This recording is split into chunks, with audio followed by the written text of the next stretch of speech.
service eye kanisa ekoreye mu kanisa hati ntuza kushaba unkan twenda kubakira mwe n'abayizere abari mu gihugu mwanya kansha babayine mfira hamutwe muzujure mbe muzihireho kake rero tushabe mwimutse mitima yanyu tugiye mutyara mukama turyaho mu mesho gawe kirabona twenda kusima munonga habwe ngendo zo busingezo watuhereza okutureta kushendekyereza omuzaire weitu George Wilson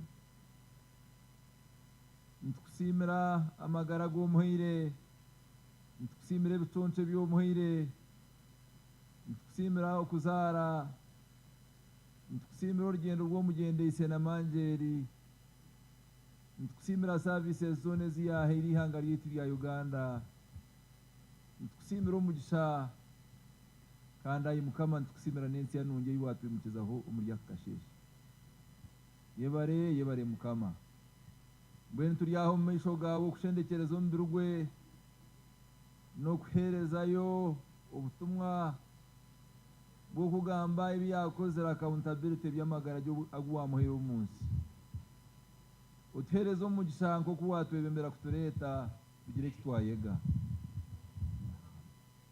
notugambira turebe urufubo barukwera kuri rwo buguzi bw'injo mu maisho ganye mbwene omuntu ogu ni wa mutorene ni wo mukize myaka 9 ni wo muhira omugisha utwere tugire bitwayega ahamagaraje kandi nayitubona ku tukorese ryo mwanya gutirabe turyo munsi obuna kuburika twaza kugenda tushangwe twine ikirari twashaba twikereza ngo yibembera abagambi ushuganise n'amazona na program zona turyaha ntukusima Yesu Kristo mukama wetu ushitame tubakire ntutendereza rero twete programa oratwari baza kubakira kanshabe kanisa imwe ababuruzi mwaza kuhindukira aba rero dini no gusha plane nabo bahindukira ibyo kwata no mungaro bice aboko bana bagira ngo hariho endwara Ebola nambwe numwegendesereze ibyo kwata ibyo kushekinga don't shake your hands please but wave you are allowed to wave to one another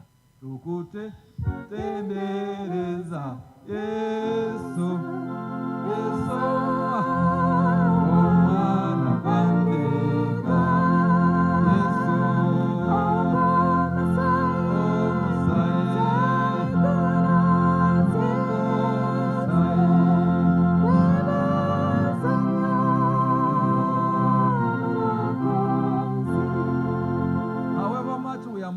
but we are celebrating, and the most part we are celebrating. Please, could you please sing to Mutendereza?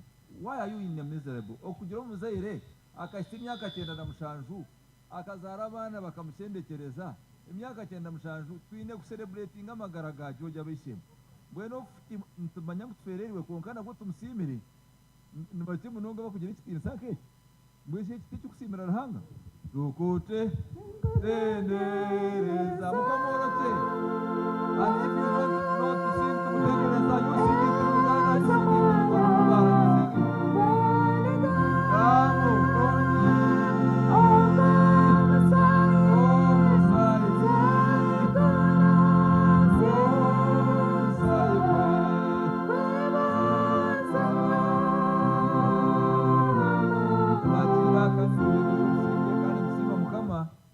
kera nungege yatwereza katushabe programa Franka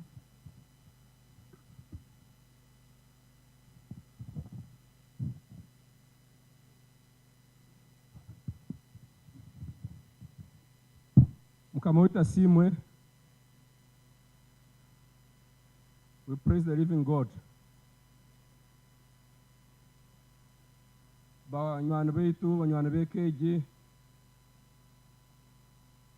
abazaire abagurse n'abakekuru bagenzi bo mugurse Okushendekyereza abana abo mugurse ogu no mukekuru ogu bazaire mwena baryaha abantu mwena mbitinsa byanyu twabakira mwabare kwija Okushendekyereza mugurse weitu no kukwatsa ekeji ibyo kushendekyereza umugurse weitu umuntu wihanga umushomesa umuramuzi umukristayo umurokore enyumi yekanisa mwabare munonga katuterere ibi byono mungaro twena hamwe twatanise. We may not have the time, and you'll pardon us, we shall not translate each and every word that is said here, but in one sentence we will come. Those of us who may not be following this language very well, we appreciate your time and the demeanor and everything that you've done to come and condole with this family. You are very welcome. We have only one small function to conduct here, which is the laying of the wreath, and we have only one. Twabakira twine emikoro mingi twatandikane kanisa kanyo tukija kuhendera nayo hati ntuza kutaho ekimuri kutaraheze kutaho ekimuri tutandike speeches. Nyine mugenzi wanjye ubundi kuza gukora nawo umurimo ogu gw'emikoro y'irizoba kanso ninye numuja kuba numureba nari mwamurebere niko tukuza kukwatanisa umurimo ogu ntuza kutaho ekimuri kimwe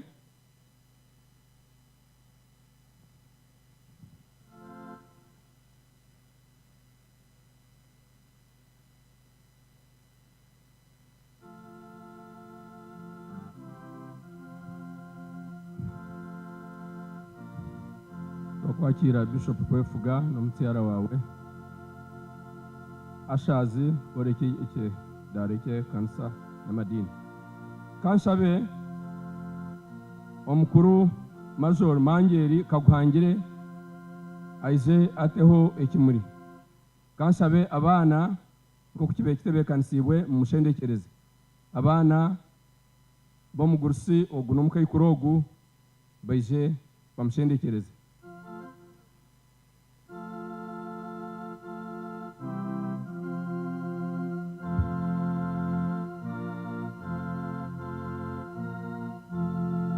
Abantu batuzwekera twena buri muntu weno ino buzare aza ingoma kumura mwampurage nagira ngo Mangeri n'abana be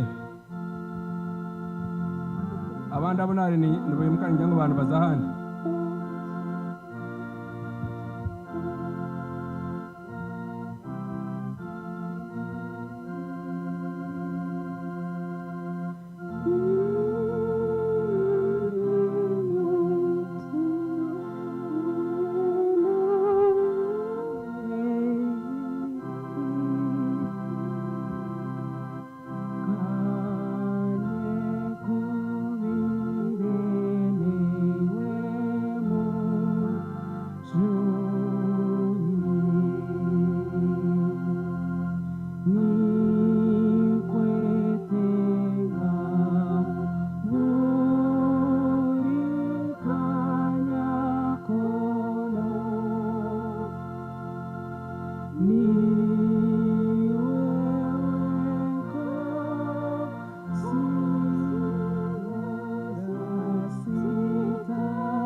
abashazi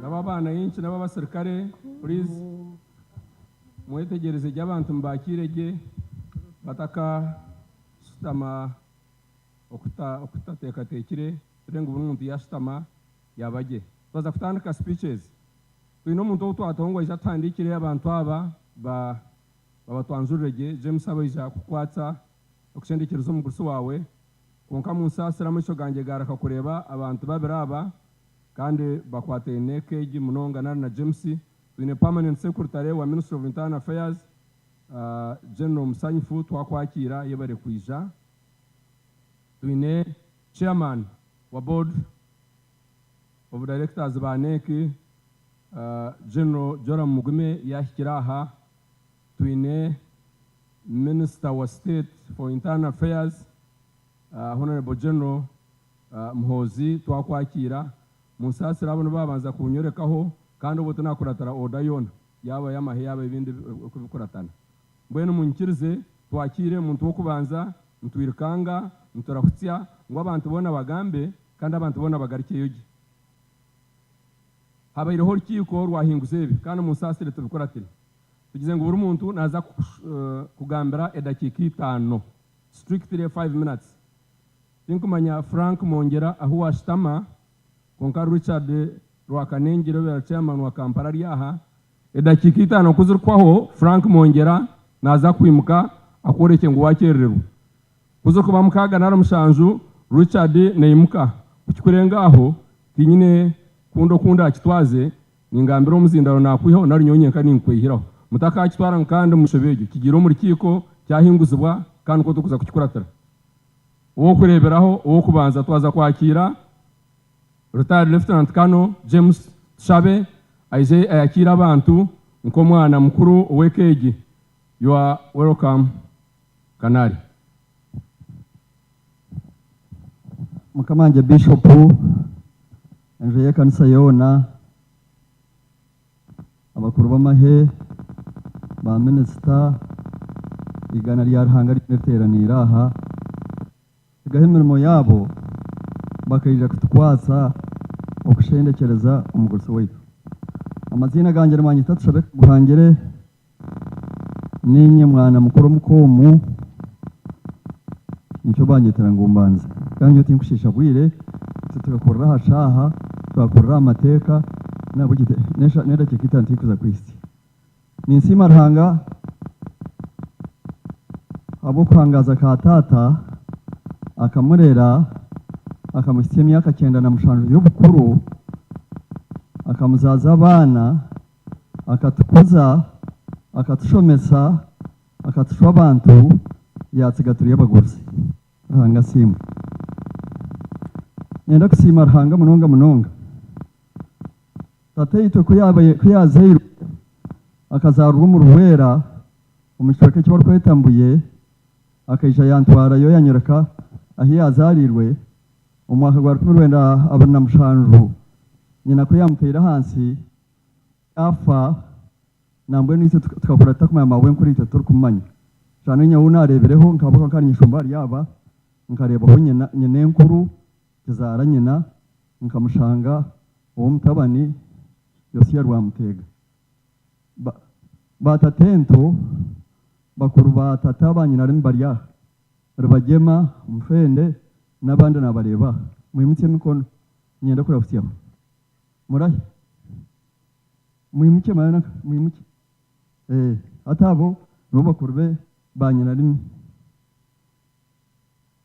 taragize bare banyina akorwa nyine nkuru bamuyihayo isha yamuyihayo isha bamureta ya leta munyanya bo burunga nyina katanga yamutwarira umugabe wankore entezikazi wereho zitsubumbiya mu muyaga tate nkuru bamuhereza burukaya kigote umurikita gwenda tata ni yargereneje kutandika kushoma umuribana mbwe ni nsima ruhanga nteyine bugarikiro umuntu wazerwa ryomwe inakamutera hansa kakaba yatsigatira ubwenge akazara abandi 12 ababiri bapfa batsigaho wabe nankorata n'umushyo wabe nakorata gene umugera ati sigareho abandi 11 nito turuho nito twamushendekereza nabo icyo ni nsima ruhanga kurengwa turinzire kandi yatukuma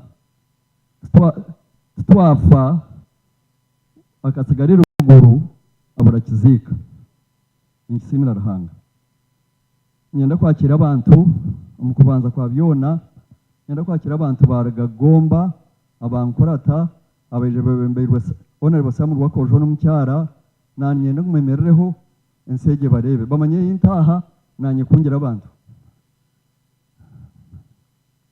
mwebare saba dikoni kandi ko temuka ubwo saba dikoni wa madu oriya ntatento mbuzare gero mugira oriya Reverend Wavira numuramu wa Kamurago n'abakere mwe n'abarwigomba nayakira n'abamurikazi abaryaha nayakira enda y'umukayikuru wetu abari kuzarwa nawe mwena kana agarukara yakira insi igana ryatanga ryona uko ryateranira ntazasayiremu ntagambire ki mwena twabakira acyo kwererekayo nyenda kwebaza umukayikuru wetu tatayitwe akari umuntu akanashishe munonga hari abantu bembe ningamba nabo bargabwera abisho bayibataha tatenkuru akari umuntu rukwate shaha tatenkuru akari umuyonjo tatenkuru abamurebereho nibamanya atabingi kumbanire bano bagamba tatakwe n'umwaga makwari umuyonjo makwari n'amateka nashishe mukani mwene ngwashoha kwara inumwaga kanashishe netufutara tugwine ntushata teitu arorgere kungira ngo ngogo rwarkushishe obeno ina ngo nshoha manjeri nkusima ugarikiro ukureba ngo ukemera tateitwe waba umucurezi yakutegeka mwasi imyaka nkaga nena okutyerhanga obwamukwiheho kandi nkwameza na naba abojo baro ntwije kuzika orokiroho ntwije kureberera ntwije kuzika nyine bingi Ruhanga bampere kimuri kugera kwetenga katata yabare kutwora yabare kuthana yabare kutwegeza yabare Ruhanga kwitungi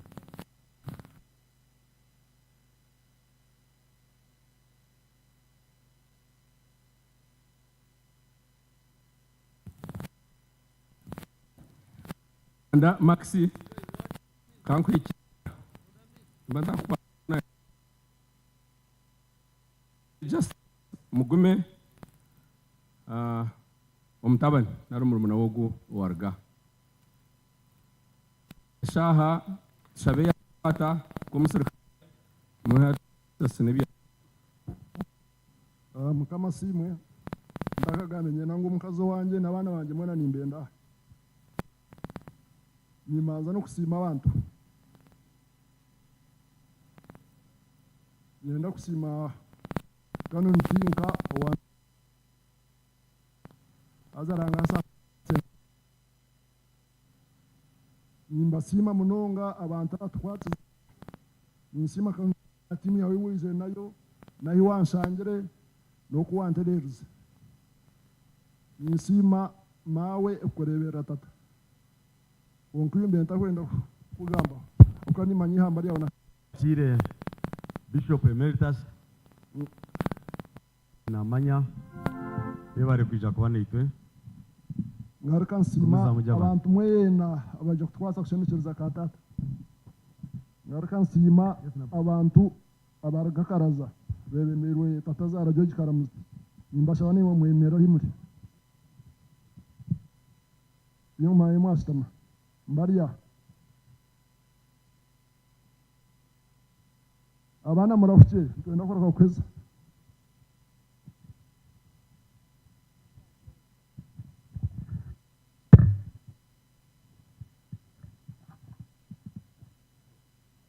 okumwahurra nyoni ntana katata na ishaha inakashutana mwenda ndigira umwishingiro shitamina wa katata kerisuza gata ke kamera gata kabona ganto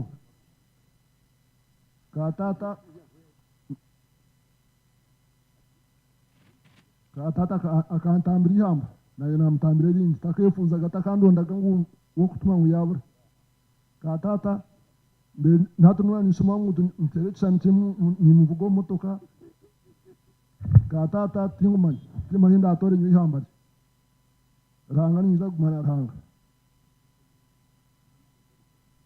aza abana murafite ntenda kuriga ba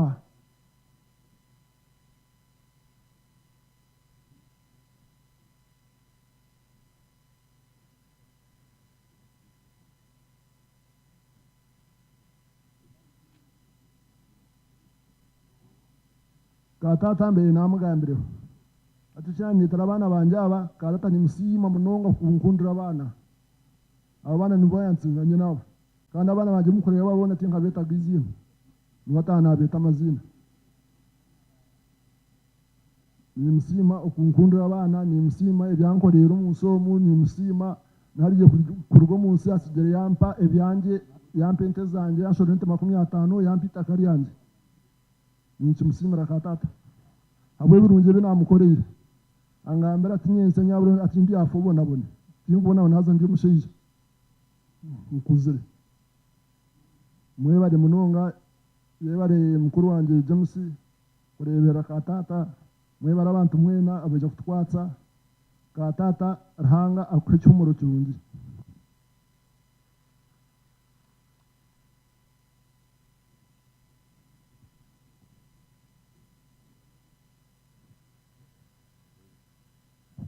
yebare ogwo yaba ari umutabani ondijo mbwene katurire umugambo wito wa kashatu umujikisanyu yayizire sanyu ijo tugambire ibigambo byawe yebare ogwararyeyo tuza kuhurira omwami Justus Mugenzi obenoye teka yebare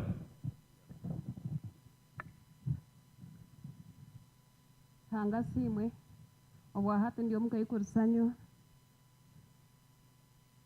mahara katata owari nyina rimwe ombuzari ninsima ruhanga habwizoberi ninsima ruhanga habwabingi ninsima ruhanga nyowe nkanye aha hinyemereire ninsima katata enseje yindi umwe nungi munonga kandi yinashyirimwe kambera nungi munonga nahabwa katata obuzara bwanje nibwera bwifo nangwa mukubanze kerikaraga bafurikayo baza bwera bwifo katata kaija yanshanga bwera bwifo yagira ati ninyenda nkutware nkore ensunungi kandi kurigirira kunkureba n'emirimo yo gukora noza kukorera yo tungukireyo kandi obeje tindarahukire kukikiriza bwanyuma yatsamuka yambuza tukanagize ngo nyenda kutwara ndi ninza kwija bwanyuma kunabeire mpikire Masaka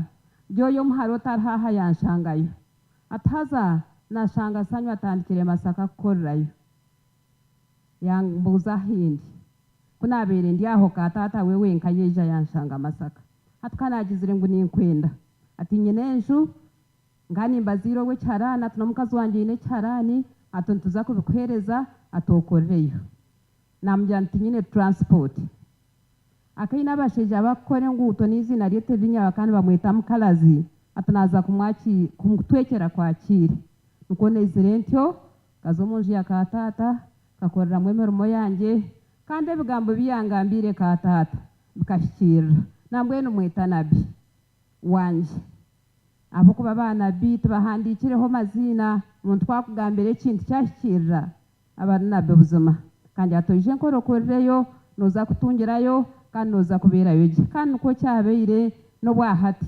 nyemerera hari hikigana nkanye zitarizo muzeire zitarizo musheja zitaka muri nyabushozomo nebindi byona ebibasikire gukora kandi abo muntu mumanya kakorera mwemerimo mirungi munonga wumva nkina amana gukora kandi yagasiri hangeri n'abandi bagitoya kandi yabaje nahabwe cyo ninyebaza katata niyo namba yo kubanza eyindi kumusimira kandi eyindi kumusimira buzima ngo no muntu wabeire ino bwenge kucondoza omuntu akamureba akamuhabura akagamba nawe ekya kabiri ekinkusiima katata n'emirimo ye yakozire kandi akagumiza munagikora katata takareraga kuba mushomesa kikabahoga eshaha yona nobwahati afire nakishomesa wamuhika abomushomesa hariwa kuhabura kwegeza kandi takareraga kuba muramuzi nabwo taraburekere akuhabura kuramura nyoni impoza munonga n'abantu bakunteganisa kuko kunabimurabaho nindugo mukoti angira teke nikigira kiti ikintwaza kiti muramuzi kara kuuza icyo gambo kandi mbikora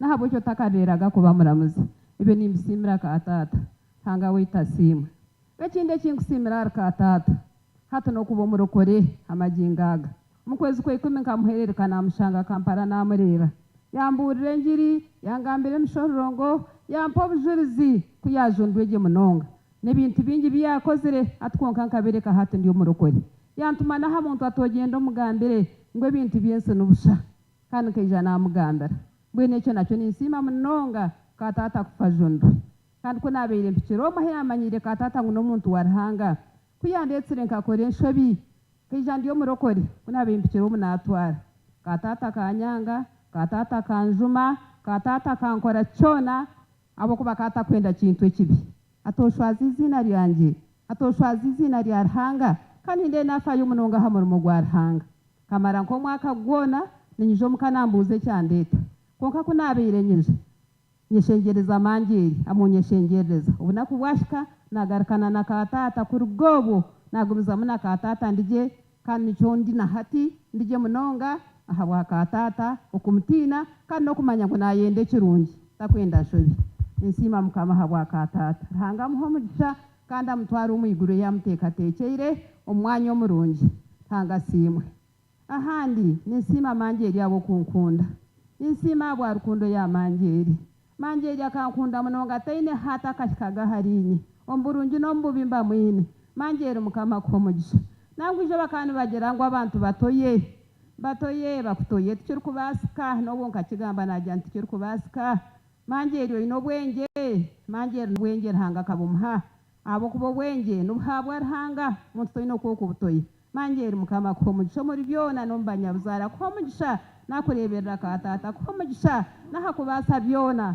ebindi byo muntu ndije yakubira atakubasa tanga ko mugisha mangeri ahandi ninsima abana be mwena nimanyangu numunkunda nimuzimba sima oboje musininye mugize ntije musana no shasho kajanta abana bakatata nibamusha twonka rebogo bingi kandi ayine ho place ndije yakugaitaho akaba wamano koko kumukumureba tushabe nagaruka yongerwaho mukayikuruwe kakugaita katata yagaito mukayikuruwe kirenga so ngwene mukama simwe nye nakigambirije ahandi abana mukama bahumugisha abo kuba nimanya ngo abana bakatata offices zibarmwa bashomera zitekwa kuba zirye munonga akwa katata byabere nayanga byo nakabishomesa abana be negishaha nozire bwene mukama simwe nyine bingi konka tubikubasika hejobe na habwe shaha konka mukama bahumugisha mwe je musano mukazi wawe mwebare munonga mwebare merimo yumukoreye abanyabuzare mwebare merimo yumukoreye keji mwebare habo kufaya harkatata mwebare habo abana mwebare habo atrase mwana watshabahi yashomana mwana wa justice tanga bahumugisha tanga hereze ko mugisha gugumeho nebero tanga simwe ka mama tuzagoma torine yuwe abojo nabeshi torine imwe nemwe mbeneitu tanga bahumugisha shaha naserenzi kare mukama bahumugisha mukama hereze izoberi yo mugisha kama gumera yabe bwambo birungi munongo gwari muhara owari nyina rimi katwakire Justice Mugenzi omugurusi wetu Tom yarha Tom kayangiro beno yetekateka kurata mwa Mugenzi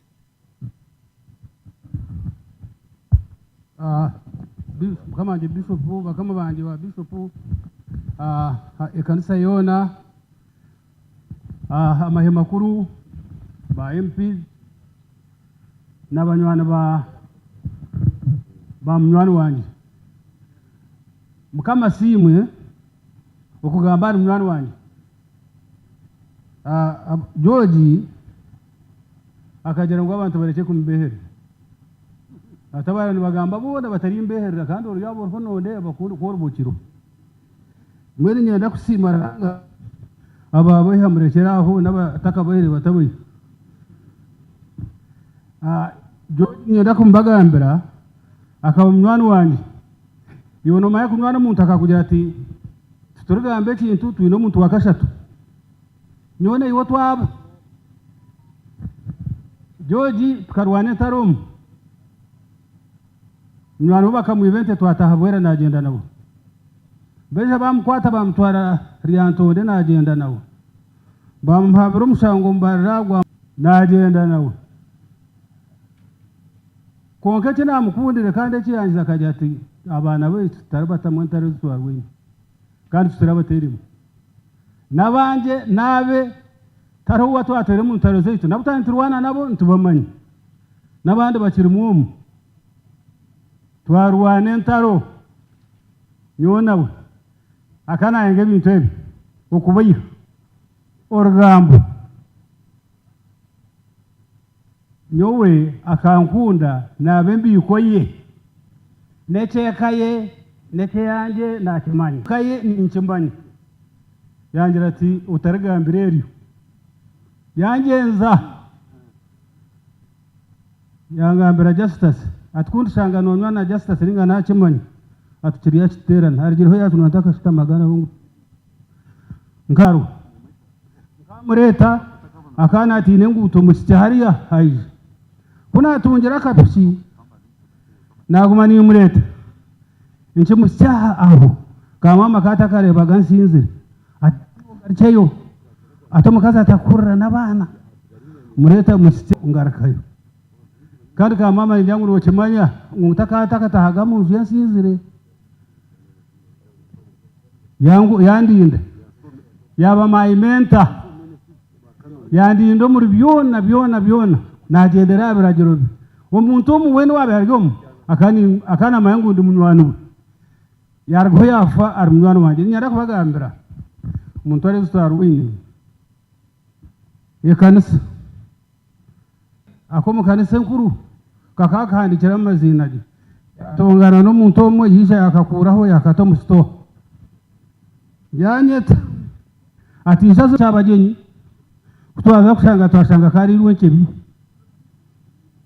atikari yokumanya gutkatu inentara kutwaregaho yona we bagira ngo nyona azomba Kristo nguwe to yagira ata naguma nawe aha muheru nyenda kusimara hanga ekiyarwandire kikirire naza kufa akakora altari akasidu ekyo kintu kishemeizo mu magara ganje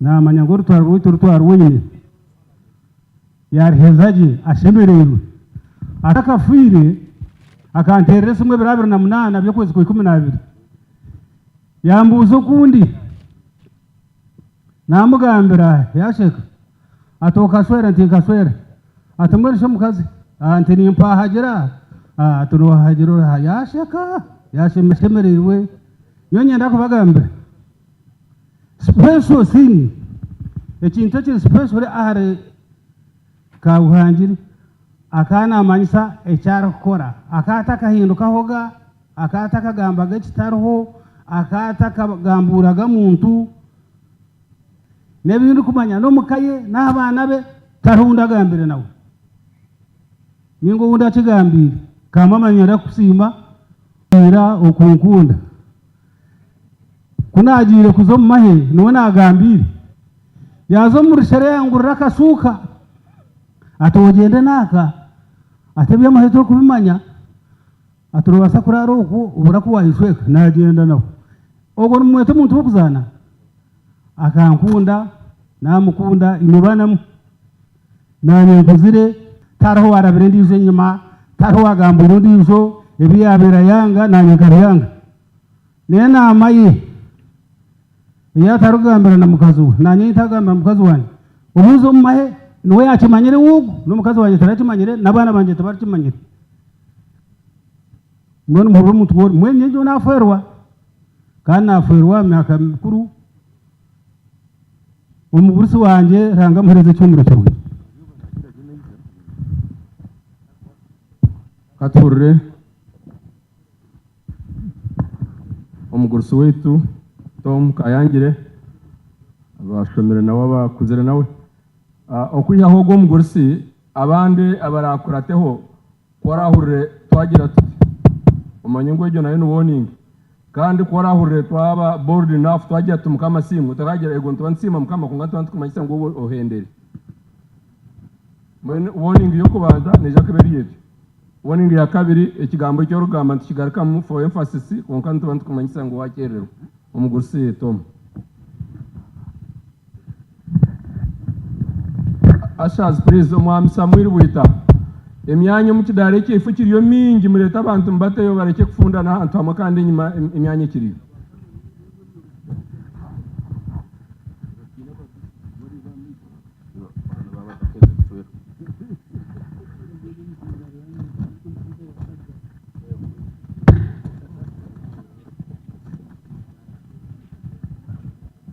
Zoma Gw'Omugyenzi Town Council Kiruhura kwa kabiri mahugurwa y'itanu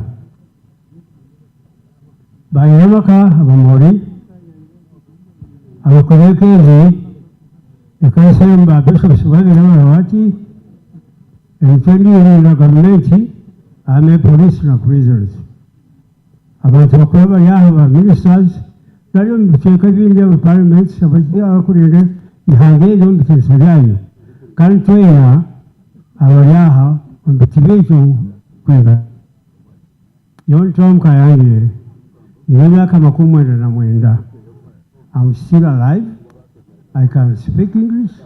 I can write without glasses. It's God's mercy. Thank you. Niro busasu bwangu mwoga takagize busasu bwangu nishemerwe ubulaku tubulya buntu ukureba gutyo mbugango byo kwingana biti tureire akaguha twamaje ejo labere bacura Museveni abagiye umushaka bakaterekera ubusinge bwo kusaba n'umutero umugaro basejamo ejo reshaka amazabere bitu bona rwo kurwara Museveni kutahazi abona bere bitu abacunguri hangeri abatayira aho muteka rahaga kumenerwa ino busasu kureba yenzo wanjogo mwamjozi Kaguhangire ritachonyeba wekingano cyanje nawe kandi umyovuzari wari entango yekeji ahiyarigire omwaho gwa 26 first term bar high school mkechera mwa Kaguhangire yatalika bar high school ine myaka 19 ine myaka 21 akazarwa 27 yona azarwa 25 I'm now 100 years in April. I'm going to celebrate it. Akala gibana umwami Yoweri Rugwana nko agombora kandi wamweto wamsomese awamurete wishe akamuhereza munyano we kasatu aha muherwa tamu twatugera mu high school go kutera abasya usanga hari ikibino cyo kwikangana cyo ndabasi babatera bawo yazo mukatana bakutera bakusoroyo mwere baba kala ron bishops kuya yazo kuzumukatanda ke yacoro Kaguhangire na ikanga aterwenda kunta mwakira nshora nawe ngiyana nakakora kayitu kagira ko kugorizetse zita hasi mfarasi kiriko nje kutera ribura twetoro munzu ni hayeso kaze yo burangitiye umfarasi kebe yishobera como buntu we tukatagira sanduko tukatugira emyanda babazira tukatwara umusha mbukoma mu murete turara hamwe omukashesha humura ekyo cyumba ikabambe katambra kwiyizarati mu isomero akana togamba mazuma katumwe tumutwezi abukyo kakivumbura okumanya ngo akari barubanyira wamara katumwe tumutwezi orukutita nawe kibambe na sasa hawe bintu by'abere tumukubya no kumugura habo kusako iki cya kabiri icya gatatu tukarima kumemagre majiro lya Kaguhangire akali omushikinyo kandi kora Buganda ukora gatano nabo resatu bakantwara mahogora yona ni kora komsa wete kandi ababu kandi barebera kabura na mahogora tutsira remuyaga bwera babo family yabo kandi gimanyi amwami abakeka yabo gusobona ni bamanye mutwe yabo benizo ayizanga ambera ntirga yukutwara ntabi kitaro kiriyoko tugenda kumwe tutura masaka kako tumweta heru haragaye kitaro cy'umuri kureba akakiri ariya gikazi cyangwa cyo kusemerwa argaye tuwambeba okuru kuko tukurima tumureba bakira kari kitaro yaho imureke kumurebera gurumwe iguru tuwamureba turamureba wakadiza turaketera tutarwa mbenu bwanyuma hazabaho bugenyi habaho bugenyanyata tugenda tutaboko akarahereza nanabusara akora kwa tatete kwaza kugira tatero gukora ibintu yaterana ya aka tuwita bafaki atana munana rubuto amurima kandi tukamureba ye umwahwankaga ngambamanya akahingirwa yaswewe ecyakana nyinyi nayemerere general mugira omukanisa yitu yabuze yakashari umwaka hari kwa nkagana na mwana we yemerera bakureba kataho yemerera tore ecyerere cyaje kistabaho yisakayo ari umusabasa nigira wemerera mu kubatiza hona soko tokoma ngubigire mukamekeji ecyakatano nkabanye no uzare nishenka zubo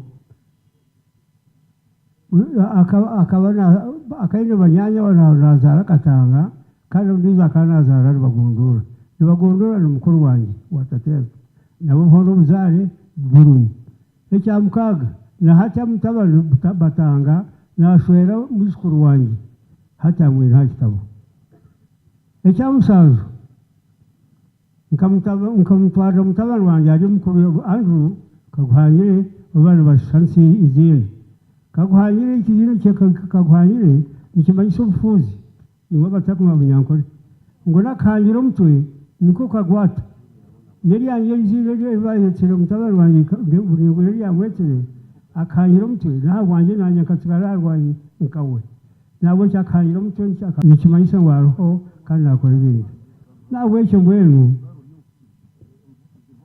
bwanyuma ecyambere cyamunana akakora ikintu cy'ikisimu akakora decision order akagira akagambe bwa y'abasheja akatarga harigero ukato kwishingiza akategera cyakira kwa kagira ikigambo cye order yawe yakinga habiri ninga mbenu bakamuhereza uburamuzi ombere y'icyo by'umurabaramu kibaruka rwabari mukuru ariyo bambera yihonga amiga byagira bukama nawe rayihonga gwatafa bamusamukuru baramuzi mbeni zoka mwana ukuyaba ariyo muramuzi bamuha transfer imbeso mukutinga umuntu kutinga muri gukora gutwara mu buryo nyanya muri swari yakora decision yacyanga aza yirangambira to kokoroki nawe cyo uwe ibi nisebeye umunonga okureba ngo mbungize mwagambe ngiriye yona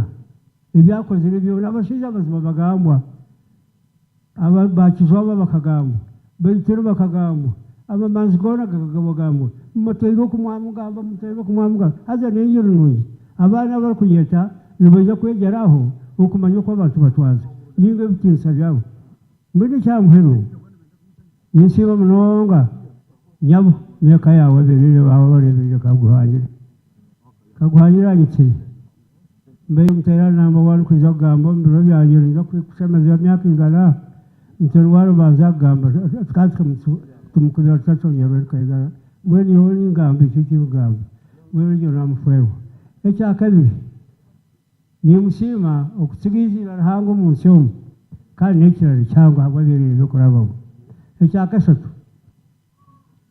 nishima emperuka yabayeho cyo kurarga ku kigamba kindi nishima munonga mwene siyona yahorra kuja kucurura Kaguhangire kumureba hamuheru kemtu yiti yankore Ruhanga amuhereza ubuhumuro burungi kandi hagwanje binagamba nabwihanga yanjye Ruhanga wanje mwe barakumva muranje kugamba muranje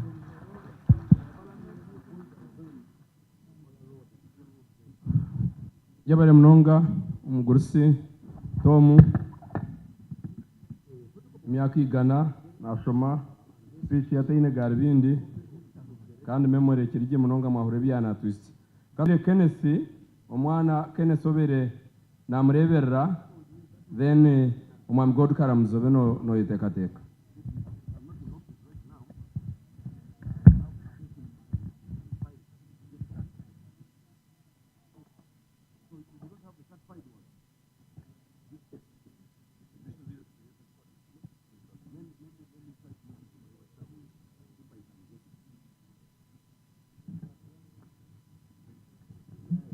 Kanisa Emmanuel Cathedral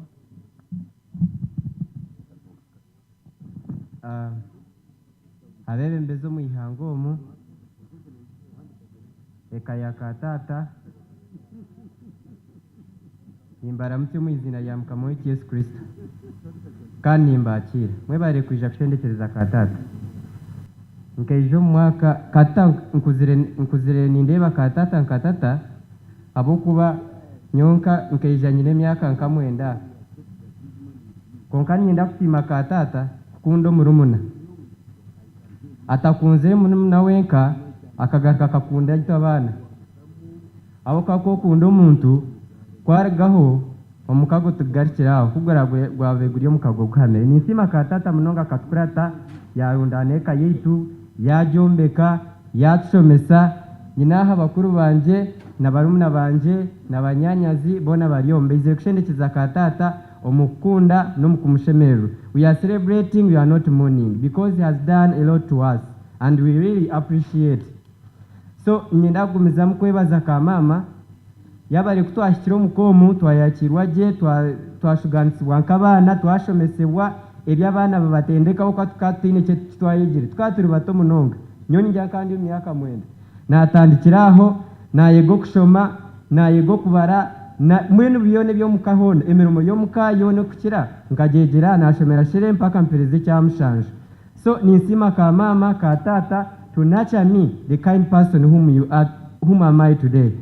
Ningumiza mukishikeni nimwebare kata kuyatkunzire ni mu mwatukura tarukundo teragarikira ka tata nimwebare mwena tinkuza kubahezayo konka nimwebare kushogongera mukamaye kutureire mukumanye kutugenda mukatushomesa mukatwegesa hazatubegereho bingi mwentera hamwe kwatansane imwe kugumazaho ligasi z'abazire beitu.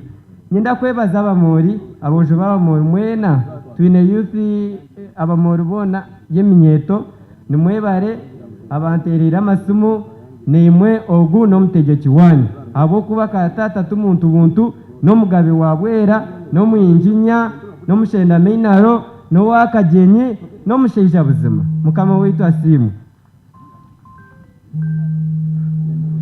ebintu ebinyegira katati mu muhurero rwano muhurebe konka kate ebintu nibishatu ebyagiro mu magaraje ebikipinga principles katata nayekunda kata abina yekunda ahacyo kuzara yekunda ahacyo kuya yekunda ahakwejanja bayekunda mbwene byo kube no inda kubiteganisa biri you defying his principles hatiwe oteka nkata nwembi konka he is in his principles.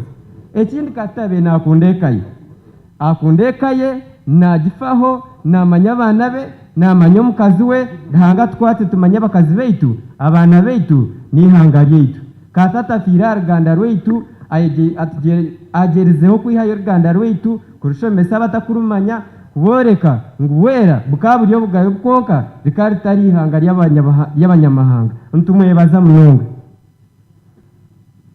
ebintu kabiri ebinkubasa kwendera nabyo katata ombero bya muheru ana abo kuba kafuru akananye kiro shanke 5 chayi 12 kunagireyo nubagezeho kumutereza nambuza katore irota yanjyangu ni nshasha ntuno shasha yagambe kifuba kwiho butaragarikire utindahuriye kigambo cye bundi ni kinshasha nicyo kigambo kiyaherekere nacyo kinahurire nka katono oreirota ni nshasha no shasha akagambe kifu tindagarikire kura kigambo cya katata kwabo hikaho akureba konkatagamba ntumusasi akanda kagambo kace kandi hona tushabaho akiyatugambire unja kari nkuru akashatu obuyabere got a misunderstandings with the clinical officers but nurses nababuza abukwana wetara akatari sure whether these are the right people to treat him so kuwe nurse kuye izire kata kuyamshaba qualifying her to be a nurse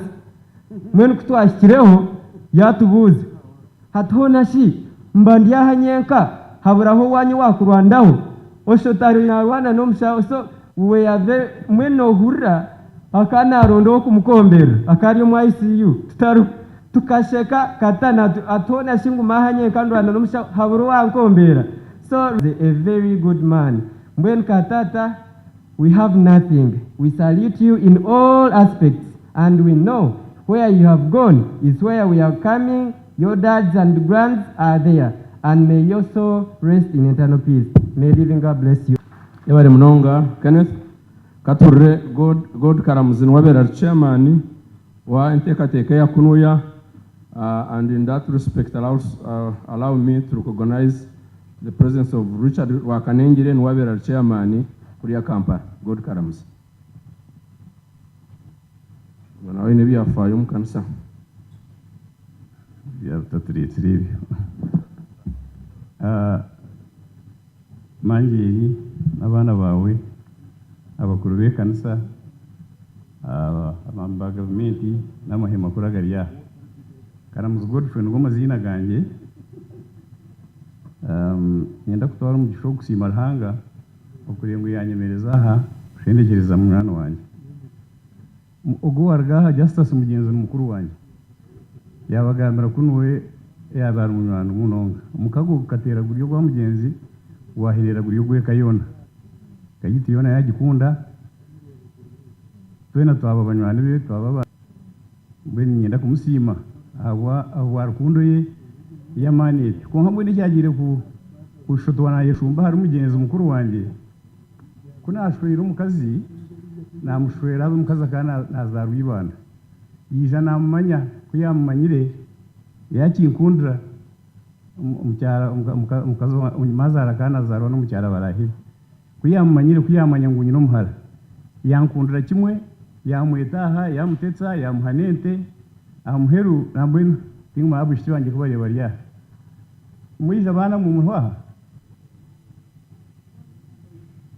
demba bo bushyaho bombi yabemerera umukubatuzo kwihaho mukago gwa bugomani ibindi tinguza tuvugambe byumanye amazima amanya biha wakana gamba abantu bona bagamba amazima konka akana gamba gajwire busha kagamba amazima gajwire busha takushireka fagira umukago gw'amana munonga antera kasumu tuganira bushaha yona bamwini nawe cyo nyira kusima Ruhanga abo mukago gwo kureba ngo tugutera mpero kandi cyamani kindi kingwenda gamba kindi cyamani ukujya kumanya ngo abe nanyisiga kana kata kwisigire y'umuntu akayisuga umuntu kurigirira ukora kutwaza n'imikorere yawe nawe cyo nyenda ngumba gambire kindi kinajye mpiye kukigamba rero kingwenda kugamba bingi bintu mwabugamba abantu bamumanya kandi utari kumanya wije kuziko munkirize nyete tumuhirwe no asa kwimuka na Patrick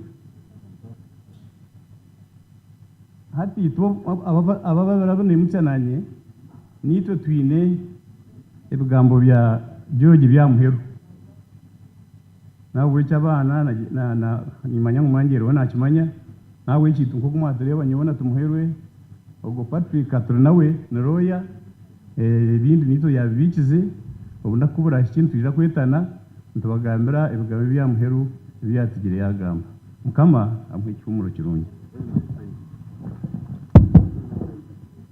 Maximo kumwenda mayitani in fact Katurre umwami Winston Rwakanengere azwekera abakwe n'umukwe keje then korebu mwesige mabare beno yetekateka kuzwekera abarama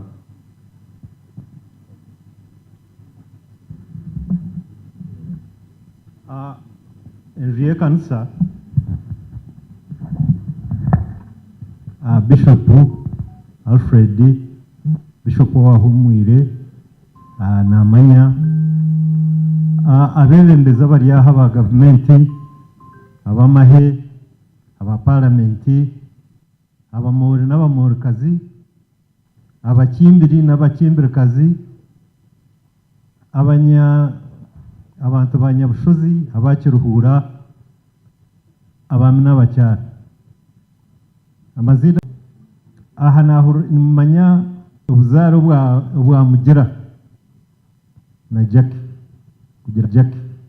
kugira ngo tukahingira Bayonga tumuhigira umukobwa konka ubuzaro bwo kubanza bukaba buryo bwa John mukuru wa Mugira atwirwe ishe Niko aha bwa Kejgo na nyina Niko nene kujgo na nyina Niko nene kubano myanyazi nubo buzare bwo kubanza hariho buzare bundi nabo butagamba konka ubwawini natushabe ugonora mu wanjye mbwene Mugira na Jackie nubo buzare bwa kashatu konka tata Omugyenzi Canon Ephraim wa Kanenge akaba ari umunywani wa Omuguruso bakashoma hamwe mara high school bakatura hamwe tata arensambi ari instructor wa polisi onnawono ariyo nashoma arensambi ari instructor wa polisi onnawono ariyo nashoma diploma y'eberagiro bakatura hamwe mbarra bakamanyana munonga no kushwera bakashwera n'umwaka gumwe nangu ne bana bagamba ebya okuzarwa kwa Mugira burana bagira ngutata nuwezire kwakira nyina mu baby we Mugira kubatasya omuka mbwenu hariho buzare bukuba bukhinduka bukaba omukago mbwenu buzare omukago ogwekeji hatukaba mbwenu abantu bengi bagambire ebintu bingi ha Mugurusogo hatwo kuza kureba nkore y'abantu abahindwire nkore n'abantu abayebaruko abantu bajyangu n'abanyamwaga konka ababenu bakirabo bita enforced discipline mbwenu ko kureba enduri ya Murumba hano ni ya Murumba ko kureba Mbakuta ko kureba kamu bona niyo yabirere character kandi nyowengereze kukitekatekaho natekateka omuntu kwa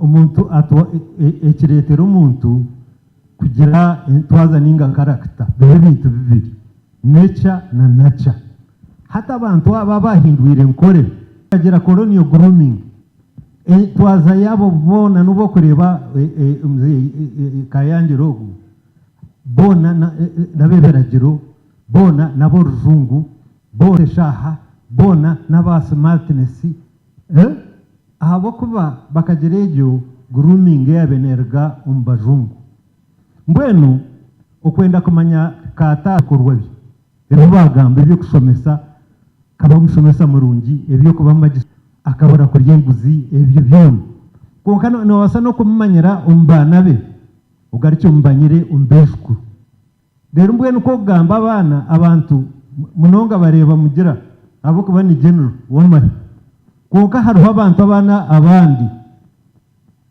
abariyo nibimajinga niko yemera niko go mukureba nawe akari kwiha mu first class gayagira mu gihugu akaburaho kake kwiha first class ubwo bwari yaho aineshaga mayero takoma aineshaga mayisheke paka aineshaga yobugabe bw'abamuri aryaho ahembere nawe naje kushora naje kwimajinga mbwenu hariho akeshi ka tushabe ka justice karigire kwihamu nako first class yihamu first class yihamu distinction mu MBA ubwo nawe noreba ngu aine shagame ya kamama na katata eshagame y'obwenge eshagame ya discipline eshagama yo kuba responsible hariho abana bandi abatushabe Edmund na Edith bari aha abo nabo bariyoko bakashoma economics nabwo n'ubwenge bariyo omwere nakora oyirogo mushiki ondijo nakora finance abo nabana abariyo nibe imaginga abarukurwa mukatata na kamama mbwenu mugero gwa ino mutabano wamweta mugire ariyo nashoma masters ya ebya karamagezi AI obwo n'ubwenge manyo bukurwa muri yabo ubwenge bweshagama ubwenge obwa grooming eje inani ngambo mbwenu nyonani nshaba ahabwe myaka 9 na mushanju muri cyeterere rahanga omungaro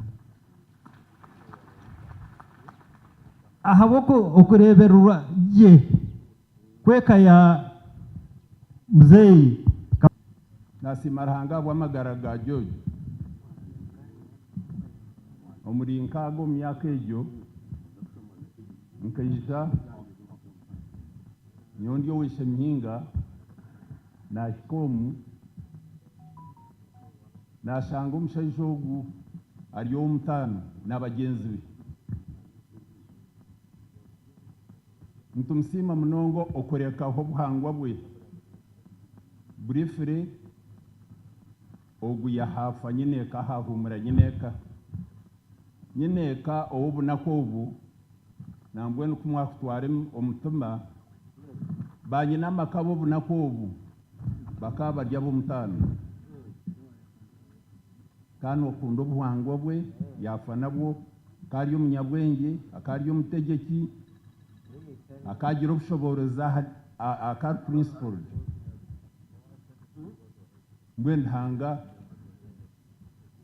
amwebembeire emyaka 9 na mushanju yatera hamuheru ogwo ni omuntu w'omugisha ninka Abraham okurahanga yamutoreine akamwiha mu Ruganda rwabo akamutwara munsi ya Kanani kuza kumuca Ruganda rahango mwene joji yasiga Ruganda rahango yasiga kitinisa cyango ninsima rahanga bwamagaraje ninsima manje yo bare kutira ntwaba kuzarwa ninga ko ushingiro omushiki omurundi Ruganda oshabarahanga mwene ye bare kugerera abantu abo mugisha ukabo mukirezi kandi ikindi haraba bakimbiri nimbi no buhango bwanyu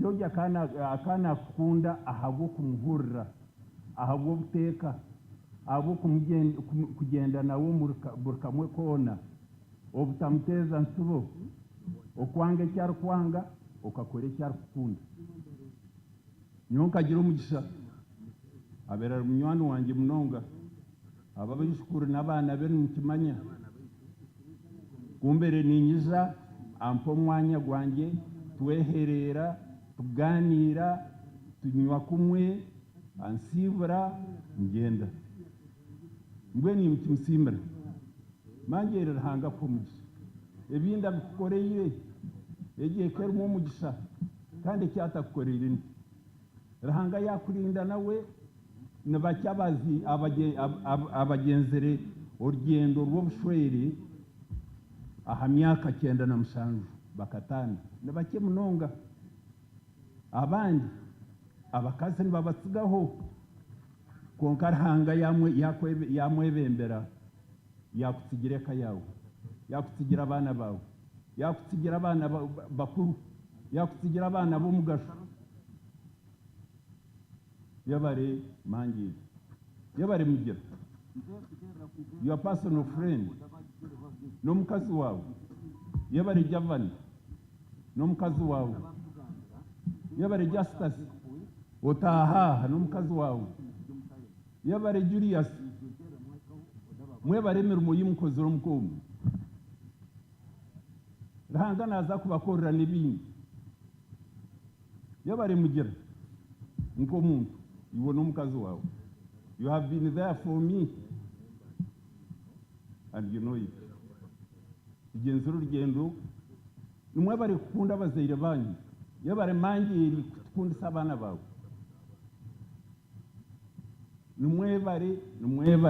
numwebare munonga eka iyo muhimogu Rahanga tweyiro murangira nsinga mbweno obukama tubaburonda tubaburamuza tubarushoma ogwabeira kurinsa aryo murangira polite yebere ryo mutano nebyo byoge mukama amuhereze cyumuro cyo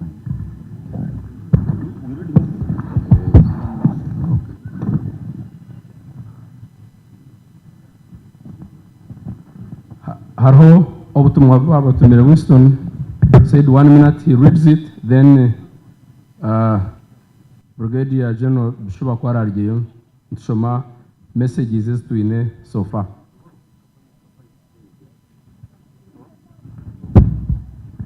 Obutumwa bw'abamazara abeshyi ba Prince Alfred Katebarirwe bantumana babagambira ngo bashasha munonga kuteja kuzika ngo abo kogwa bari umuzire wabo ngo kandi babene beja naha bamureba bayino mushanga n'umwirwaro bamureba konka mbyabasasa munonga okuteje obutumwa bundi ubwanye bakugamba nubwo kuba yagira mugira umukasheshe nja kuretere enyana y'enjungu erukwaka ubwo kuyagira kuferwa umuzire wawe neja n'umukazi wanje aha iva ngonzi mwine ayemerere murebe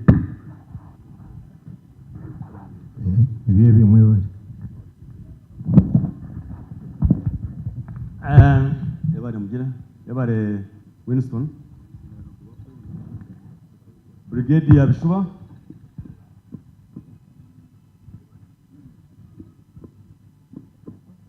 Brigadier Sam Bishuba is here around.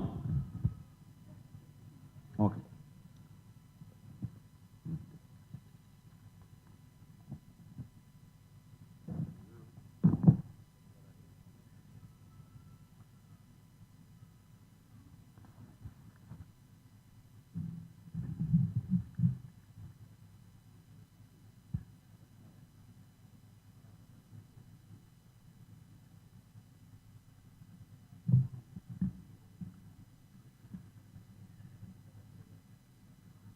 Eka yo muguruso wetu rugira umunsi muze Kaguhangire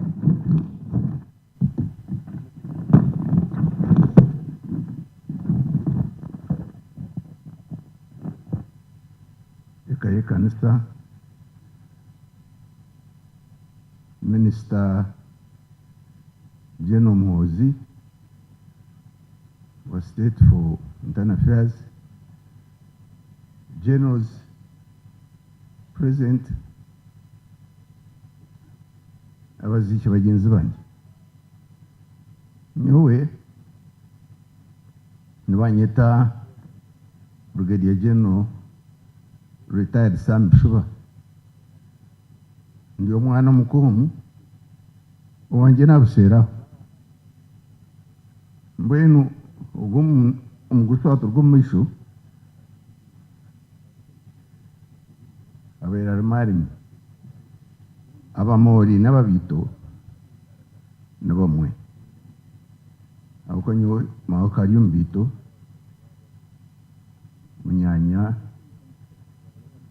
umugurisa nabo bargira umunsi murumbo muhuro webiziba letu wa mashonje lete mpazi lete mbwene bamare mbona bahwera ushana hasigariye ko mari myomwe Seiba muri Seiba ya face tinkwame ngo yagira amana gukika kwara yagezeho nabo hangaheba so nubu buzarwo nyino mukongo icya kabiri nkoko nabagamba nto wanje ntari ubuseri ubwo umugore yagere kwije umunsi umwe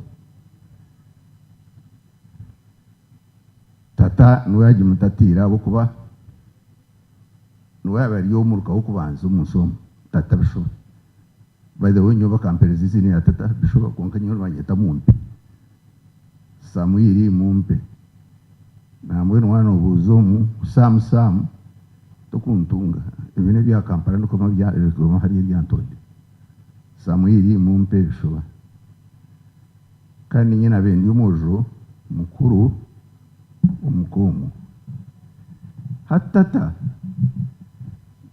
ubwo umugore se watorwa mwisho kuyashyiraha yanywana tata of course ubwo abemuruka maba kabarye icyamani tinke biya hati bakabina pawo so banywana kana kunywana uko bagabine bakushanisa mwana nkabituriye kwihantika ijo ngumze Kaguhangire akari hano akari umukambwe manya biha. That was his quality and the best because ogumugurisi akari principled akata kutwara wacyo akana gambire kintu umuryo bwacyo akata bayihabayo akata corruption mati kumanyisa ngo esente kumukura ngo abakora ubundi mu office n'abarye sente no. You can even bring corrupt association yawe n'abantu kubayiha nkakunda nkakushekera ukizo mu kizubu nkakurgaho mbwenu niyo korite yo gumugurisi oturugamba na tata kuyafire ahanka tungebizu mawakafa tata yakurataho baramuna banje bona baho natsigaraho nyenga konka tata kuyagire kufa akangira ati uwakaito bukuru akagwa myaka 9 tarawe taragize akazumu kayumu ya shonnoka yakaba so kuyagire kufa ahabo mukagogwe na n'umugore sogo yangira ati ekiri kushobera umukeji ukibuze muzeyi Kaguhangire nari mugenzi rujuki kanoni so nubanta bina bendere hamwe ishujo kanoni yatugaho mbwene hati mbere ndi yariyo gutara ikintu kinda kozoro mukayange cyona ndamburize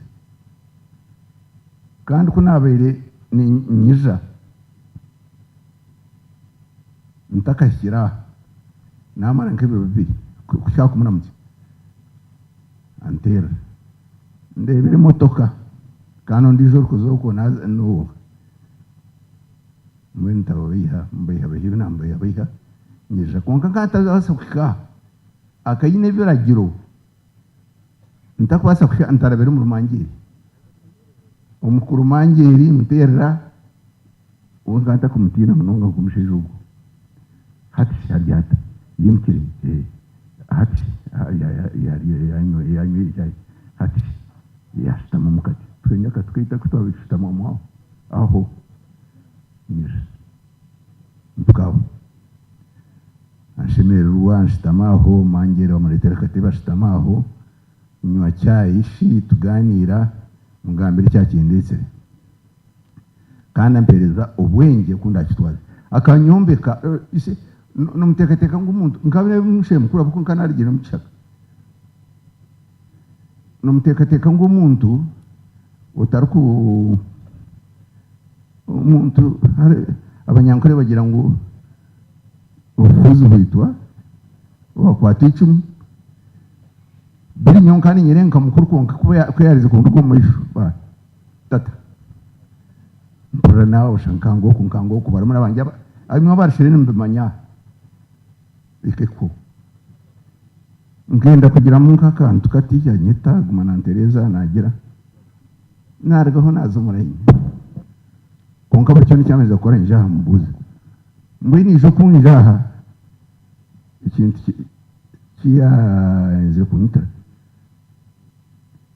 numureba abantu nibafu haza tugire bituru tugira tubitera simingi mbone yo kwimuka amayisho gakaga banza bituru urukuza kuzo munte nindiko munte amayisho gazabituru nkabura nagira mu nango no muguru September ubwo kaya kingambira atubito kuja gwiraro nejana mugambira ntubitu nkabanza hungusi utarama agikwate mishego yatera nkanshtamikaho agikwate mishego yatera nkanshtamikaho mishego yatera ngire beshinyirike mtotiyo ntkambitegereze atishora atiro atinjum atishungu tumusheje wayata ntumanyanti sebonte diga bonambo tarchiteza mbwenu fata muka pozi aho namampo namaguma nandeba nanye ngoma ni mureo kunka mumanye ngo hatakindera mbwenu ndigaho nyende kintu ecyo nkireka ninyaho mubyetegereze ibyo so mbwenu cyampa nicyanzire kumba abako eke nabe muretera cyo nampabura kunka iki cyonka kikamuremera na hatebeho tukujya mu kanta bwana bona kunka kawura usigara mu kanyenka no kuri bituru mbwenu umuguruso guni musima akanyombe kankabere nabere musheje mukuru kunka manya ukombeka sente timaganda timabata ukombeka na advice no kora twaze ibintu baramuna banje bakantigire mfuzi turi ngo bagamba imfuzi zanza hamutwe umwaka gumuni kifeka umwaka gumu kandi babona bakaba rya bana baza batsigaza bateni kibatunge binye nabende mukuru mbwenu konka guma na mpamia noje ko basa of course nabanye nabo banyambaho tugira tyo mbwenu jo kuba ikombi bina bya higuru afande mu gihugu cyangwa ikintu atwata kora tanki atraje ko temo tamu ije nyije etamu nkayibireza aba nyije ubona kantushika karamuganye ndeba we kitini kimkwati nambo ino afande ni nkwanjura abishi bamuhabishi kibabiro bagura giwetingiriro nije kweta akabaga abawo bankwatiriwe mbwenu ndire kutura mbigambo umuntu ugu abera tata abera mwana wanje mbwenu tinkuzo mu rubingi afande mugera no manye byanjye ntezanjye no imanya ujotere mwente naji kwiyagisiza umukayikuru mangeri kankuhereza kabahasa atsigara umuguruso ugurhanga amuha cyumuro cyo amasimu yabare Brigadier General Sam Kathurre Dr. Kawanguzi shangugu ni Joseph haza kwarargeyo nsaka bashomera messages uko hangara twatse nusizira nyingiho kuturare mu muntu chombugufu nareke abazungu bakweta summarizing Dr.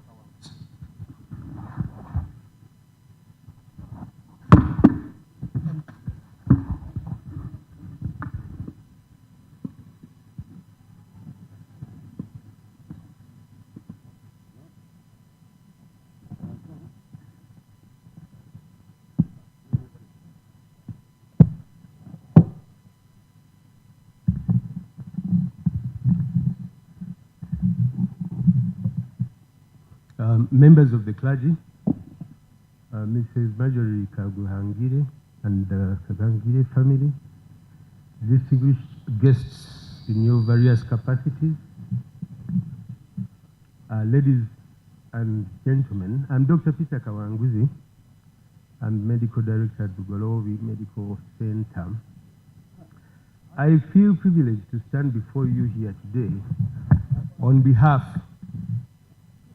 of all the doctors and health workers that have been managing Kaguhangire for the last 30 years. My medical journey with Kaguhangire started about 30 years ago. I was taking care of Lieutenant John Mugambe, his son. That is when I first met Mzee Kaguhangire. And that is when medical journey with Mzee started. I started consulting me, I started treating him. And Mzee was a very good patient. What doctors dream about. He was a very good patient. Why do I say that? I'm not saying that most of you are bad, but Mzee would implement doctors' orders very religiously. He was inquisitive. He would always research about his condition.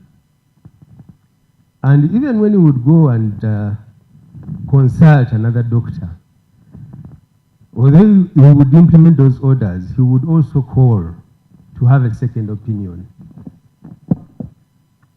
Secondly, when it comes to matters of health, he was very proactive. He believed in prevention being better than cure. So he would consult at the earliest opportunity, sometimes even before symptoms develop. They would call and say, "Doctor, do you know a good rheumatologist?" Then I would jokingly tell him, no, I only know the bad ones. Then he would tell you, "Can you get me the best out of those bad ones?" And I would tell him, "But what are the symptoms?" Then he would tell you what he has researched and say, "No, Mzee, let us see a neurologist." Around mid-2005, Dr. Peter Wavi, who is the deputy director of the Heart Institute, I recommended that he start seeing him as as a primary doctor. And Dr. Wavi, for all these years, almost 22 years, has been the doctor who's been the primary doctor for Mzee Kaguhangire. Because Mzee's major illness was high blood pressure, hypertension, and he also had osteoarthritis of the joints. So all through these years, he's been seeing his doctors, especially Dr. Wavi, very religiously. He would keep his appointment, call just to make sure that he actually sees the doctors. Even when the doctors traveled out of the country, he would drive the 250 kilometers. And he says, "You know what, I'm coming to see you because I was supposed to see the other one, but he's not there." So he was a very good patient, but he was also very inquisitive and very particular. When he would ask you a question during the consultation and you start explaining matters, we tell you to stop. He takes out his pen and the paper and he starts writing whatever you're saying. Then you would have to weigh the words you're telling him, because you would know that he would probably use these words he has written down the next time you meet. Very briefly, Mzee's last journey medically, started about 3 years ago. The hypertension had affected his heart. So 3 years ago, he developed complications and he was admitted at IHK. And he was in intensive care for some time. We feared for the worst because the heart was failing. But by the grace of God, he managed to come out of ICU. And his quality of life in the last 3 years was fairly good. However, 2 weeks ago, he developed what the doctors here thought was enteric fever, what you call typhoid. So for about 4 or 5 days, he was treated. He didn't get better, and then he was referred to IHK again. When he came to IHK, he was admitted, and the first 24 hours he was stable, but then he developed some infection.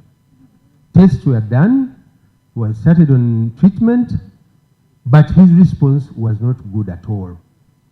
The infection had caused sepsis, and very soon, on Wednesday last week, the doctors realized that he was basically developing multi-organ failure. So Wednesday night, they converged a family medical meeting at which matters were discussed. And the family was put to task and said, you know, the organs have started failing, the heart ejection fractions were getting low, the kidney was shutting down. What do you want as a family? Because the next step we are going to do, we are going to intubate him and put him on a ventilator. So the family basically had opinions, but I thank the family because they came out firm. Julius, I remember, was the first to go. He was basically listening in on phone because he was out of the country. But being medical, he was the first to go. He came out firmly and said, you know what? Muzei has gone through all this. We wouldn't want to see him suffering, unconscious, with the tubes in and out. At 97, what do we hope to gain? So every member of the family was given an opportunity, and they came out and said, let's leave matters in the hands of God. So on Thursday, unfortunately, around 11:30, Mosaic passed on. I want to thank God for giving us the opportunity to interact with Mosaic.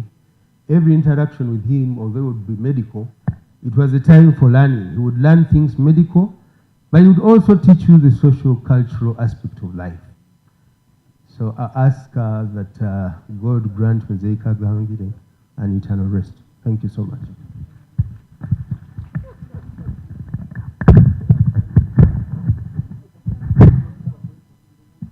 Thank you so much, Doctor. Before we proceed with the speeches, allow me to make some notices. Katteho oburango buke. Ekirango ky'okubanza n'emyanya yaitu ningashi bakweta places of convenience ningashi twarwa omu rujungu aho kubaasa kugenda okashesha. Omwanya ogumwe guri eruguru aho ogundi guri hariya haifo. So imwe ab'ebidaara ebyaifo nimbaasa kukoresa omwanya guriya kandi imwe abakunuya omwanya baguteire eruguru. Omwishiki waitu obu batoreine kwakira emiyago yaitu ni Becky muka Luogwo kora abaine ekyokuyagisa okimuhereze aba UPDF bashaba ngo barabe muzeyo nibakunda kuragira ngo bo tabakwenda kwija kuno abandi nimwija kumushanga kunuya. Nebyo bice, let me announce obutumwa jeno mugira na family yawe. Honorable Robert Mwesigwa yakutuma obutumwa kuti yabasa kwija ari Nairobi ino murweire yashashane keji yaba yagisiza miliyoni 1 ziri asomu yanjye aho obandi ziragaho yekumanya. Nyino obutumwa obukorwa wa General Kavuma yabasa kwija ari Somalia. Yatweka obutumwa buringwa buhandikire konka yashashana iwe nija kubutsindikira in the interest of time nija kubuforwardingira yashashana iwe kandi ayendeza ekihumuro kirungi omuguruso waitu. Obutumwa bundi bwarga owa Major General Birungi nimbasa kubushoma speed n'uburingwaho. Condolence message. The bereaved family of late Mzee Judson Kaguhangire, the people of Rushere, Kiruhura district, dear mourners, 4th February 2025. Fellow mourners, on behalf of you of Defense Intelligence and Security, DIS, and on my own behalf, I wish to express my sympathy to the bereaved family and the people of Kiruhura district upon the demise of our beloved grandfather and father, opinion leader, and inspiration character to many, Mzee Judson Kaguhangire. Dear mourners, as we mourn Mzee Kaguhangire, let's pay tribute to his contribution as a teacher and educationist who imparted knowledge to many Ugandans in the early days of nation building in the 60s. From the available literature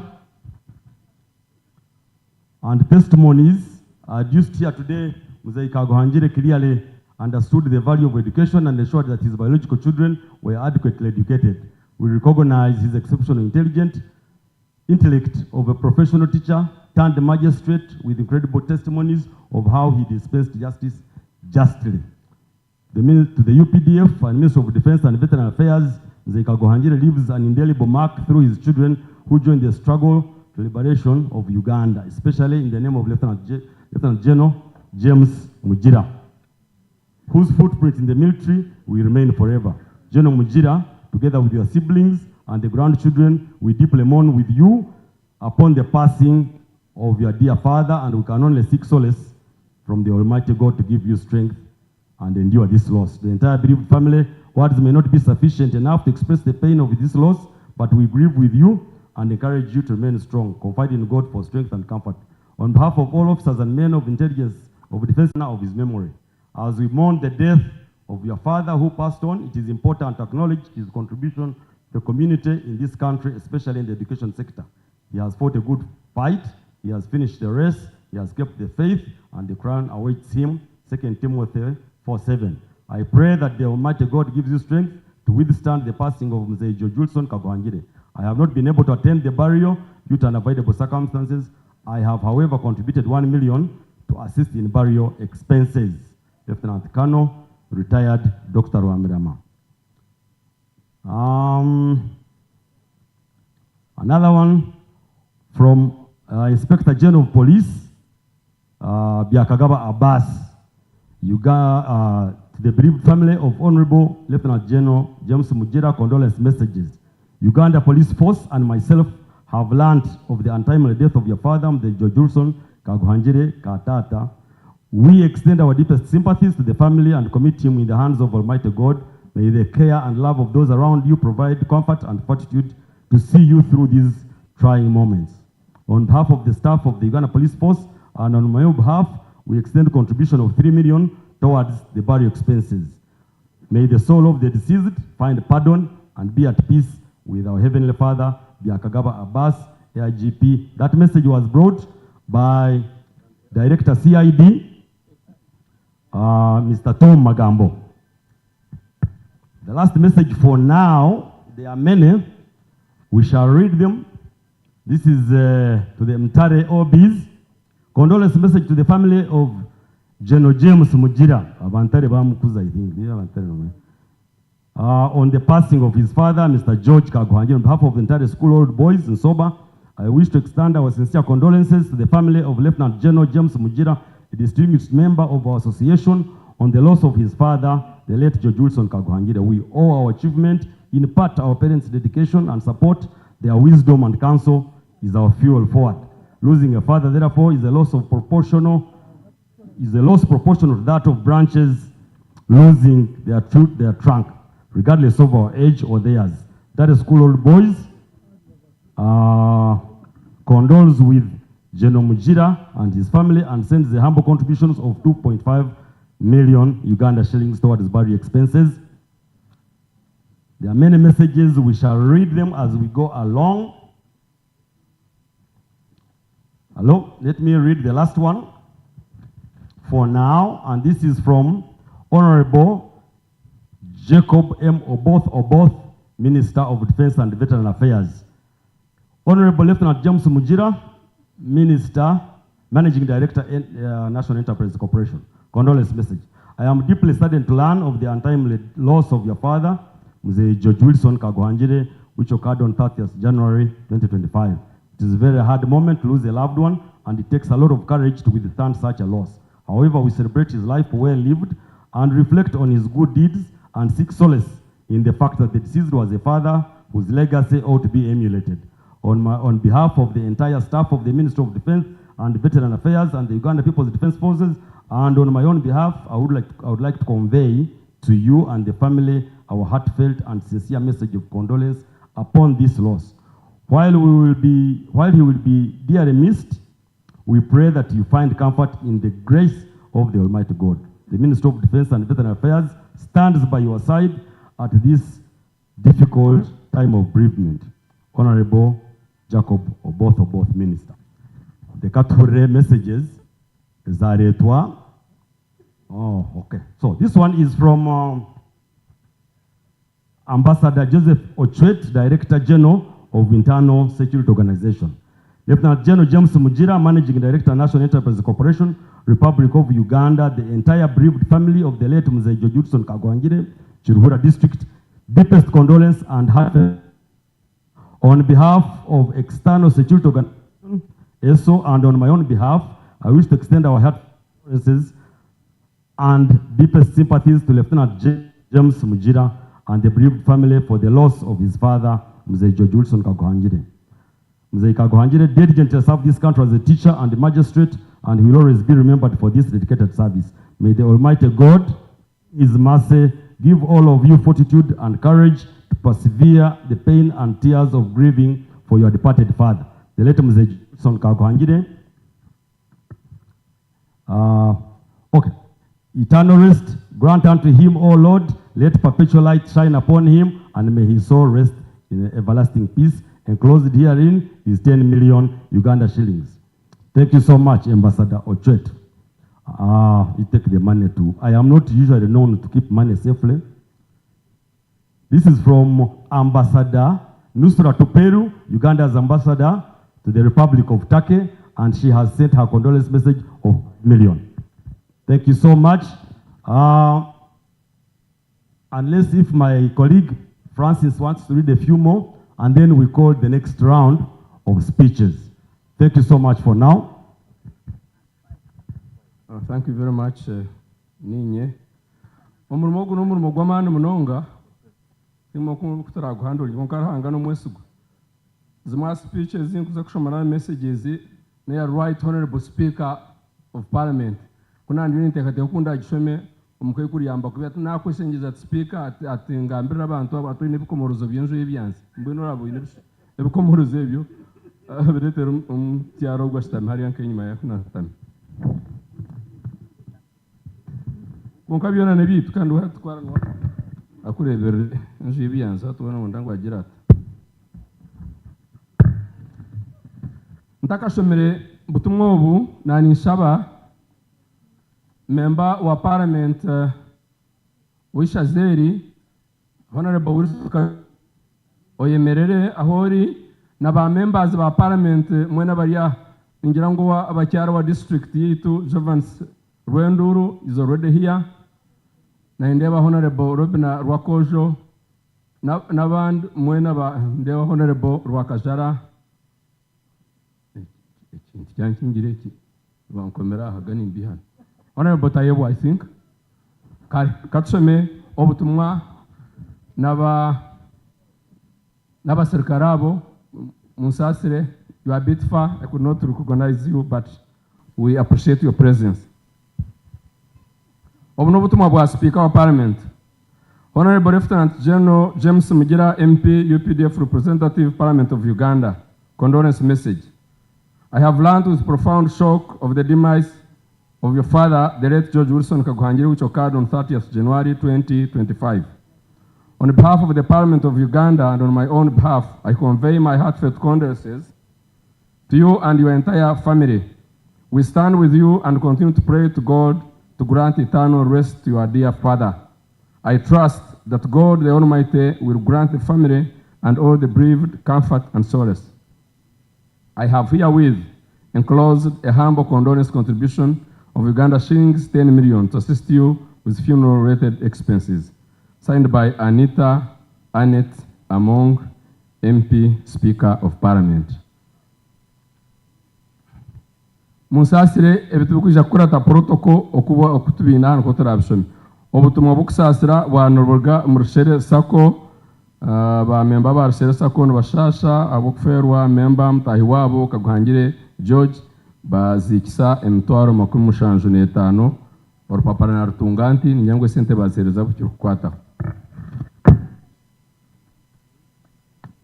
abeka ya omugurusika Kaguhangire nibasima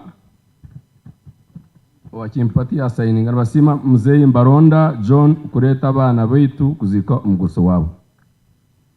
Condolence message from NSSF. Condolence message to Muhangi Javan and the entire family. Dear Javan and family, on behalf of NSSF staff and management, We wish to express our sympathy at the sad loss of your beloved father. We want you to know that our prayers are with you at this difficult time, and there are no words to express our heartfelt sympathy to you. While there is nothing we can say that will ease your loss, we want you to know that we are grieving with you. Our thoughts are with you and your family in this trying moment, and we hope that you will draw strength from our company. We also trust the memory of his life will comfort and sustain you in the difficult days ahead. May the Almighty God console and strengthen you and your entire family during this trying moment. Our condolence to you is 2 million Uganda shillings signed by the Managing Director.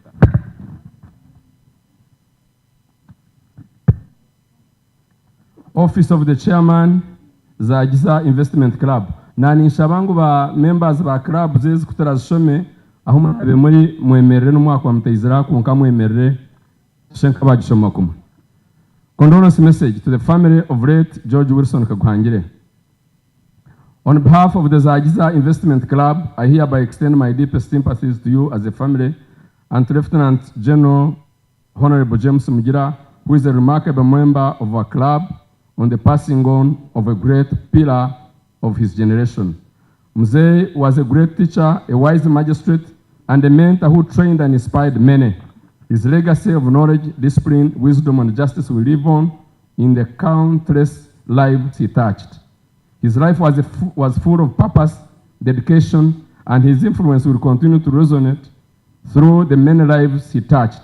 As we honor his life, may we remember that a life, in quotation, a life well lived is not measured by years, but by the lives it touches and the legacy it leaves behind. To our beloved mother, please take comfort in knowing that his impact will never fade and his spirit will continue to live on. May you find strength in the love and support of the family and friends during this difficult time. Lieutenant General James Mugira and the rest of the children, your father embodied great virtues, and I have no doubt that his legacy will live on through each of you. May you find comfort in the memories you shared and strength in the lessons he imparted.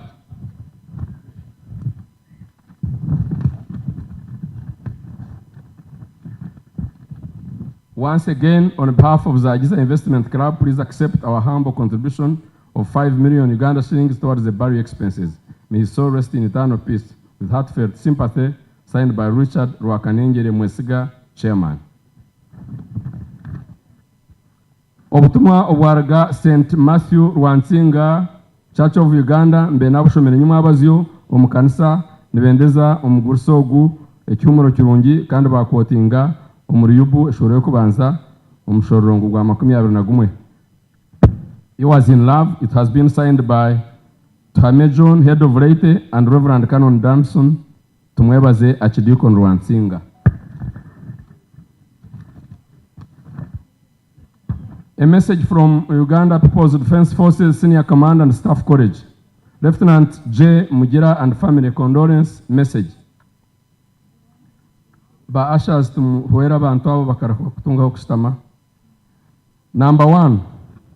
It was with sadness that we learned of the death of your beloved father, Mzee George Wilson Kaguhangire, who was a retired teacher and a magistrate. Undoubtedly, such a remarkable person of unequaled wisdom and experience in the civil service of Uganda touched the lives of many. On behalf of the Senior Command and Staff College Timaka, and on my own behalf, please do accept our most sincere and deepest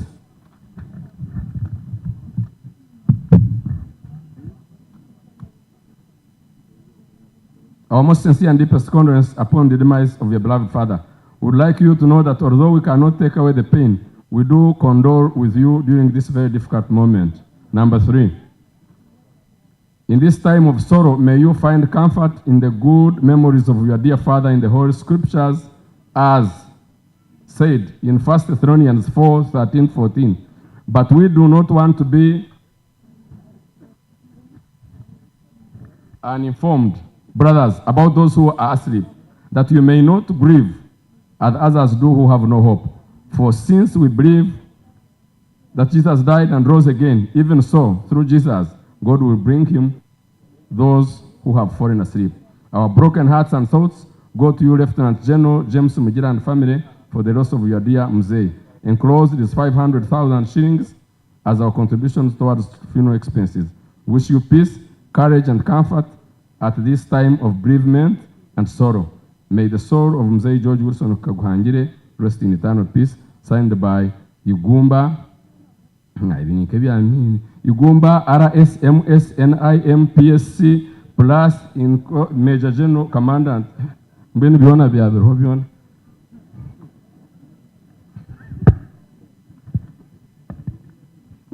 Ngoseja.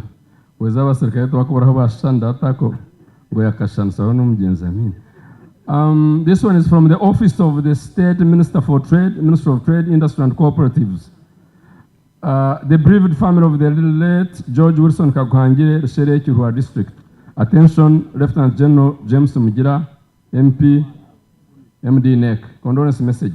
On behalf of the colleagues, members of Parliament representing the Uganda Defence Forces in the 11th Parliament, and on my own behalf, I wish to extend our profound sympathy and deep condolence to Lieutenant General James Mugira, Gw'Omugyenzi, Kaguhangire, and the entire family upon the loss of the family head and distinguished elder Mzee George Kaguhangire.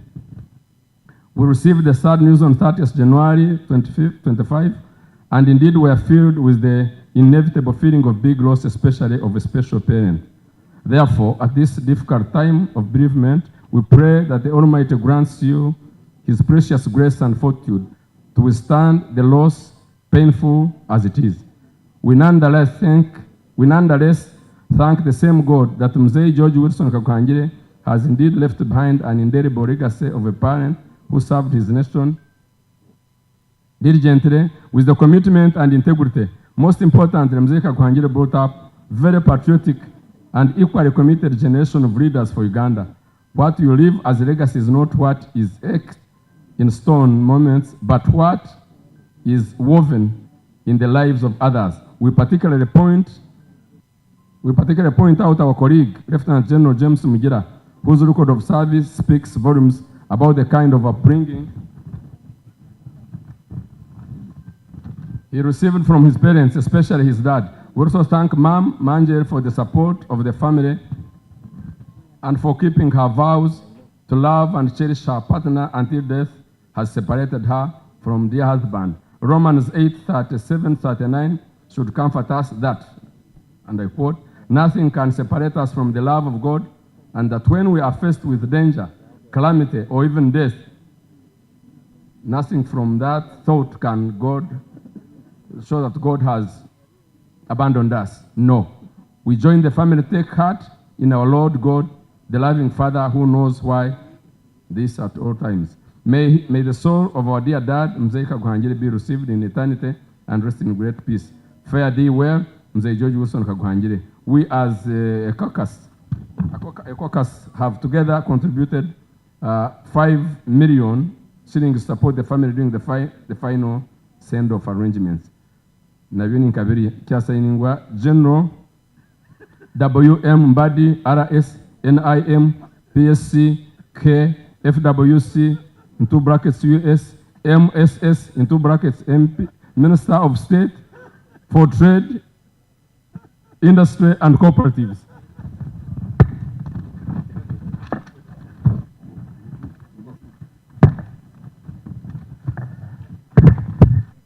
We are very sorry.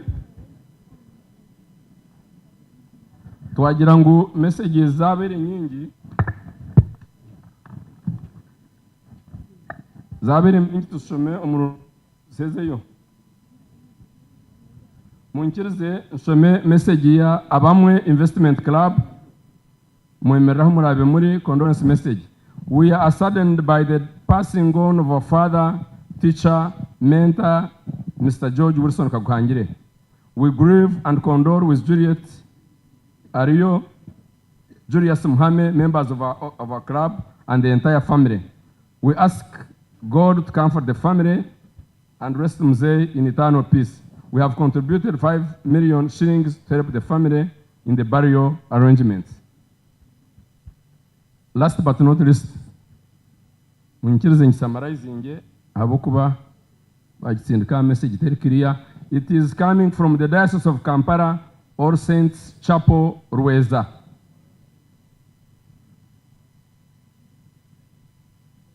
Bashasha na family egi message zitine mutano mhango n'izindi zona kandi yasayiningwa Reverend Simon Peter Omoding. Egi message babajhandikire the family of Judy Kaguhangire.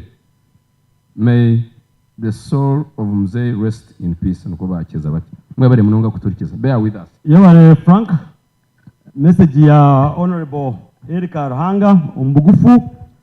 I met my friend in 1963 when he was a teacher at Kaboe Secondary School in Shema. I was with my father who was looking for a school for me. I met him again in 1988 when I was looking for votes to be a member of parliament for Nyabushozi. He was my strong supporter. He was one of the elders who helped me earn credibility in the community. I am so happy that God rewarded him with wonderful children and useful for Uganda. God also blessed him with a wonderful life and a long life.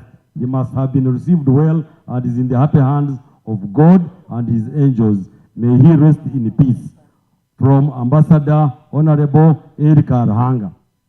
Allow me to request Brigadier Ngabankwatira Nabo Thruabwera to come and introduce UPDF generals, and then we start with our speeches. Thank you so much, Naboth. Naboth Kwara Rigeyo Abejikuru, grandchildren of Mzee Kaguhangire, Benmwetekateka, led by Mujire, Nicholas, Tracy, and Edith. Thank you. Thank you, Ninye. I think you are going to be arrested. I'm Kano Nabos Mwesugwa. I've been asked by Afande Mujira to introduce generals and MPs and senior citizens here. Allow me to introduce Honorable General Wilson Mbadi, Minister State for Trade.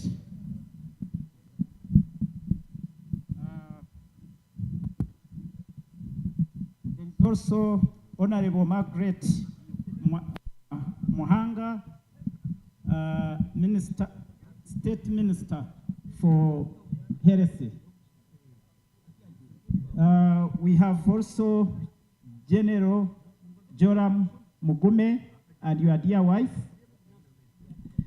We have Lieutenant General retired Henry Tumukunde.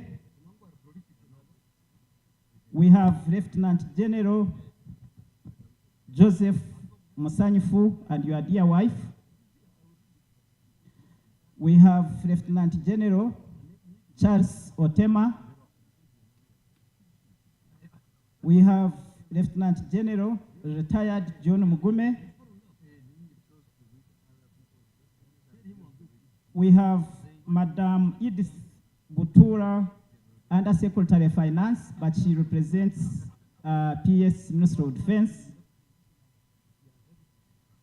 We have Madam Jore Tumwine, the wife of General Tumwine. We have Major General retired Stephen Kashaka. We have Major General retired Emmanuel Burundi and your dear wife. We have Major General retired Wills Biarugaba. Kiruhura people, you don't even clap for these people have come from very far. We have Major General retired Gavas Mujenyi, all the way from Kabare, maybe Ngambahi Wakurubundu Mkashimiro. We have Major General Mzee Sabit. We have Major General Henry Matsko. We have Major General Moses Wachtarate. We have Major General Fenehas Katirima. We have Major General Francis Okero. We have Major General Goa Kasita. mwamutatira mu ngaro tumukwiza kutunga passports. Aha. Ni manya y'abakwiza kubakwatamu. We have Major General retired Oura. Oura he's the deputy of NEC, MD NEC, deputies as Afande Mujira. We have Major General Geoffrey Katsigazi. We have Major General retired Ondoga. We have Mrs. Jore Kavuma. Mrs. Kavuma, I think, is supposed to be General Jore Kavuma, one rank above the husband. We have Major General Don Nabasa. We have Major General Keith Katunji. We have Major General James Virunji. We have Brigadier General retired Kapuru. We have Brigadier General Mompe retired Bisoba Gonomana Womka. We have Brigadier General Francis Kashaka retired. We have Brigadier General Ephraim Mugume. We have Brigadier General Solomon Amanya. We have Brigadier General Kabango. We have Brigadier Johnson Namanya. Passports. We have Major General Richard Karemere. Imwa kwenda kusomesa abana banyu masomero marungi ubwo nuwe mukuru kurebya amasomero mu UPDF kandi hata abana aba UPDF nubashikira kimwe so mutunja kanamba. We have Brigadier General Goroba. We have Brigadier General Silva Muhwezi. We have Brigadier General Julius Mbeine. We have Brigadier General Tom Tumuheirwe and your wife. We have Brigadier General Dom Tumwesjiromwe. We have Honorable Colonel Dr. Nekesa.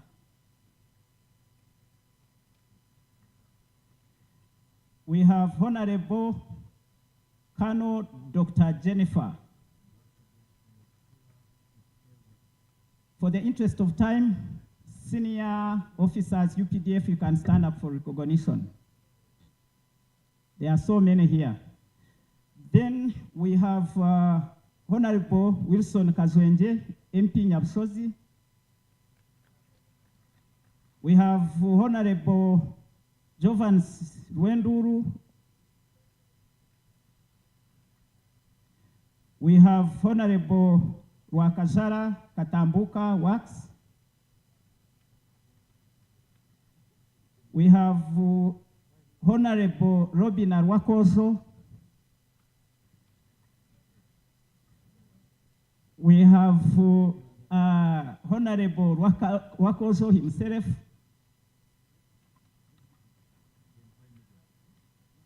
We have Honorable Herbert Tayewa. We have Honorable Ambassador Tiperu, Ambassador Taki. We have senior citizen Philip Kamgungunu, former LC5. We have Mr. and Mrs. Enos Tumsime, our senior counsel. We have Under Secretary Mr. Mtabazi. We have John Msinguzi, Commissioner General of URA. Na reyesha guno womuka is a member of the family. Nabanyanya bona nabarebaha. We have Geoffrey Kamuntu. He came late. Yashitamakuria. Unansigire yo kwanzira konka bajya mwansire General David Muhozi and his wife abukubanyona ni Manyangu is a brother to Afande Mugira. Ubwo namsigire yo konka bajya mwansire. I do not forgotten you, sir. Ninkumanya nko mwana wa mzee Kaguhangiriwe na Afande Mugira umko mutinyene risabu kubanzira. I thank you so much. We have representative of UPDF, General Kayanja. He will give a speech and he's coming. He told me he's about to. Lieutenant General Kayanja, Mohanga, Land Forces Commander, and he's the representative of UPDF. I thank you so much. May God bless you. Thank you so much, Colonel Naboth. Rawera, Yamanyire Chitinisa. That there is Honorable Mary Asimwe. Thank you so much. Can I now have the grandchildren led by Mr. Mujire and the others I read? And from now we are cruising.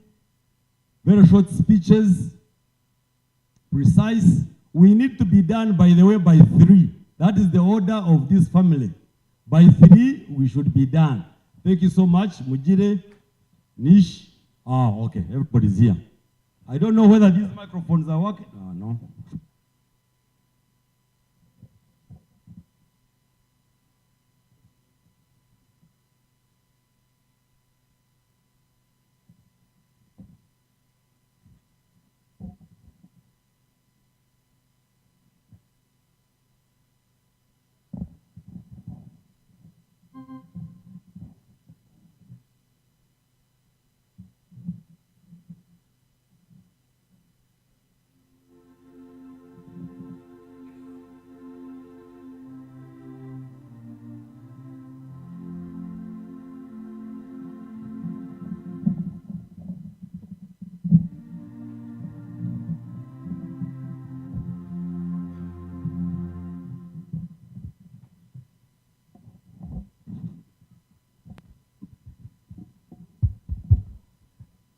Good afternoon, monarchs. We'd like to thank you all for coming to celebrate the life of our grandfather Katata. To begin, I think it's only right we introduce ourselves as grandchildren. So the brief introduction, just names, please.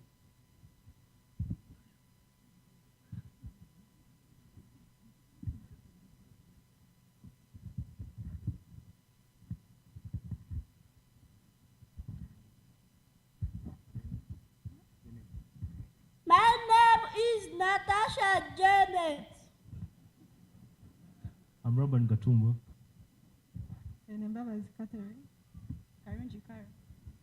I'm Pera Judith. Akampura Joel. I'm Suwa Joab. Nasaka Miri. Country Joash. Edgar. Lucas Sally. Kamlege Ricky. Ayota Colina. Asinga Kala. Arho Kate. Ragamanguzi.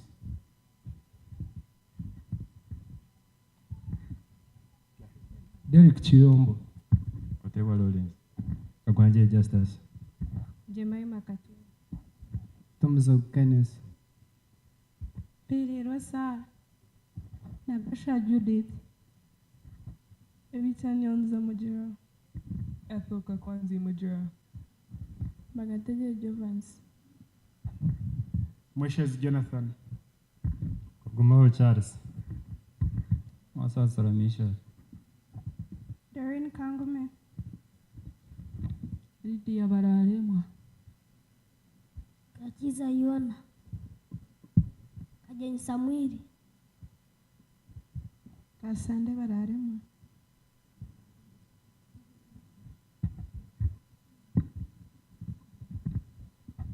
Edwin Atao.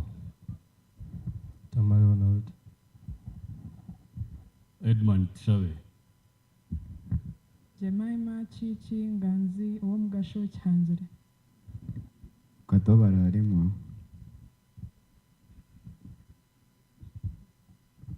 Akora Kata Kawamara.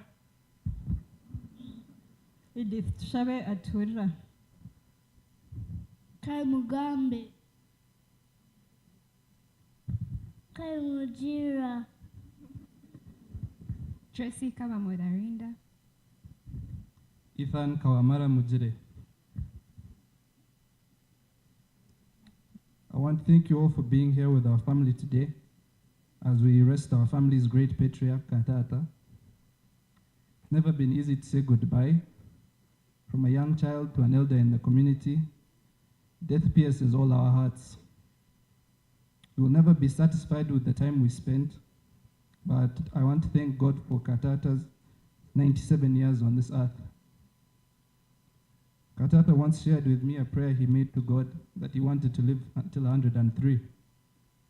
6 years away from that, I believe God saw the suffering that he faced, and decided to rest him well around his loved ones at a time we could all honor his legacy. Katata was a dominating force. His command of authority, his brilliance, his good looks, he fully took control over his life, and even in death, continues to lead us and set an example. One story I have with Katata taught me many things. He taught me about my clan, my heritage. He taught me how to show love even as a man. One story I have is one morning when he was in Butavka with us, I was greeting him, and when you're talking to elders, you speak slowly. You don't speak with a hard tone. Najara Katatori wrote, said in Katatori wrote, Yanyura Yajara, Kamungum says, speak man. And from there I learned that, you know, there's that folk within you. I need to also command authority. But he was teaching me more than just that. He gave me his father's name, a name I cherish, a name I hold dear to my heart. I think at that as I've grown older now, entering manhood, began to have conversations with me. I lost that opportunity with my mother's father, Mzee Rakanenjere. Entering manhood now, I lose that opportunity with him, but I'm grateful for the years that I had him, the conversations, the calls being called uncle, his laughter. Katata had a funny laugh. But we're grateful for the life he lived. We're grateful for the legacy he's left behind and the lessons that he's taught us. And we know that he will live beyond the grave. I'd like to thank our mama for being an amazing grandmother, for showing us what it means to be a wife, to honor your husband's legacy, to honor your vows, and for introducing us to the church. It's through her, it's through the church that we're able to build strength during this time. I want to thank my parents, my uncles and aunties for setting an example on how to love your elders, how to love your parents, how to respect them, and how to honor their legacy. I'd like to thank you all for being with us during this time. May we not treat it as grievance, but treat it as a celebration of a life well lived. Thank you.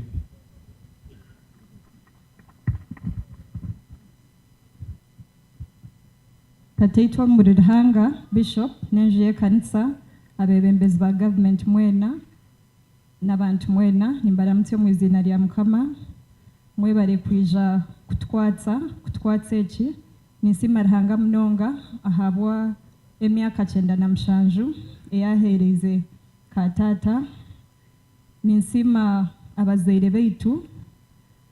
Katata ninyishka akakunda kunchwera emfumu, akanchwera emfumu yangira ati omwanya gwo kwezirikagye kuryozarwagye. Ninsima Ruhanga ahabwo kuzarwagye, ninsima Ruhanga abo kuba twena nko kuturi aha tuzairwegye. Omuri ekyo ninsimiramu abazaire baitu, ninsima Daddy Chairman, bamawe itwe mwena, batate nkazi batate nto na n'abazaire baitu mwena mwebare kutworera gye mwebare kutushomesa mwebare kutwitsa omwaga ngu tumanye bukuru nyowe ninkikunda ekyokukwitsa omwaga ngu omanye bukuru haza okabumanya nimbasiima abazaire baitu nitubeesiimisa nitusiima Ruhanga habw'okuzaarwa gye katata nibagira ngu akaana abaitsa omwaga aba abaana be konka kandi itwe abaishukuru akaana atutetsa akatugira ati nyowe nkantaine uncles and aunties so you people my grandchildren you're my aunties you're my uncles akatweta auntie atweta uncle haza akakunda abere nakunda ngo omwetabe oto weitu akweta auntie omwetaba oto weitu omanya ngu no wanyu owahamara nimsima mnonga habw'okututetsa itwe nk'abaishukuru ebimwe aha biconco bya katata ebinkukunda munonga nimukundira amazima embabazi okukunda okw'amazima oburungi tinkarebaga mugurusi murungi imwe murarebera omugurusi murungi w'emyaka 97 de muzeyi Kayangire nwari heihi ari hake kumuhikaho konka nindebera kimwe nkatata niwe muntobere nakirayo burungi omunsi yona omu myaka ye yona n'obutsigazi na hato bwari omugurusi mbere nindengu n'umurungi munonga so ninsima Ruhanga okuteereza ebiconco nk'ebyo ebyobwenje ebyokukunda kushaba n'ebiconco byona ebikatata beraine babigambaho byona ninsima munonga ka mama okuguma aha rubaju rwa katata emyaka yona okuhitsya obwahati ninkusima ka mama okutwegyesa kushaba na n'okuguma nootushabira nikyo kituhikiza hituri ninkusima munonga ninshaba ngu twena turebera hariwe kandi tugume turebere aha bazaire baitu nyowe ninkunda kucelebratinga milestones z'abantu buri birthday ya katata eri omu 12 kuyabere hika muteerere esimu nari mwehoreza message ati buri kumwehoreza message akangarukamu nandi aha ninzishoma ninzirabamu akangarukamu kuzabere zihika midnight mwehoreza message nari nantabasize nkyera omu kasheshe munonga mwehoreza message mwendeze emyaka mingi munonga omunsi angira ati niwaba wokubanza anteerere esimu ati niwaba wokubanza kunyehoreza message ya happy birthday obundi angira ati niwaba wakabiri ntokubanza sharyo ati yaba James Mugira niwe yaba wokubanza ati waba wakabiri when I used to look forward to his birthdays mushabire migisha nkebi ninyenda kuhereza obujulizi omu August 2022 okwa munana 2022 katata arwaire munonga ari akitanda twena tukatitinde twera tukirire ntuteekateeka ngu yaza kufa twaza omu irwariro kagenda na mawe twamushabira kutwaherize kushaba omuri ekyo ninsiimira mawe okutwegyesa kushaba na n'okushaba munonga kutwaherize kumushabira kutwabere twaza kugenda omutima gwangira ngu garukayo garikyo mushabire nagarukayo kandi omukishenge na katata na Aunt Josette namukwata omu ngaro namushabira nagira nti Ruhanga katata aine emyaka 95 nakushaba nakweshengereza muhereze emyaka 5 mwongere emyaka 5 yonka kwaratse emyaka 100 omutware ninsima Ruhanga habw'okuba tahikize emyaka 100 konka Ruhanga kamwongere emyaka 2 amwongere emyaka 2 nindeba ngu n'obujulizi bw'amaani munonga nyowe nikyo kibere nikinsasa mbere ningira nti konka abantu tutukusiima nkashaba Ruhanga nimanya ngu famire yona buri omwe akashaba twamushabira konka tukatwahwire amatsiko konka nyonka guma ningira nti Ruhanga mbwe namugambira nti etano yonka kwarayitsigana omutware hati ninsima Ruhanga habw'okumwongera emyaka egyo 2 afetahizigana konka feira aine emyaka 97 ninsima Ruhanga habw'egyo emyaka 2 n'ekicweka kukira munonga egyo habw'okuba tubazize kumusiibura kumureba kugamba nawe omu 12 when it was his birthday kamwehoreza message as always hati yangira tuontere atukora tunje obwire ontere namuterera twagamba twashaba twaganira nkanta kagambaga nawe on phone for more than like a few minutes erizoba tukagamba nkeshaha nk'ibiri hati nyowe nimanya je ngwakandagaje ntereire ahagire kufera mbere ntaro London nyenda kusima Aunt Roy na n'abantu abaizire bakakwatsa Auntie Roy tukoze road for way to London abantu beija nyonka ntakukimanya ngo Auntie Roy ayina abantu bona family and friends. I want to thank all family and friends that came to join us in London at the vigil.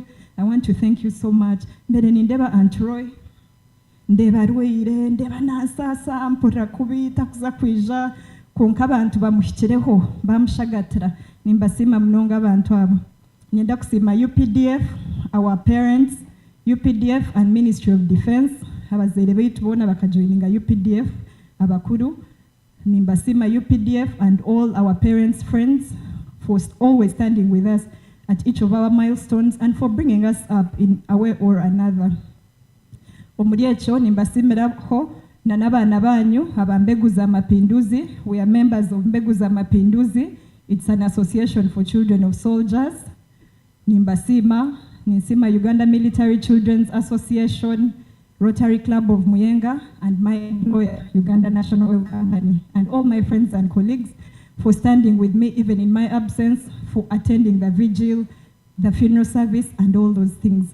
I thank God for Katata's life. Katata akakunda kugira kuwabera musibura agira ati turabugaruke turebane irhanga kwa rakisime irhanga nkwa kisimire Katata nkokobere nogera ukokunda kugira otinya kusinga akubandizeyo Katata nyakusinga akubandizeyo RIP.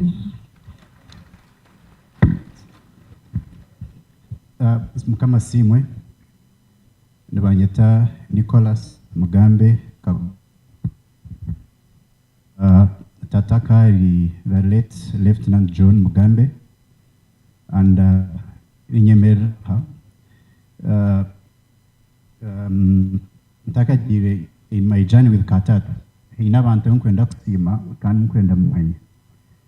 Patrick, please come. I'm a trained lawyer. Kuna in 2018 kaganira na Katata na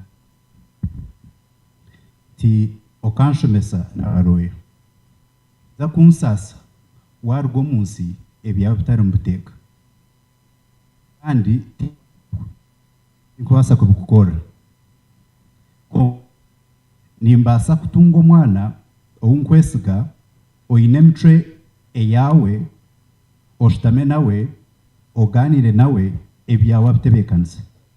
So 2018 nagamba na Patrick, this is Patrick Turinawe now with ENS Africa. Patrick tukashoma nawe ishomero konka he was ahead of me namya Patrick ni kushaba nshabe sente zone zorukwenda konka oshitame no mugurisi wanje ebyo bitebekanise atarwo munsi ebyo bitatebekaine. Patrick yashitama nawe eje myaka yona atura lawyer we ebyo byona twena bimanya kandi kuma Katata very particular nkanta kwasa kumutungira omuntu nkumanya ayino buyayi ayine kishuba ayino rukuru takfamu murumogwe nkanta kubasa. So I looked for Patrick kandi yamukunda yabo mwishukuru nawe. So Patrick, thank you so much.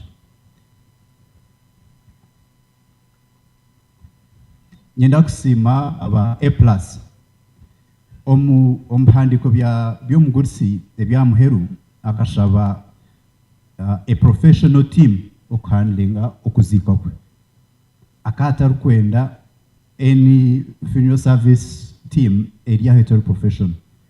A+ bakoze mu murungi nyenda kubasima nkambe Katata okufa kwe nkamwino ICU mukwitso mukono yafani mureba kana musibura omukasheshe twamutwara mengo bamujweka mbeine akakunda kuba smart namugura bota inungi baje mujweka bamutaho omwe ogwenyomyo yagenda smart. Aba A+ baba a very professional team. A+ mwebare munonga. Nyenda kusima Kenneth, Joshua and Lawrence. Aba nabana abatwire beine Katata at all times. Bakamujanjaba bamureberera na hati uwo bari mu irwaro bayiba muri ajo tata akata akabura g'omwana wena kumurebera ubwo kutuma kandi bakumanya akatuma munonga akahika no kutunga kade akatera kade oija no irkanga nyenda kusima organizing committee abo bebarya led by Uncle God Karamzi na ba King mukuzire umurumo murungi munonga katata kakunda obuteka kukora ebintu omubwire kandi umurumo gwo mukozirege mwagushyikiriza mwe bari munonga ntakagire in my personal life na katata na yenda organizing tata Zara na Mazara Brigadier Tom think my whole stamina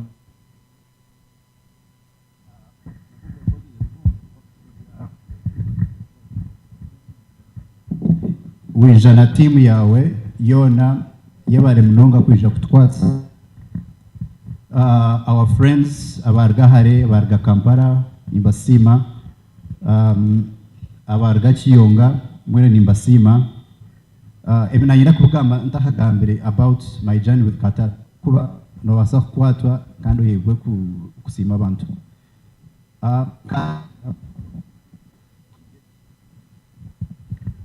origendo rwanje na katata my father tata kafa nyine myaka mwenda in 1997 konka katata kanyiho atata emyaka ena kwihe emyaka ena ati nyine myaka 36 yanyihayo yanshomesa primary akusya omusenior 4 kwa china senior 4 ya handing over to chairman konka ekyenkwenda gambaho ebintu byabangambira one ebyawo mukama nwabimanya ekya kabiri akatura nashaba ati mwenu kundo na ubwira ukubulika ndukugwo munsi noija kwa umusheija so yagezaho kureba nashoma naheza in 2013 ndia LDC yanteresum ndio mukushoma LDC akujima kwegumira yanteresum atniko atwano mpura wano nkunda wano manyangu nkakuzara haro mwishyo bangambire tugo mwishyo hasha ati abo nimba manya n'abantu beitu nani nkushaka ugenda murebe tukata ibyo kushura kantabiri mwigesha nyine LDC I have to concentrate atumwe wano nkundra ugenda murebe 2013 umusho wangambira aba mhara Brigadier Tom and Ruben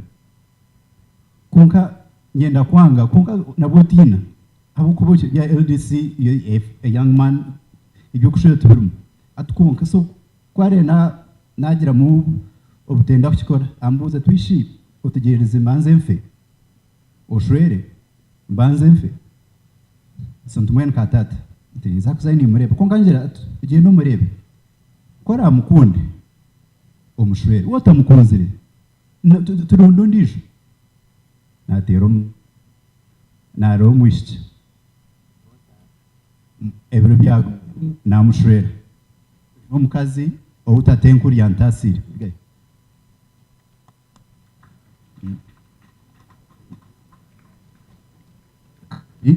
kuna herize ntukushwera kwezi ko kubanza twatwekire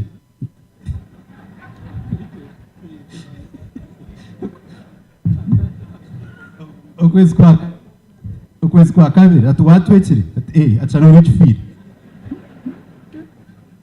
acana tokumenya ebyokukora haina kandi kiyateyemo kenta kwasa acana tokumenya ekyokukora okwezi kwa kashatu namuhundi omushaija namuterera esimu namugambira taza okyonamire ekatushabe mukama yareba omutabani wange wokubanza omwishukuriza nwo namweta mugambe izina lya tata ati noyongeraho lyari nagira ugundi umugisha engeraho ndije namweta mugira abazaire banje. So ombero 2021 yangira ati nyena ngo ihahe ente zawe uza kurunda umwanya ubu mushije ugira ente zawe tukatati runda umwanya. So mukama yankwatse natunga umwanya Kiyonga yampente 24 nakurga ezente hati mukugambira zyo muri garano. So 2023 yambuza atubishi tokwenda ndeyo mwishiti wawe ati mukama kunakwatsa ukazara umwishiti nkamureba umwaka guhire mukama yampo mwishiti nawe yamureba umwaka ogugum yanshita musahansi ageta hati utungira bishiti utungira itaka wagira ente n'inyenda uyombeke Kampala nyena ngo utunge nju yasho mukama yankwatsa najyombeka yagireba.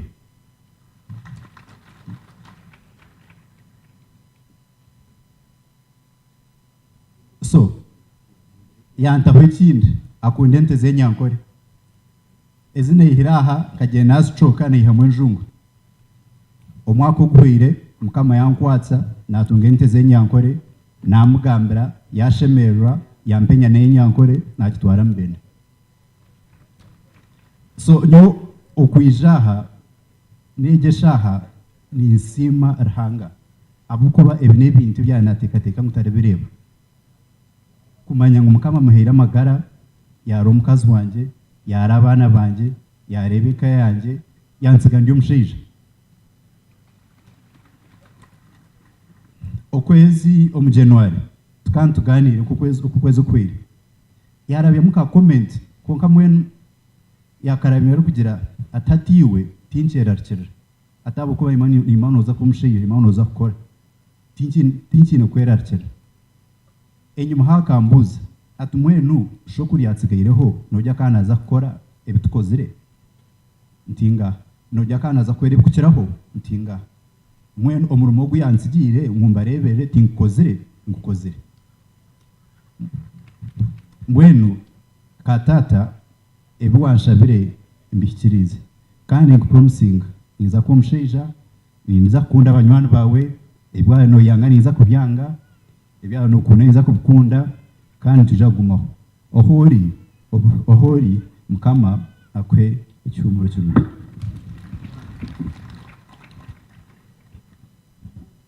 abeshukuru mwebare mwatura konkato wabasasira mwatura munonga ekanisa kwera atibinjaho mushango no gwanyu mwebare munonga munkirize shomeho obutumwa buke obukubasa konteiso muchome nanta bushomere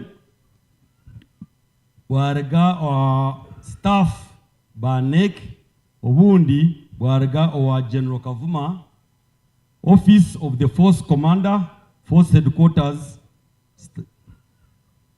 African Union Support and Stabilization Mission in Somalia, Mogadishu. Condolence message.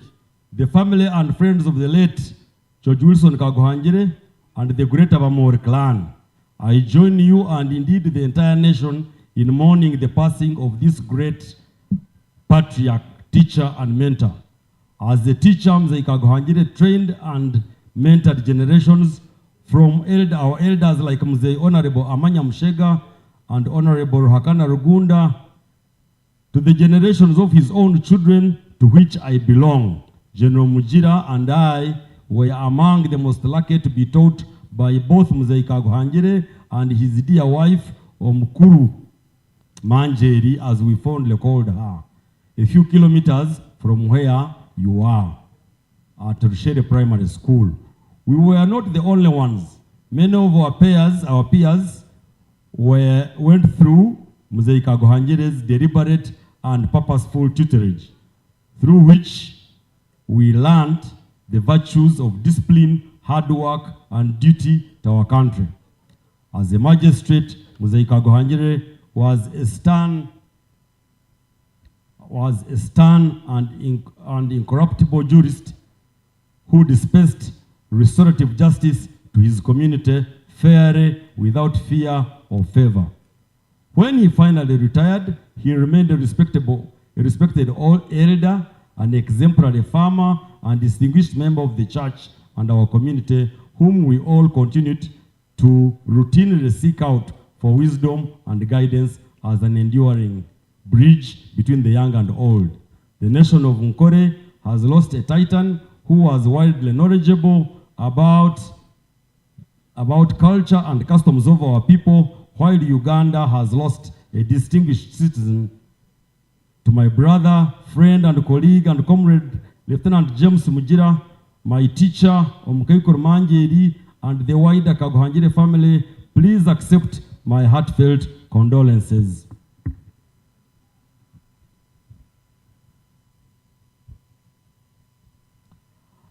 I have not been able to join you in sending off Omugurusoweitu due to work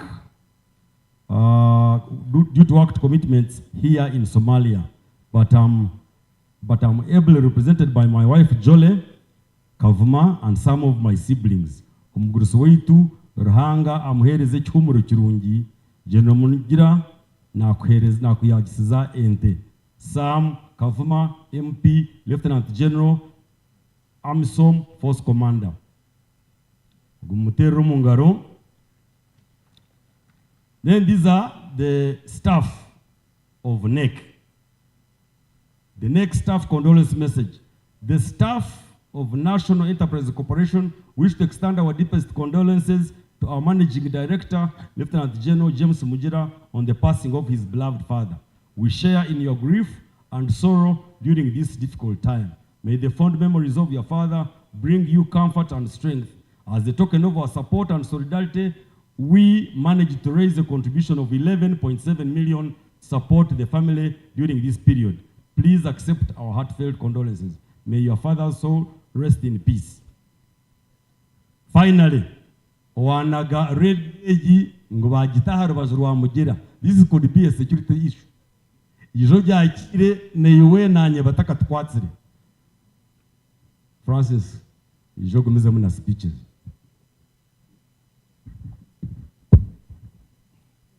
As an assumption,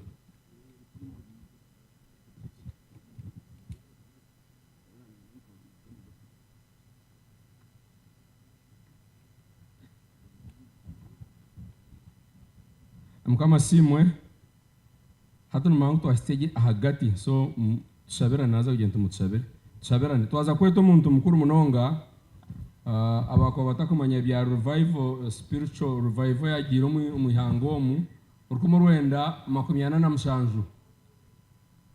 omahari vanguards bayo ababandize okiroho hati numuzeyi naro mugurisi Simeoni barahi ije ohereze ebigambo byawe naraka tukureteraho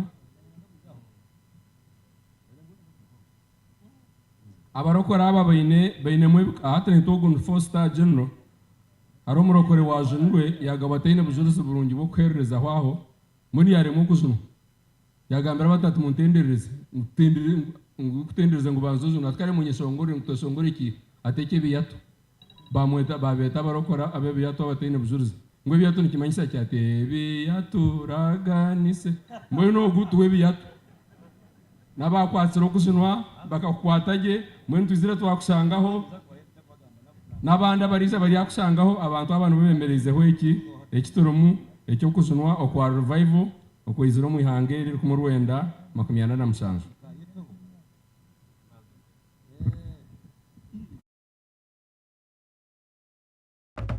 ho umwaka mushya gw'ijana bintu bishya tandika na 2015 byo kwa kabiri Sky TV nije kuhinduka umwaka mushya gw'ijana bintu bishya amakuru marungi ngagagatahamu tandika na 2015 byo kwa kabiri Sky TV nije kuhinduka tayari West kandi furuchari ma Crystal Road ezo makaga yago murembe agine technology ya mani okuruga buraya manye byoma byayo nibireba ko muntu mushawo oyijo cyangwa cyano zone tizirahinduke azamu neza kumara bishatatano na mukaga zuku zero mushanju Star Times 8 free to air noti ina munana iwe tukurukwata remote yawe ugira ati ce tayari west irakagita kugenda mbwene mikoro yona nagirgaho mbwene buri zoba mugira kangambire nayo koma tukanza kusibura munwana wanje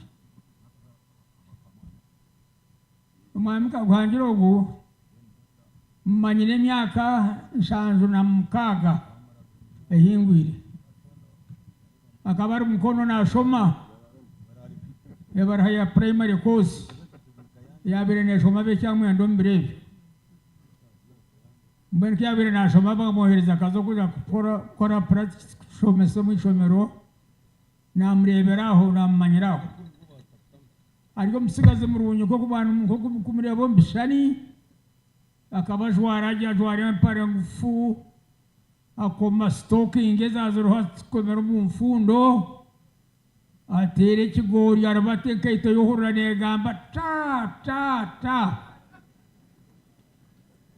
bayindika bamureba yataho mukarisi namureba obwo nampundo mwene bwanyuma yarigaho yija yashomesa kunuya yaza shera Kaguhangire kayo umuntu w'amazima munonga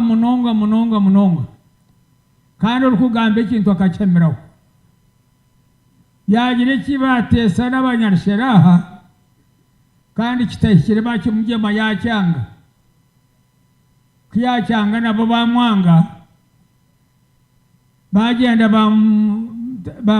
baza mu education office bamuhinduza bagira Kaguhangire natabura Nyabushozi ngo atariga ariko muri Nyabushozi bamuhindura yataha Buganda mbweno mbugufu tarikwenda kuturayo ijo Kaguhangire Buganda yayitera hogwe yarigayo yaza bamutuma biharwe kiyabari biharwe nashomese biharwe omwaka gutakishwa itwe kashwa twatwine 2004 baterize kibona cya katano obuna ko bon kandi chairman wa management committee na ko astabisor kiko rwange ntikaza kushaba Kaguhangire jatandikire ecya katano ijashobetse n'ecya mukaga nagenda natahamba road education officer kana ikireyo bagira kureka nasamaje kureka abarishere bakamwanga gwatarigarika Nyabushozi kureka icyo rakore ogenda ustabisor kiko rwawe orete minute yanyu n'abantu ko nabikora ntyo natwara minute yetu Kaguhangire bamwihombe harwe bamureta kashwa yeija yarara omukaye yanywa amategenteze yatekerwa omukazi w'ekitoke omukasheshaguruka karashomesa kashwagarika omukaye kurugaho naihaho omukago na Kaguhangire yaba mwana wanje Kaguhangire yakora umurimo gwitu gwagenda abana baitu bahikagiye koko yabara yomucomesa gwagumizamu twahanente kiyabira reba nare tuhariya akabanye tumwogera yija nanye mweta rujwisa na rwakiyonga sheka tizana nisha nafwerwa mwana wanje munonga na rukundo yanye na Kaguhangire guri amanywa manje ryo guno mushuruzi wanje ubu tera no tware migoga agata yayirana esumuzit tirgaho akamara munywani wanje arigireho yansigira munyezinya naho nimpana nawe mu gihugu ntabwo cyo nizima ntanga Kaguhangire no muntu ushikire akora amazima akore bishire n'umwanya wo yatwita n'umuntu muhango wargaha nambwe naho aifa Kaguhangire mbere ari nko mutyo kugwa muhango ekyo nikiza kunsasa munonga okushomoka kureba kuba kurungi kandi nako kwirobe wako gwena moto koko kurugaho koko mugero guyagumaho atashitema mu kitebe cye ababo bakamushangamo noreba ngo n'ikintu cyo bisasa gwena haza kubitongo lyaguma mbangire ekyo nikinsasa munonga nhanga ko yasima kandi bwana ubona ku bw'ikintu kubirukana obugerota Kaguhangire yagenda konka kozere birungi binjo munsomu nangwa rwano hurabo barugunda hakana reba bari no mu kitabo cyaho uzima kakurumuru makashomesa abana bihanga akahereza ihangeri akahereza ombaramuzi akahereza ombushomesa akahereza ryo mukayumu Kaguhangire kankunda rukundo yo kutangaza nangwa no babwira rwero mukubanza kana bentere sumu manje akanterera yangambira atagira total ko atesimu ezindi koreka gumungambire esumu yabarahire ne yatumwe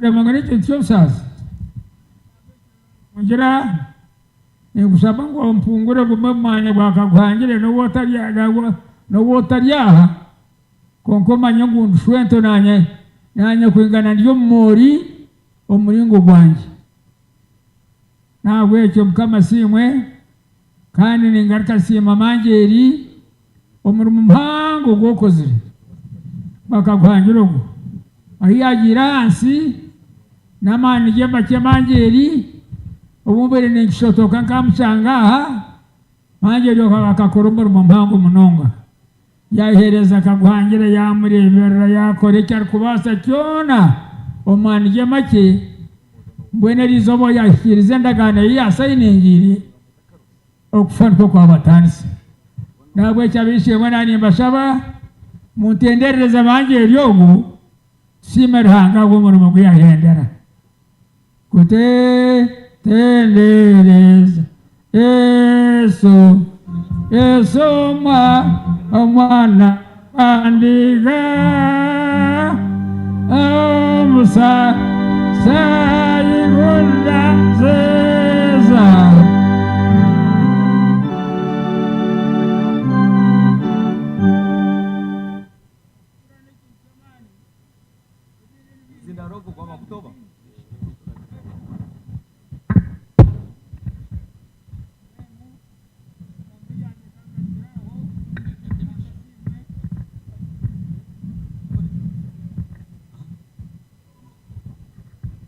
nanga simwe abomurumo abomukagu gwanje nawe abo twakorera gayine kabukundana nanye kufana ko kwantanisa nawe nanye ndyamshangayo ndanga Kaguhangire ecyumburo cyo abo kubadoko z'abakashongo mukama kubenawo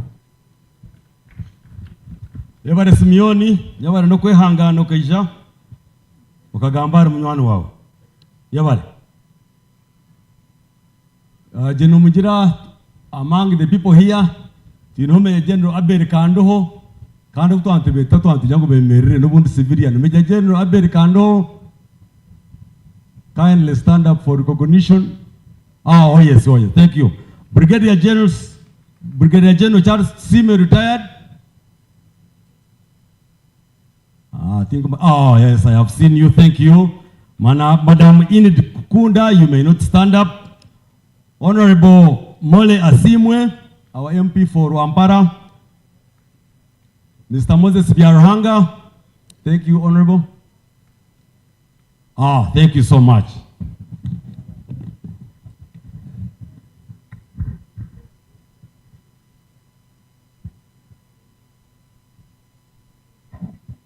umwaka mushya gw'ijana n'ibintu bishya amakuru marungi ngagagatahamu kutandika na 2015 byo kwa kabiri Sky TV neija kuhinduka beta yari West kandi furuchari ma Crystal Road ezo makaga yago murembe agine technology ya mani okuruga buraya manye byoma byawe nibireba nko muntu mushawo oiju cyangwa channel zone tizirahinduke aza muneza kumara bishatatano na mukaga zuku zero mushanju Star Times binankaga na munana free to air not in na munana iwe chukuru kwa ta remote yawe ugira tiche tayari West ila kagita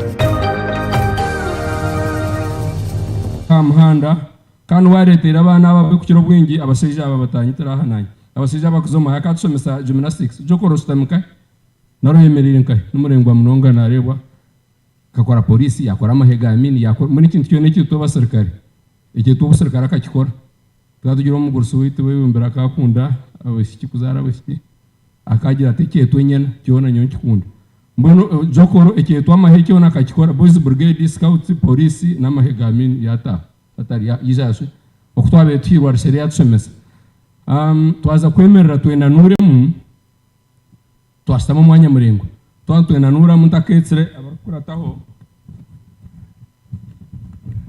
umbuba yanjura abo bona harimo umuntu umuti nkuza kumwanjura abokwa n'umuntu mukuru mwahura ko banjura konka katkorera ikintu cy'amani munonga katwihawe mboko zabe zatukabize kandi n'abashomesa n'abana twena tukasheka bariremo umugurso we tukaguhangira ka staff konka n'akasheka umushomesa mwazi no sanga umungambira izina yati kandi ari nguri yanyeba kuba biruzo kerere wagira ati tsapite coming at such a now I down and I show you hati yagumana tera munonga hari umuntu umukuru tinguja kumugamba yatubuza tubite banamu imuka mutakurura kamutakushasha numukora tuno runoti ekibone cyo kuzakitera cyana kibankibara tekyo cyo nkatego yakikoma naraze kuyanti yakikoma nanga kuyakikomere umuseje kana atera imboko zamani emboko yo kubanza atanakire kura ati aba bakurira muzakara cyazira muzakifaru emandwa ato umuseje ateka ngo bamure kurira nkakifaru umunyafa gunaga emboko zituba harishe mureke tumuke twena mukake purre abandi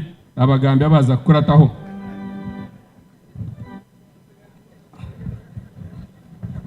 so omuntu mukorogo twakushemererwa twijagamba izina ryawe konka ko wagize roto nakire kura umuseje yanago munyafu tubagaraka kutera batuye munonga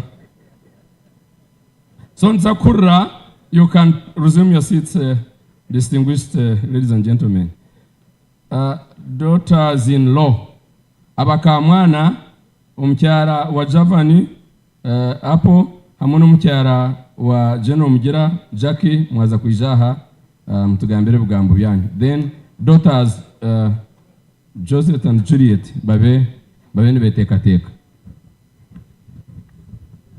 nabakisha nabo munkirize nyanjure umuntu mukuru w'amani Mishaki Kawamara right Mishaki Kawamara, Presidential Advisor on Mobilization, Western Region. Kandi nyinarimi Omugabe Kaboyo, nawe ariyaha ija kushendekerezaho James. Katwakire abatsiyaraba.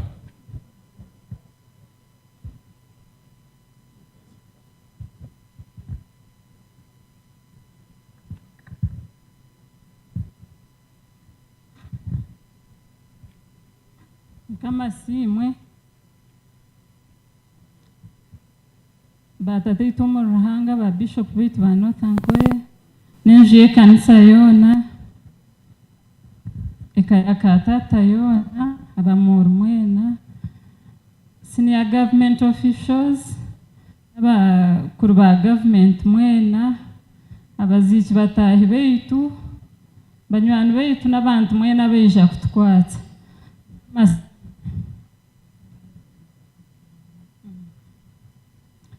amazina mwagura nibanyeta pofi ya muhajiri w'ekigabo nshoirwe omukomu konka nzeirwemu nyenda kubanza kusima Ruhanga abwizoba rya katata kuba rurungi tutagira enjura tutagira ebindi bizibu ebiteganisa functions nikisimira Ruhanga nyenda kusima abantu mwena batuyambire kwiha katata ahumura n'obwabaire kirwire abatuvisitinge abatwatize orufo rutwire konka mugumire neitwe mutusapotingire omu miringo yona mukama simwe kandi abahereza omugisha ninyenda kusima eka yitu yindi kuzarwamu eka ya tata na mami lay canon and family mwebare mnonga gumananye mwebare kutukurata mwebare kuvisitinga katata burshaha yone yabarwire mwebare no kumushabira mwebare kwikiriza nkabateganisa mukagumananye mu life ya katata na mawari aha mami yebare nkuzibire no kwijomba bantu bengi wayanga yebare mnonga.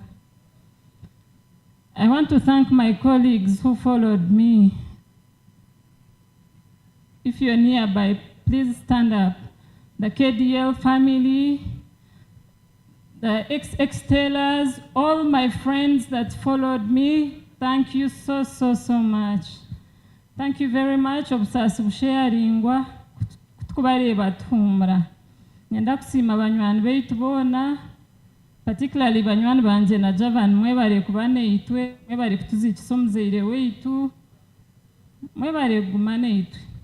N'abantu bekanisa batushabire last year mu October tukagenda tukashabisa katata na kamama twabiriza Kampala ntubasima mnongo guma murehe neitwa bekanisa.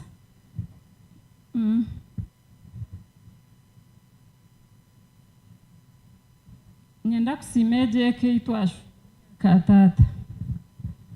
Nyenda kusima basheja beitu mwena mwebare kuturebera mwebare kugumana itwe tukashabaza irwene imwe katata na kamama mwebare tutra abana banyu tukazarumka.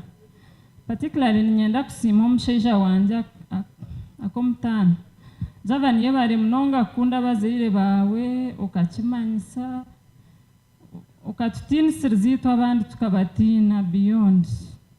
Yebare mnonga yebare okwemerera na katata Javan no bakubana baza kutera ekikatu n'abana ahurata kwenda kukireba konka yemerera katata agumana katata mukwata no ICU na burhamwe. Thank you very much. Hanga kwarareba by'abantu bakora munsi akikubar. Nyenda kusima chairman, thank you very much.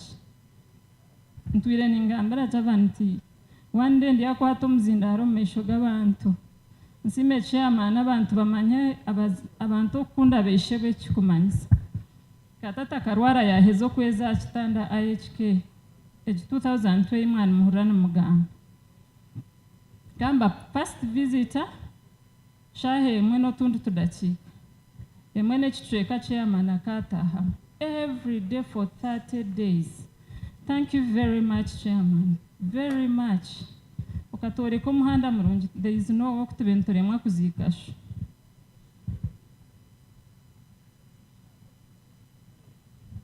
Icyamuhera mu speech yanjye. Nayemerera kuhera katatu bujuruzo mu mesho g'abantu kandi abafa kubara abahurra.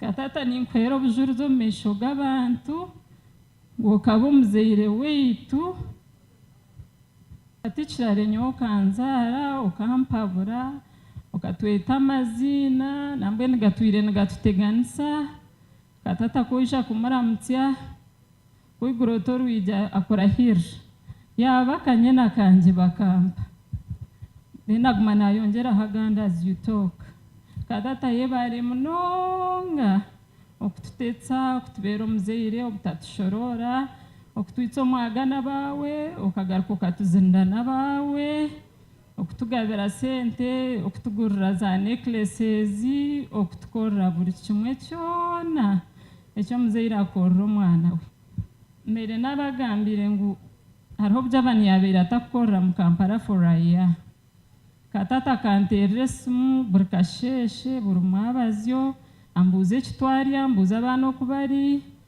angira tukorahurire wagumirwa atongambe ninkusima munonga katata obutatushorora munonga nyihira mutuma kandi ninkwera obujuruzo mu mesho g'abantu no mu mesho ga Ruhanga ngu tubereire omuzeire murungi nyushika kunabeire ngirenda we akangira ngume mugambire so kunabeire mugambira ntihati nyinenda ekitandikaniye kura angira tatoza omusikani bagumene bakupimira omwana wawe korareba omwana ogu nashaja abanari muhango nkawe ati iwe ohuname ongambire nyo nyine sente zanje aha nzikutwekyereza omu theatre otaza kufa notsindikira enshwamutwe ya Javan erikwingana nkawe so nkantubura negyo secret nkantagibagambira konka kangira ngu aine sente kwara kundahurire bangira ngu omwana ni muhango mugambire tuze omu theatre nimusima mnonga mnonga kamama nimusima mnonga ugumana katata tukakweshengereza ngo tukurwarizeho kanga ukagumana we munonge kirengire kitakubasa no kugambira abantu bakacyetegereza ukambera secretary ukambera treasurer ukambera buri kimwe cyona ukemera nawe kamama no ICU abatakwenda nkatata bamutware abenanda ngo amugumara baje mu kitanda atabo kuba kwari kufata bakumukwata amisho niko yangizire namujyanta kamama bashaho nibamanya buri kimwe atinga atombo awe ni buri kuba no mumanya yebare mnonga kamama mnonga tutine tingmo kuna kusima in a special way echa muheru kamama ntuzagumane iwe nyondoho nzagumane iwe kamama nangwa teine butetsi nkakatata to kumukorre bintu najati nimbiye kora kunkore cye tutetsene itwe tubase kurebera oteho ka chance kake utaboyisha naturo munsasire naheza konkanye ne speech ya Joanna Muka Julius. We gather today ninza kujishoma nko kweli abukube mixingire mu rujungu no runyankore. We gather today hearts full of love and gratitude to celebrate the life of Katata, a life that was well lived. What a blessing it has been to witness the 97 years of grace, strength and wisdom. And Katata shared with all of us in every moment. He fulfilled his purpose with devotion, living a life full of love, joy, and meaning. I am Joan Muhammad, and I am honored to share about a man I came to know and love as my father-in-law. Though I didn't have the chance to spend as much time with him as I would have liked. Every moment with Katata was a gift. He had a way of sharing wisdom in the most gentle and impactful manner.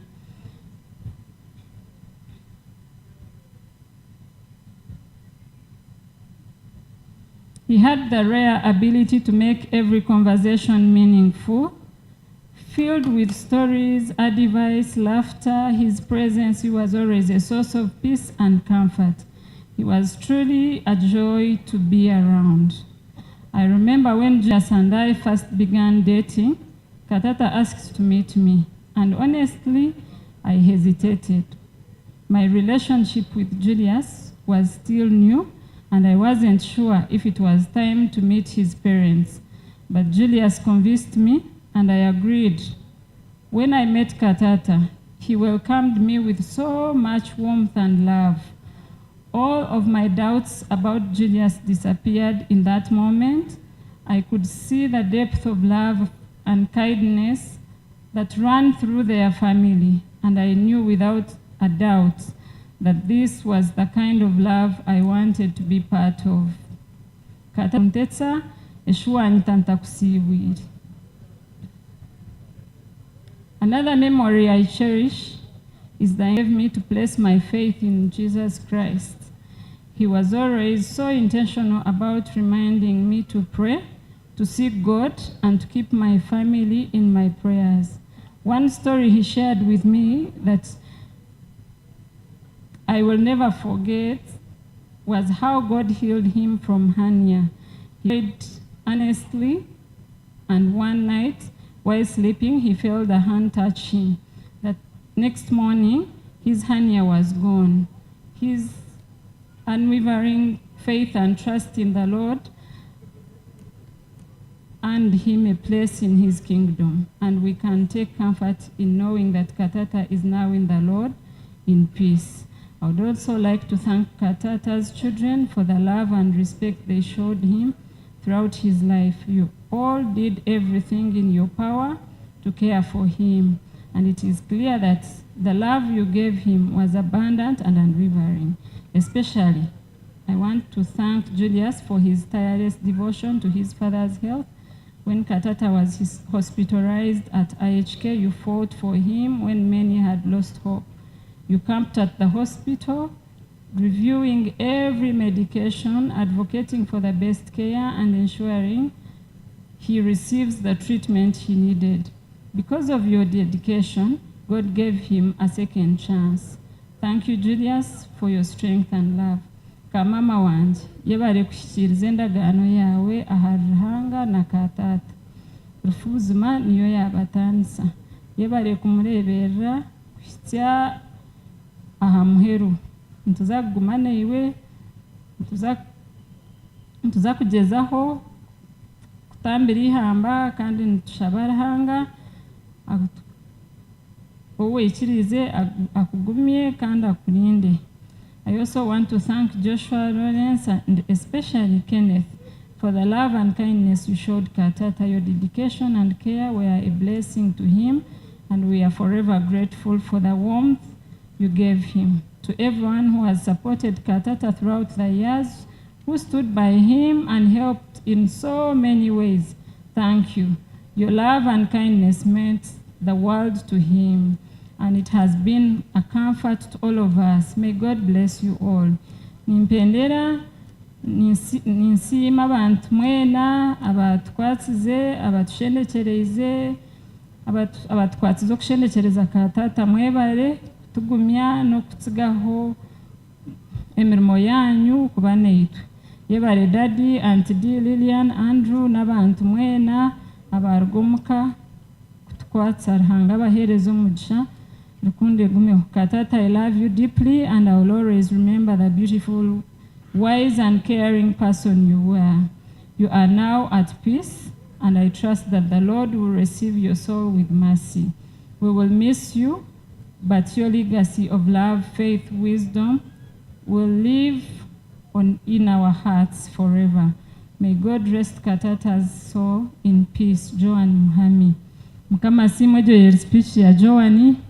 Abantu mwena mwe bari kumpurikiza abargomo ngari n'abasima kandi abenje n'abareba mwe bari kunkurata. Mukama si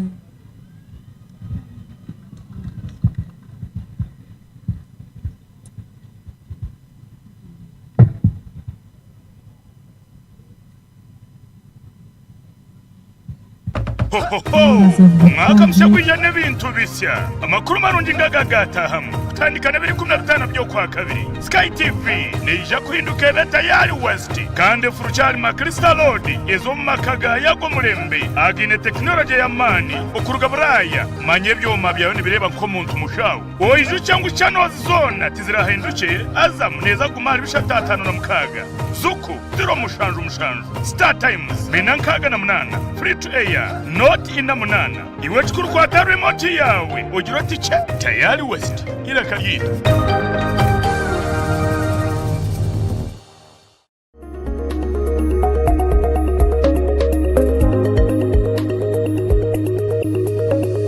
Sky TV irakari abantu barumwe bija bamutasira omukazi w'okushwera baitu bwaba bakaba baguma bamutasira abakazi banyanyazi bamutasira abakazi barungi bona barerero bareba batasira James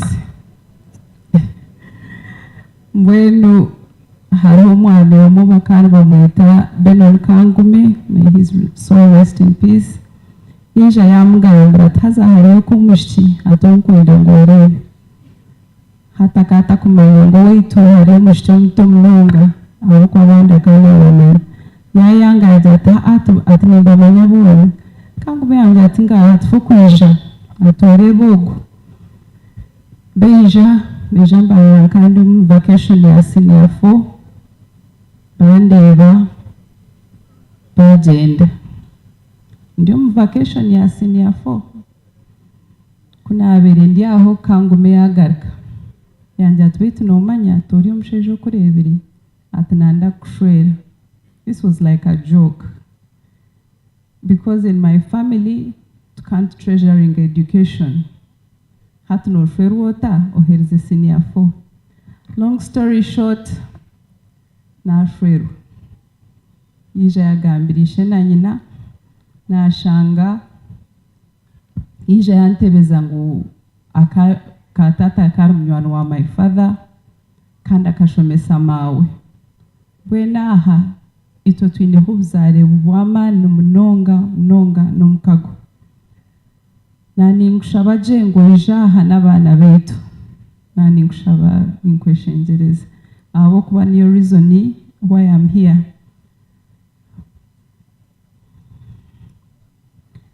Nyoko neziraha mbe nagambira mu kanisa hati ogwo musheija n'omusheija w'amaani nawe ninkaishe okana oshoti hariho omukazi orikubasa kushwerwa mugira okana oshoti naza kuruga nk'omwiguru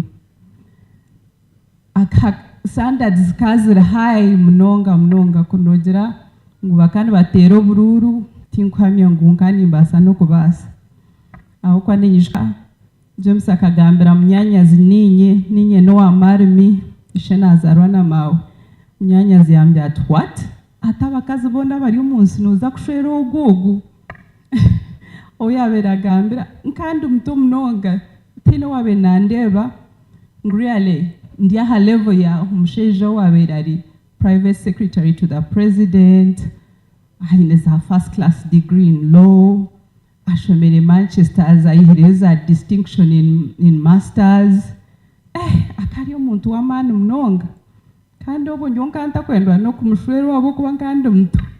He had to do a lot of convincing to accept him, yet on the other hand aheru bakandi bareba ngu timuhikire n'okumuhika mbwene hati nomugyango hono ogwo omusheija timuhikire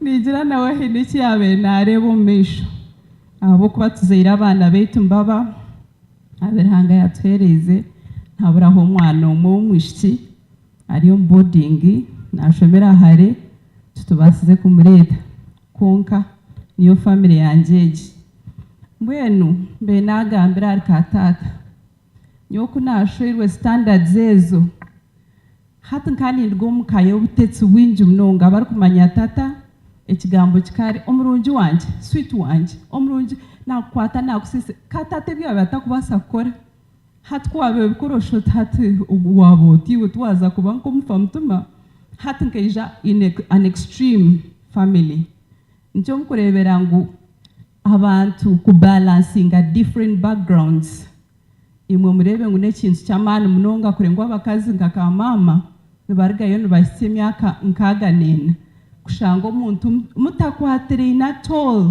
mukabasa kugumisirizana kusa emyaka egyo so kuneezire nkandi nka first born noma aba first born nibabaharasinga ngu babeihemu abantu babeita omwaga nibabatwariza kubirera aba ba last born aba ba up bateta batetera kimwe konka omuri ekyo nkeija nareeba ngu niyo ntwaza yakuba nanda ngu akukanje akwita omwaga okuhitya obu arakwihemu eki kyarikwenda kandi nyo nimanya hati nyo naza James nanimugambira omu kasheshe nti with katata you are guilty until proven innocent oko working backwards oko ijoro mbi or buli kimwe kyona then hati oine provinga yourself ngu actually ori omukozi ori omuyonjo tokugenda fa tukatushaba kuza omu magyenyi mukandi mutureebaho omu magyenyi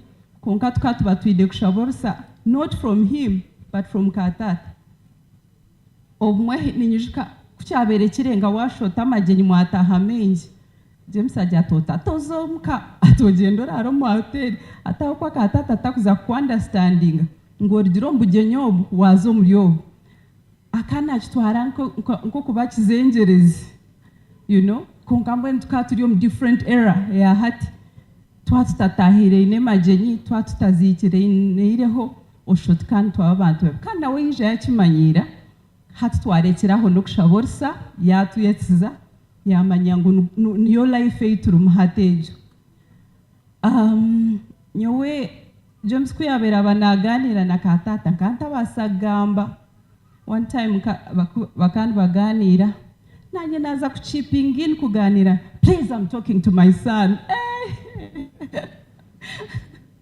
naja ntati ntomugurisa ogu yanaga mbwene akana treasuring James nebyo bikabitansaasa abokuba nkareeba omuntu orikukunda omwana we mbwene nyoje tinkumanya n'okumanya ahabwokuba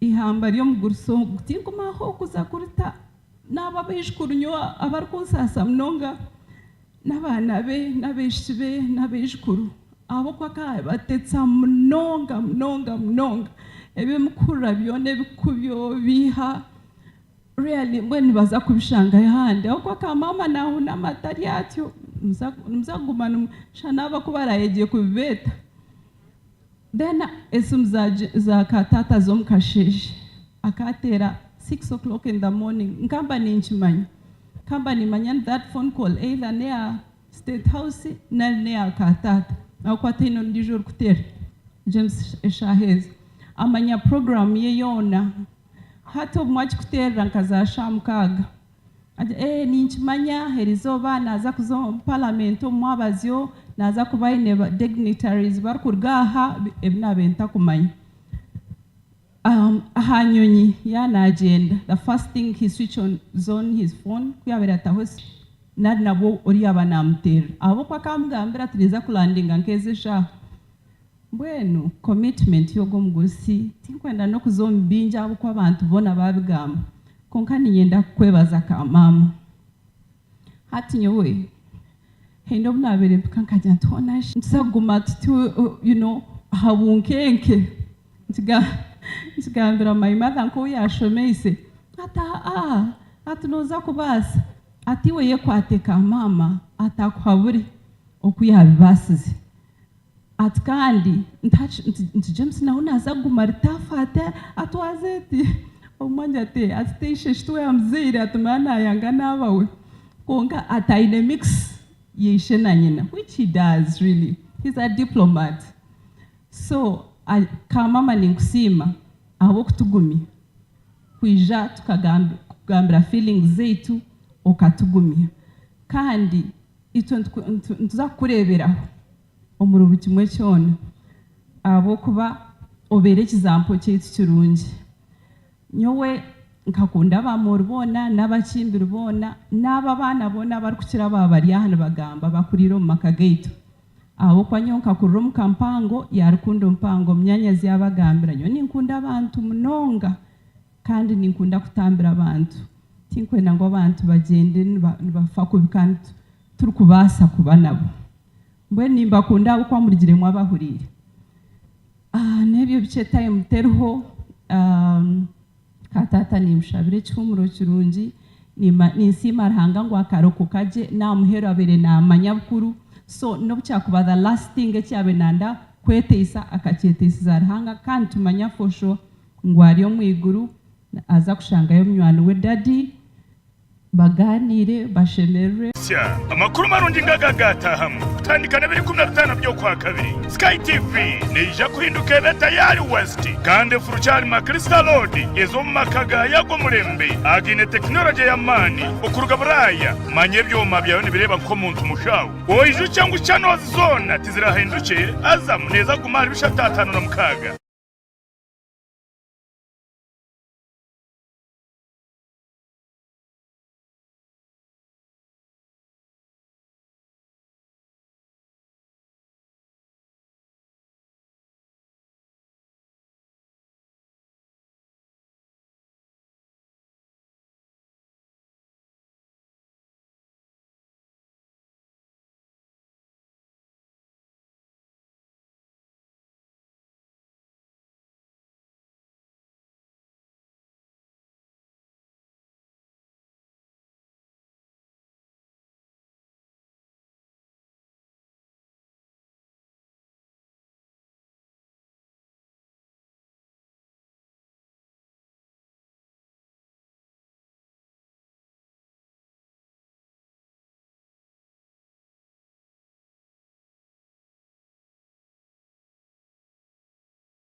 gese bintu bingi akakira kotinga mu Bible akwati kwenda gamba bintu bingi aishaha zagenzire n'abandi bona bagamba katwegese bintu bingi akatugambira akabikora rimi tukakorana tushomera Yakobo urukwera chapter 3 ningira barabene Bible numwija kugishoma katugambira rimi okururubi kugambisibwa kugambira eryo tutabandize kukitekatika ningo takumo kucurukuza kwija kwihatura bato akatura nakitugambira na hati twakuzire buri kwija ha twaza nko mu family meeting twaza kugenda atushomera Yakobo urukwera akatugambira okutine kibi ubutagira amagezi g'ekibi atumutine kibi ni kibita akatwegese ibintu bingi munonga kandi nsima rahanga tukabikora ta ngo bija bari aho bari bagema mara y'imyaka kongo buntu kanye muko mukasheshangira ta kongo buntu kanye muko mukasheshangira ta ateri izoba mawe atuwamuheza nambwe nabo bagamba manya bakanyitomwaga mabakantera nyubaka batakanteraga tinkumanya na mwaga batakanteraga tinkumanya na mwaga akataka binkora gibyo katata kari umuntu wembabazi munonga kandi orukunda abana aturebera tucyo bantu garukayo Kampala tuterera amasumu mwataha tukija kunuya tubuza mwari amuyiguta mushemereirwe atuterera mwine sente murije mutarubona bona ndiho mani nja kugenda numufa konkani mangu twija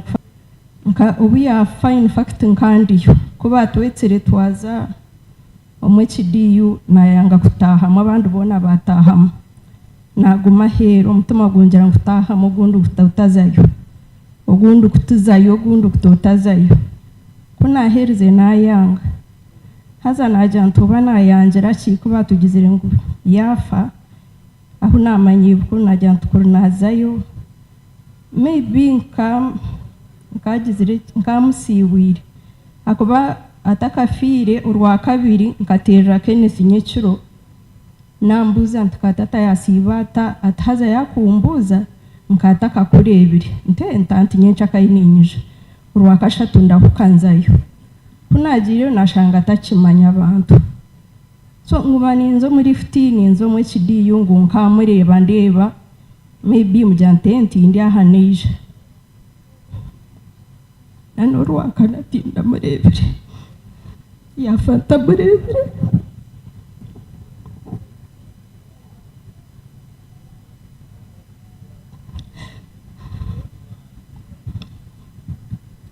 kanga murebire urwakamuka kandi giye kumuroro wa mukaga yangira ati ataza nakureba nabwo kari mu kidiyo atanakureba burija kangira ati nkwenda ngo ugumoki nkitaho kawe yitwa cyantunganisa so kuyaba ari mu kidiyo ari aza oxygen kanyine mukajavana atanakora ugumoki rentinga ntene bivera banjoye katentum bwenu tinyine bingi byo gambara katata hangana wari atwire buri kimwe cyona twine kituretengire katata hanga kwe cyumuro kirundi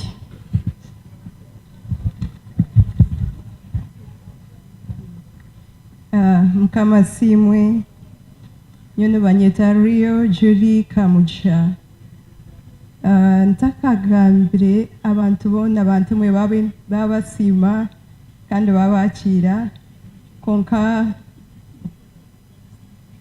ntakagambire na nyenda kubanza kuintroducinga my father-in-law actually weje babiri Canon Sabit Mahirane wargar kunjiri hamwe na neka yawe n'abashemerwa tinkumahimuri then my colleagues from Uganda Civil Aviation Authority Beijana General Manager wetu Mr. Emmanuel Barunji shemerwa tinkumahimuri and abatkurata hitowitu tukaza kiyonga abargambende mbarebire Nyekiro mwebare kunkorata mbwenu ebyakatata ni bingi kandi babagambire konka kongerera ahari Joseph byagamba tumuhire kitinisa okuhisa obuyabyamu twena tumuhire kitinisa okuhisa obuyabyamu twena katata tutegekere kandi twikiriza yategeka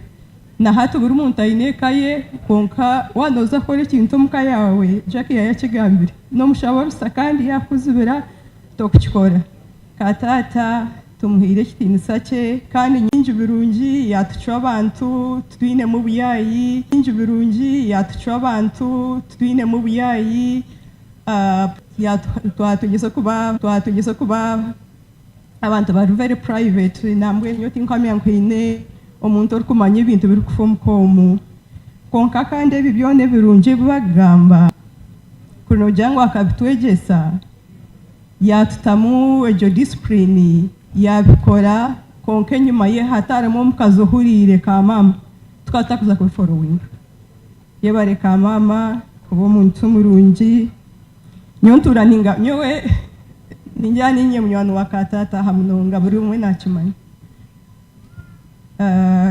tutura ntuterera n'amasumu tugamba hamwe tugamba n'ebihama ebyo munda ndabona kubanda nyoti ngamba bintu bibiri nyine n'abanywani banje nibamporeza nija hampa nite kwagamba my father mwenu nyine Michael ahamurumo wanda kambuza ati naye Julie no muganda ati naye Julie atoina mama wo nti nyina ati naye sikuriranga ngo mwogerako nti my mother ntari very quiet ntuno muntu murungi wo murokore ntukonka hunami nti nyonye ndaborwari that's my dad ntushansa character tutukatata nti nanterra atakashire uza kuba kubya kabura gamba anterra burizoba mun katata was fun bya katata tubikwayo tuganira katata tubentuhana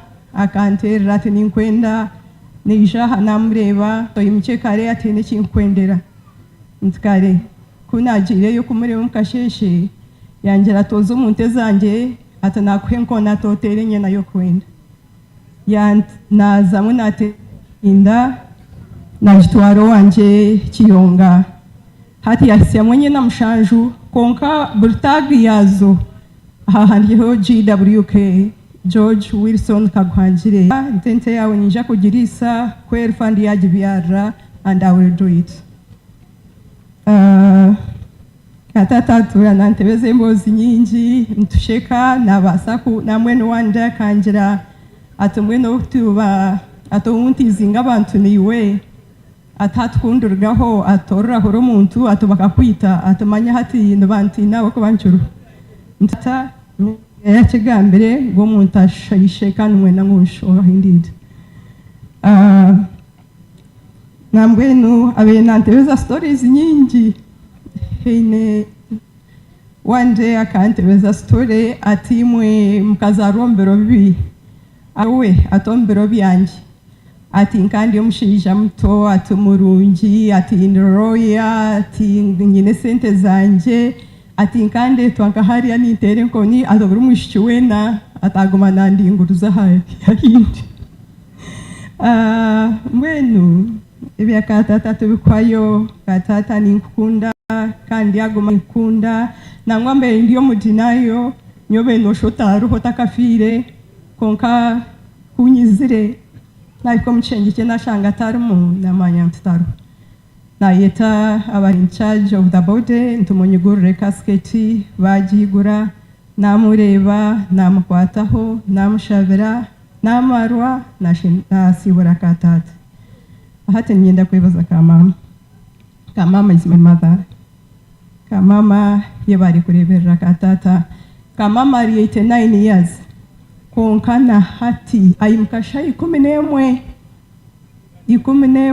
aba ashaba sha 12 nabari mu kitchen na preparing a breakfast ish at 89 years yebare kamama no muntu murungi wo mucurezi wamazima konko hunami ayino mutuma murungi ogushemeire ngabari omu Biburi ngwabire murungi kamama n'omucurezi nagamba bike ahambaha orikubasa kumwihamu ensheko namwe ni one day bakandi bamaking emyaka nkaaga omu bushwere namuterera akaromu kashagira ngu namuterera kumukongratulating so kumuterera kamama nti mukama siimwe atasiimwe atwota congratulatinga nti nakuterera kubuuza nti emyaka nkaaga omu bushwere nokikora kyo wiitu totaha yasheka ohumure sinkwetyo katata turana tugira ati Ruhanga akora nk'oku hayenda mwini yo komazire nawe emyaka nkaaga nena niyo omushaija wanje nkamara nawe emyaka 10 nawe Ruhanga yamutwara katata yamutwara mazire emyaka nkaaga nena uhumure Ruhanga yatwara katata kandi naza kwetaho nimpeza na nyenda kutendereza sasa leta nakusima nagira bingi konke endagano yacu nuko itura ntukugambira niye jiwaje yebare munonga mwene rushi n'ebigambo byanyu hati nzafutaho abatabani bariyo nibaija turikuganizinga abakuru abandi abaija Major General Muhanguzi 2nd Division Commander orahi yebare munonga yebare abandi ninja kubanjura abatsigaza aba baragaho mwebare mukama simwe aha mu magara ga katata Bishop witu abebembezi ba gavumenti n'abantu abaija kuzikiraho nyo tinkwija bingi mbere nagambe nyuma waze mu kanisa otabase kwija kushendekeza katata so ampeyiriza speech ngungi mushomere so ninaza kumushomera kandi mpereze javani na waje kyagamba egi speech nergo wa joy munyanya zitwe kutura London yangu ninsima Ruhanga haweri izoba. I shall not mourn my father, but rather celebrate his 75 years of life.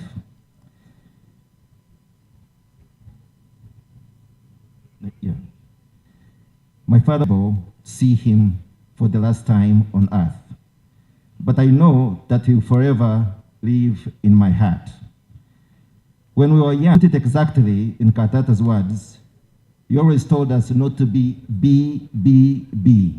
Bandebe, bankunde, bantende.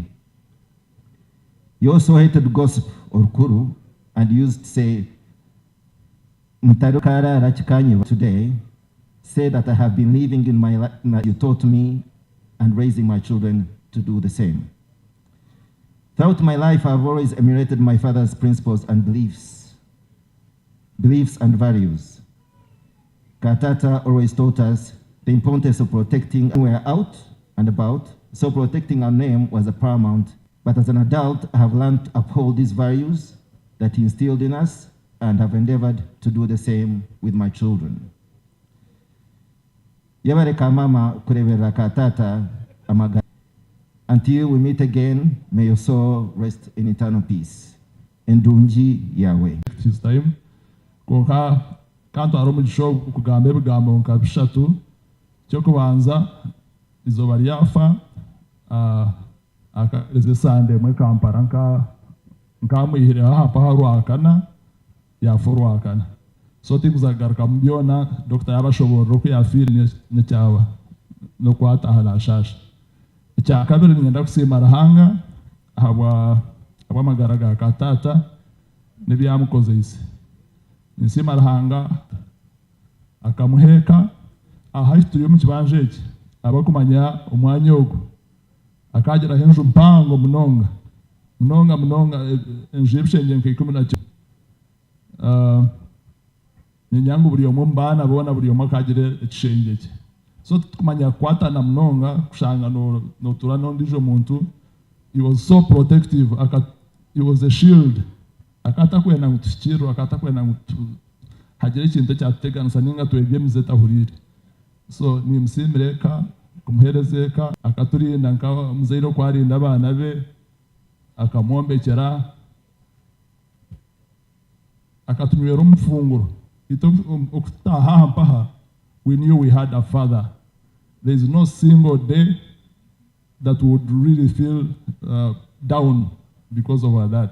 Tukatu ino muntu w'amani munonga tukantu mwesiga haboko akaine obwenge very, I don't know whether it's natural brilliance, but he was very bright. Ebintu kushanga omuntu nachuramirwa akata akachuramirwaga. So tukantu mwehuriza tukantu mwesimisa nk'omuzaire waitu. Nyenda kumusima katata nyenda kusima ranga simwe yabare kutuombekera abashaija abona nk'oku mwabareba atuombekere twine biru twine abakazi baitu naye bari kutushwera akatujugira ati mpamya ngo heno watarajugire twene akatujugirira yatushwera abakazi yaba tukwatsa nyenda kumusima nyenda kumusima hariho ebintu byabatina obwenge bwawe natuhereza akati nakukwata ekintu kitari kye nambwe uwo mumagara gye tinkamya ngo akayakwasire na loan nko mubanka ngo nazo mubanka kwiha loan akatugambira ati mwine nibija kubamara. You must use what you have. Kutuca abashaija kutuombekera bakatukwasa akaine embabazi nyenda gamba mbabazi akatata beshiki bazigamba buri kwija aha mpaha nakuzire nangwa nabe n'omushaija kikira akatweta tutabero bye atukikira teza tukibantu tugenda genda aterese mutaha ukibatene akasente akakutsindikira mwenu ezembabazi akatata tinkuma rahangane ja kuzemerera ninyenda kumwebaza okutuha omugisha gw'okumureberera naito tugerezeho nyenda kugambira ngo nk'emyaka nka 6 tina nanyi nemirimo bakama banje nantakwasa kukurga murumo. There is no single day eliabe nija Kampala nkabara kumutwara mu irwaro. There is no single day obuyaba nainda nk'embazi Kampala etakwasa kumikaha nkabara kuzanka first pharmacy nkagigura. So ninyenda kumusima kuna yengigura nangwa nje ne sente zanje ngure mbazi nkigiti yampaha at I sent you, you did not send yourself. So akwate sente zonagigura azingara. There is no single day zina shandabuna yenyanga omwakiri nko wanje omuri ekyo nyenda kusima abantu asima abantu abanyarishire kama simwe mwebare kwija mukazo mukomu mukagitebekanisa ekanisa mwebare nyamazi yashara yitutungira aho mpaho nimangu mbire hango mukomu tene tukwija kuteganisa mutushabire mwatingira nungi twashemero twayoma twaba abantu barungi mwebare munonga nyenda kusima bashaho Dr. Peter, Dr. Rwabi, Dr. Sonko abatuye baragora katata nyenda kusima abakazi baitu Jacques Mugira yebare kutasiya katata muko kamurebera ukamuhereza cyari kwenda ukamutombuteka mwenda abakazi wankanto haro mugisho kusima umukazo wanje Apofia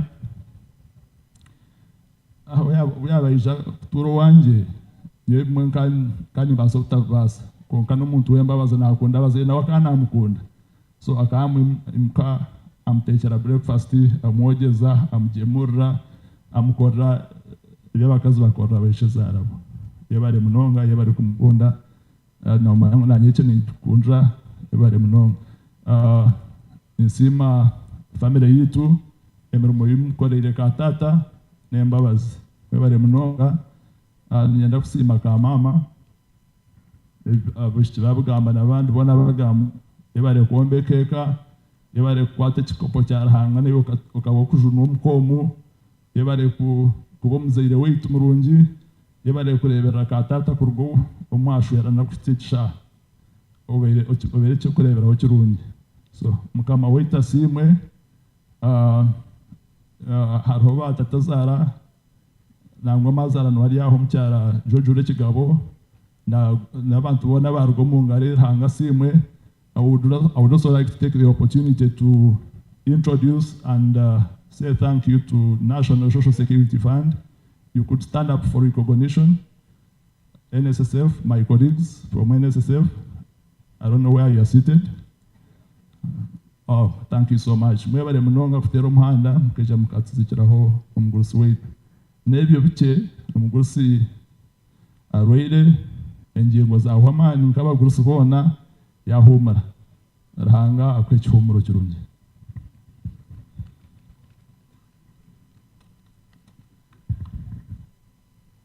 Thank you for setting a very good example mwara uka.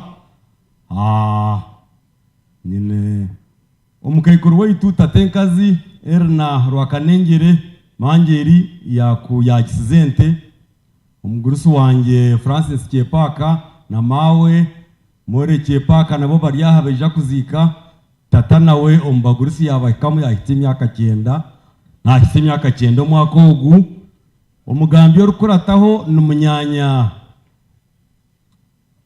muzeyi Kaguhangire omukyara Kamurago ijo speech yawe kora benoisha Kenya announcing Dean of RDCs and RCs Honorable Mbabazi Justin RDC wa Wakiso Orahi, kindly stand up, and all RDCs who might be present.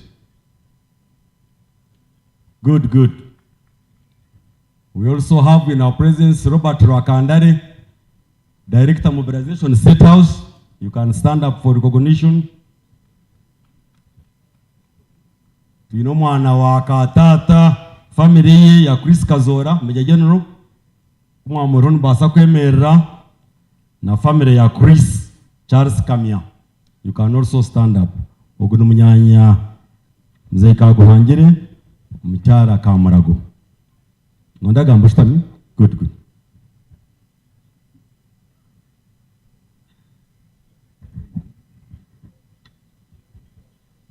Hasi marhanga wandeta kandi atana bagenzi banje amazina ganjye ninyi Jofansi Kamurago rikera nasi marhango witu ngumuyaga wandeta mwebare tushabe kunterere somo tumenta kamanyire ko nkatere mwatere somo mwebare munonga mwebare kunterere somo mbandi hanga simu imbanza kwete isoko kyererwa ngenda ni yatse otsasire mangeri kutarara hampa ngenda ni yatse zibero kwija musasire nasi marhanga abukuzika Kaguhangire ogu n'omwosho witu mukuru omukuzarwa uko abantu bazarwa n'omushigesho gwa batata n'omwana mukuru nayebare tata akarga kungera kunterere somo atubishi atkintu kutsigaho atorshasha ntindi yashasha atorya ko ntindi ndatohorhanga atotya tohorhanga atana hatujo mtego bweni nsima Kaguhangire no watata tuwa mawe na nyitindo wanyana konka kana nkunda vere na nkunda teresumu tuganira hasumu ateresumu nkajaha mpaha mangere na bumanya najaha yantetsa itobeshiki batashomire kandi babhima ntwetenga ntukunda abanyanya zitwa munonga ntubakunda munonga kakinkora yatero hariho yatero umuhanda kavuga gari hata kabireho za motoka yeja yandeba yataho mukanje yaganira nanjye twagamba turi anjiro mukanje yangera ati nyowe ntum atar harababa mori atbargom majtu bashwerwa ntum atnite akashi ntum tkanka wagira ngo nicya harababa mori ati nyoryo wanje atman kwa kubaniya nakuzere no kimanya ntum ati nyoiza bariyo rugomujo atokundu banayo ati ndiya kwita kindi baninyita nyite ati nyanda ngo gumomunjo yinakuteiremo kwisebo oworjugwamo ecyo yakikora yakimpana akaza hampa hampere buranshuma atumanye kinkushimara nyanda ngo tafumutuma ati ngo haraba mu ruba rwo mu mavu ati ninyanda ngo zo mu nzu yinakwereze ati mpaka ofwire eke yakikora nejaha mpaha yangurura umwenda yantetsa yangera yatesa yampente mangera ngo nadimanya yatere nyana nungi yagimba nakitwara nawe bari Kaguhangire nawe barakana katata mbene sumu yeti yargaho okwanterera sumu okwanda mutya ubundi okwanjumiraho naye barakana katata yabare tushabe kunterera sumu yabare gestasi manyori nkahi yabare kunterera sumu mabare kunterera sumu hariho abana banterera sumu yabare gestasi yabare gonterera sumu kisheje karwaro nterera sumu kagira ati nterera sumu mwebare natushabe munterera sumu mwebare sumu yanyu ubutanda ha mwebare munonga ntanga simwe Kaguhangire akashoma tiyakora mu ishomero ekyo nicyo nabene imwe simuramu yazo mu government tiyagikora mu masomo yazo ito turiya barondagane ito turiya babwera yazo muri inkore tiyagikoramo ekyo nicyo mwe simuramu shinka mbe simuramu nabona no muri umunango wari yaho sapa nyone ubunabendi yo munzu ninshwe umushesha wanjye atakarigiro nkajya ntubite ninyeshengereza cy'umushesha nti kintu kuza kwego yo mushesha ntikabara haboje abana batata kandi bankunda kandi bamara shiba kankunda mbabo ngugogo yatsigara nimanya ngo yashasha bakankunda ekaja hampaha yantetsa yampente yangurura umwenda yitabish abana batashomera bashiki batarashomera yayinkora naye bari mwenda hanga simo kumutwara ntanga mukikize imyaka yamuteka tekire yagenda hona nugera ngo akabera gisarata hono kugenda tukora hanga yakuteka tekire ntanga katera ko kurwo munsi abona ko bushikire yayo akora abana be yashwera umukazi we yasibona ko bwashika yagenda ntanga simo kumutwara mu guru kandi kashemerwa kuroka kakwe nkajya hampaha umukazi ngo akara ati nkarako kamanyenyo yakwa bushurusi nashemerwa kuroka kakwe ntanga simo kumutwara mu guru tinyine ikindi kintu kugamba anga simo mwena mwe abija kushendekyereza mwebare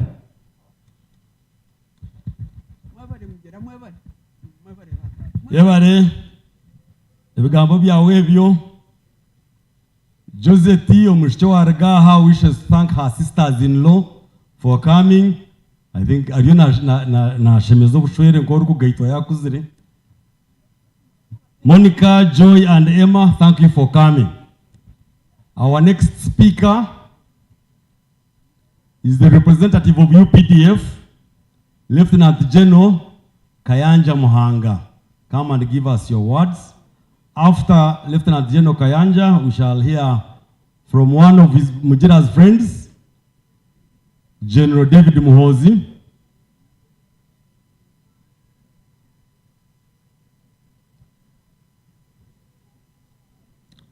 Kandi General David Muhozi kwara arijeyo tujya kurura murumuna wa Mwami Kaguhangire George Sapp. So mweteka teje. Thank you so much, sir.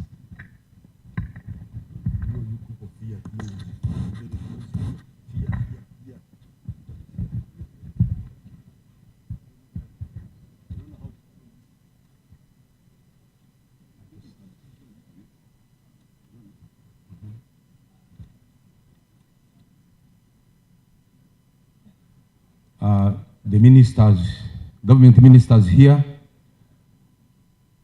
political leaders, the church.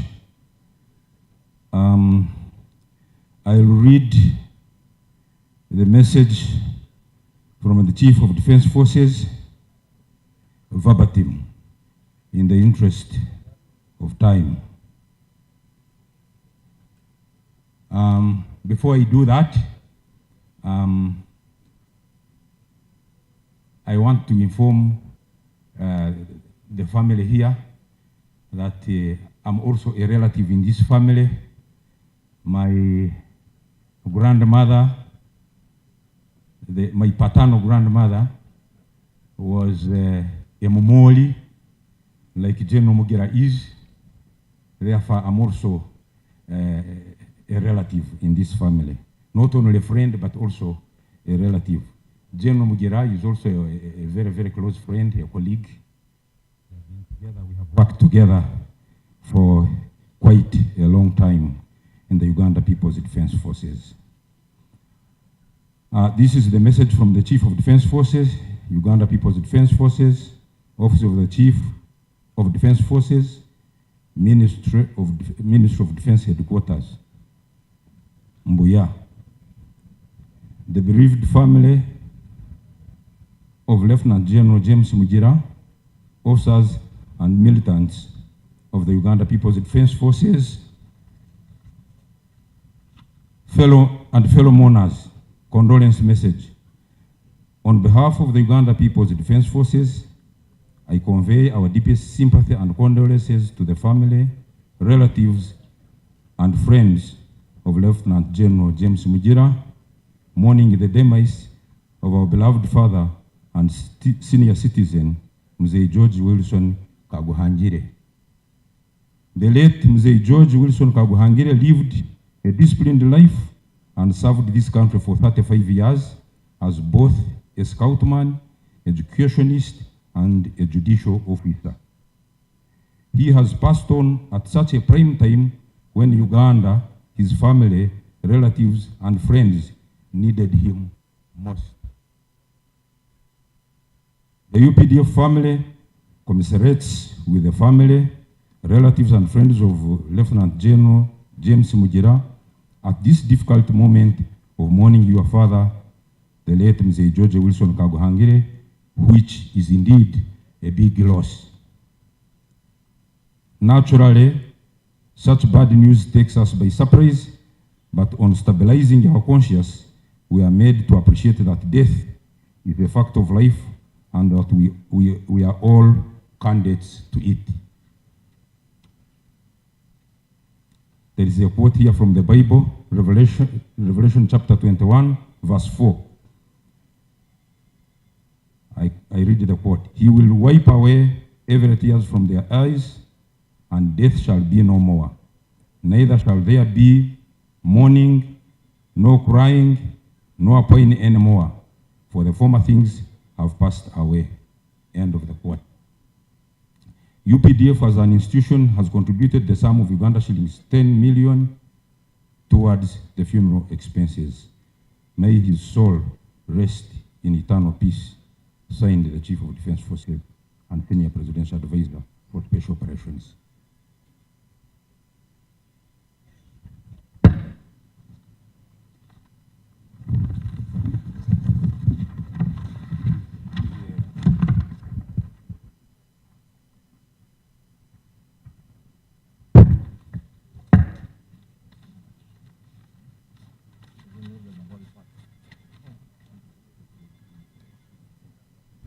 Thank you so much, General Kayanja. My Lord, the bishops, we have just 5 speeches to go. We are sure we shall get the time. Let me now take the pleasure to request General David Muhozi to come and speak on behalf of so many friends of James Mugira and this family. Kwara Argeyogo, Umwami George Sap, Obeno Yetekateka, Narwanyetsiri. Ebyo nimbagamba ahabo kutina ekanisa ndinyima tuyontende amateka. Yes. Mwebale mnongo.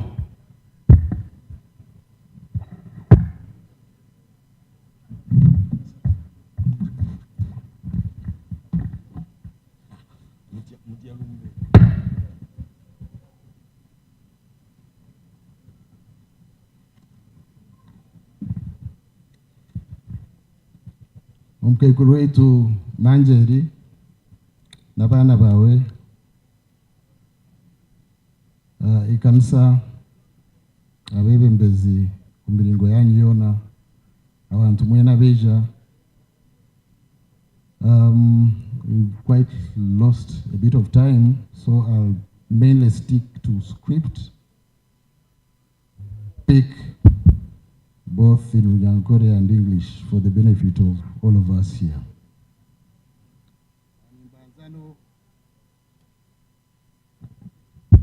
nimbanza no kubasasira James n'omukekuru wawe n'abagenzi bawe abokurwaho omuguruso itogu kandi nyomyo yeka orubaju orundi ningira no kusima Ruhanga aho amagarage ag'omugasho aga impact mpango erikwija kumuhungura. On the onset, I also want to admit that I'm only privileged to speak on behalf of his friends, because there are many friends of James, and I believe each of you has got rich personal testimony about James, but also his old man and the other members of the family. So nyowe akakwata kanje ndekeji kakatembura abazeire omugurusu wanje n'omukekuru then omwami Kaguhangire na Manjeri. So we only built on that, and I want to confess that it's been a good journey. Mjira nkamureba ntunyeta then tweja twashanga n'omumahe, and as destiny also had it, urugendo rwaitu rw'obuhereza waguma narwo nururabanamu crisscrossing. So we hit it off as friends. We've served together in intelligence. I succeeded him in the Armored Brigade, now Armored Division in Masaka, a very prestigious command that shaped our leadership outlook. We were together in Nakasongola, him at Luero Industries and me at the Air Defense Division. We happened to be both lawyers and advocates. We went to Tanzania together, and our cohort includes that tall man, General Mbadi, and Kayanja, and Golova. I think I saw Mnyaneza here also. That was our cohort of officers that went to Tanzania for company commander's course. We also, as fate would have it, went to GAFC, Ghana Armed Forces Command and Staff College, and we have lots of alumni here of that college. I saw General Kashaka here, he went there. Goa, I think Francis Okello, Rachtarate, Golova, and others. I was his best man, and he was mine, and we are godparents to each other's children. We both represent UPDF in Parliament. That is how history and the bond of our parents and service has brought us that close. The attributes of the old man have all been well spoken for, and Mjira is an exact replica of the old man. Discipline, order. He's not a teacher, he's not a magistrate, but a good husband, dad, but also a friend to many. What I want to bring out about the old man is not just being a teacher, konka kubo omwegesi akasha ebyarukutomeza kandi akashoborokerwa araba kushoma bakaguma batashoborokerwa. Time consciousness, bakigamba humor, tough humor. One time I left for one of the foreign tours of duty in the Congo, and as a young family, I told Mujira to mind my wife with a few assistants, a little assistance here and there. So I come out shta, wangaguna zagarka, stera andra tujet ronda mashta hand in can't have it. At Mujira kumsha mashta shaba accountability togo nish.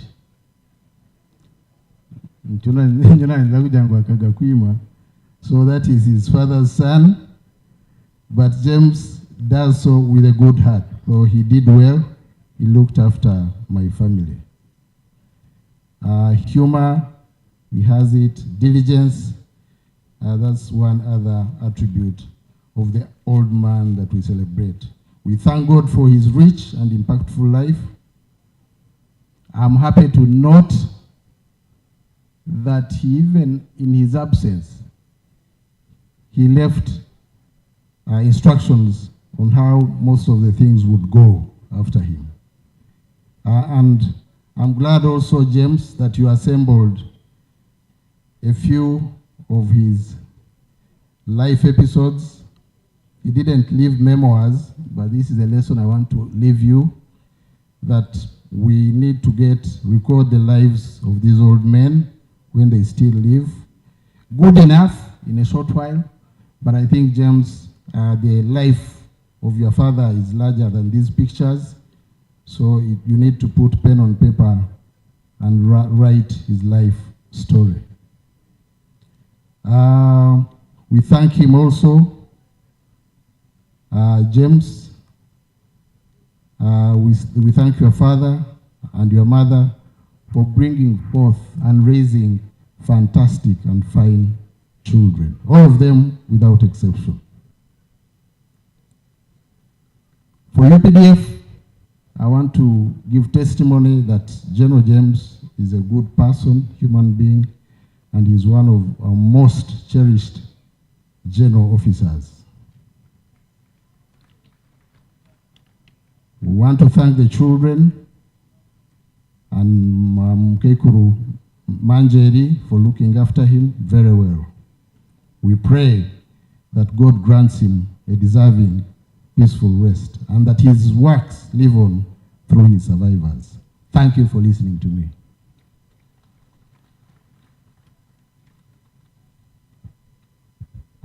Thank you. General Muhozi is also Deputy Minister for Internal Affairs. Umuteru Mungaro. Kanshabe Kenneth Mugasha oyemereri. Kenneth Mugasha na Becky nibamwe abakwakira emiyago. Kenneth ashembere kuba rusayideji, Becky orukunuya mwemerere abantu babarebe. Family ya Late Rwankanyuzi beshezara Stone mwebare kwija munkirize shomeho obutumwa buke rero nyete umugambi orukugarakaho twatigaza abagambi bake tukaheza speeches. This is a condolence message from Rushere Dairy Farmers Cooperative Society that extends its deepest condolences to our member and farmer Honorable Lieutenant General Mujira James and the family on the passing of your beloved father. We recognize the immense loss this brings, and our thoughts and prayers are with you during this difficult time. As a token of our support, the cooperative has contributed 200,000. Also, friends of the cooperative have contributed 300,000. Total 500,000 shillings to assist in any way possible. May you find strength in the cherished memories and legacy he leaves behind. Chairman Amanya Abel.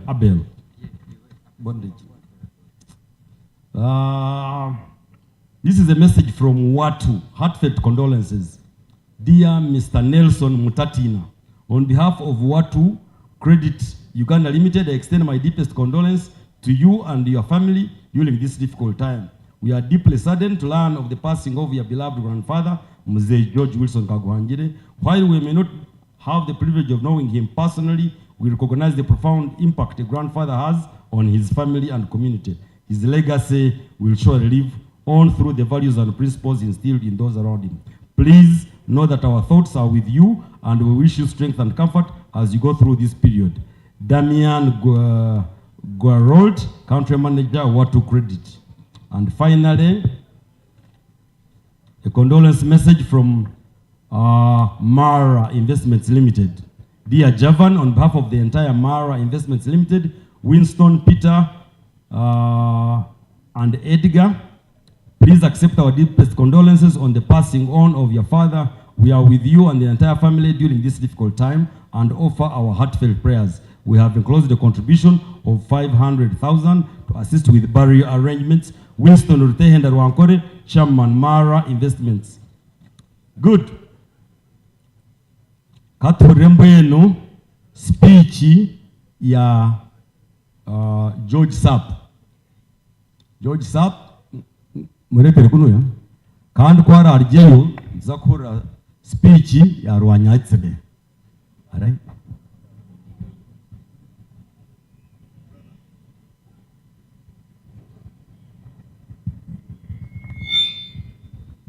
insima ruhanga ondetsera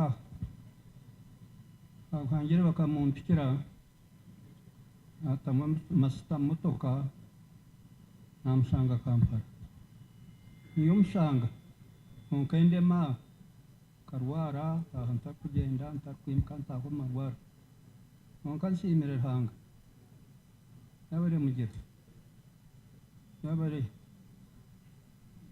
yabare mugira yabare mwirwanya niba mwuka okitera namanya mukuru we ari wanjye muje kumushendekereza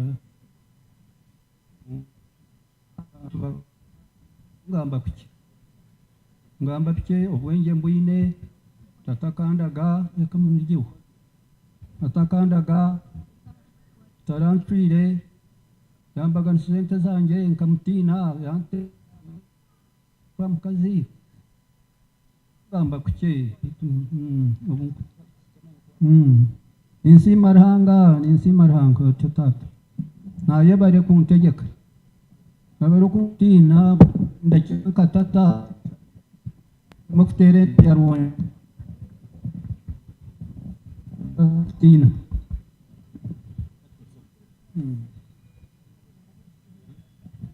nyawe nimba ningamba kuke n'abantu buntuire nabo bamanya magaraganje gakagataha hante nazo mbitaka nabundi nkagambira aha nazo nagambe rugambo yansuma ati ho busuru rugamba rushaka tyaba atungu atoka okakap ya nangu no kumwakora ikigambo mugaragana ikigambo anje menta yorwongeza kasi sikire na wabo najitera yugurga ko zaktere nto yomuntu atagikwira kumtira kamtina haza namtina ya pabro umtuma ya pabro ku mebi ya ampana soka antandra mnonga natsebin wahira yum gihugu kandi ho mugira tigenda ku Kampala aronda mugira ko yagarkai arumpa agenda kumena ho itaka nibenda kumbi ngo mwitaka mugira ko yizire na trabo katenda rutu yahunga umukoti kwizire n'abana kusestanta no bagire kwakirwa yabare mugira betwa kwatsire mutubatina bakani benda kunkuramo yabare tata ani nkora gente staze ni ukugambira anze mugambire nate ni umuntu kize bakumira abantu yeyisa buyargo ko sapya ale mukuru ataka muri mangu beto bishiza uku niwo yaboro kwa Kampala narabaho namureba namweta yagarka yagira ati yabare mushiza bebi yawe mugira kankuri iki koko banagamba anga kara kumpe nokore iki kugamba iki kumanya yabare mushiza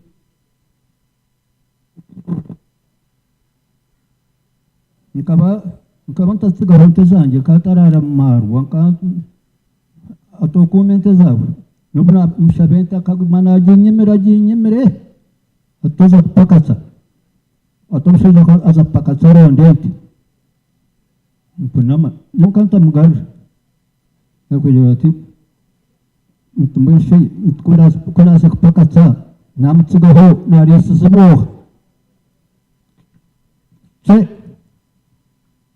umukasheshe zasete kaga majengo ya zumuntu yesha atsap atizansa kwete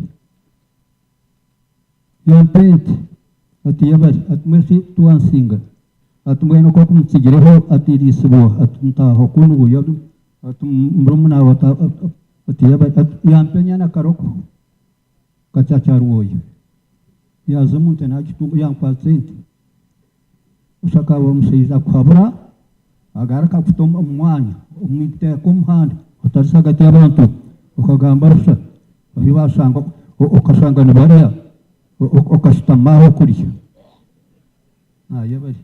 nayabari hango mwiguru Kaguhangire kantegeka tinda ari wankora ta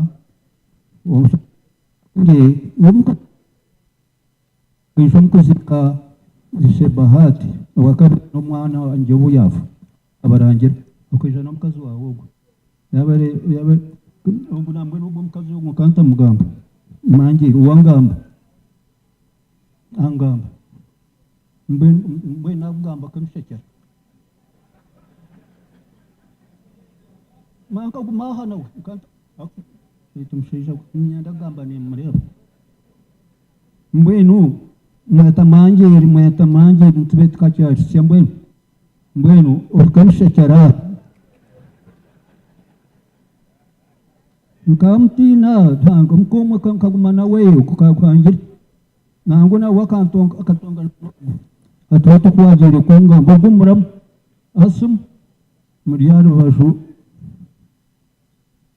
so wagenda tata ashoko ukabamushaisha ashoko ategeka abushaisha yabare onko kampa barawanyombe ko mwizina rya Ruhanga niyabaza bankurata nakara kwendeyo kampingira ubu nwampayira hari umuntu yo kubanza baza kumshwera yanga kara kwendeyo bona nitina tata takunywa marwa ntarikirare nategeka nkuko kutegeka kubaho akaba ari umushisha wa mari she ashokuzana yanjye tingeragamo mushika niza ubyarga kugira ati umubona yagarka yakweta bampondereze aterega yumwe yabare munonga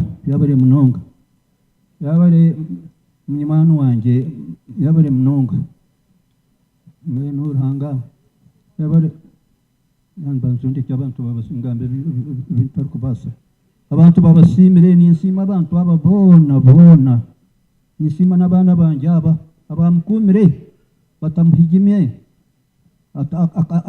akafa kubi enteza akagari basumuretera mafire abana kwe kwatananye nabo yabare naza kweta manje yabare manje nargarra hotata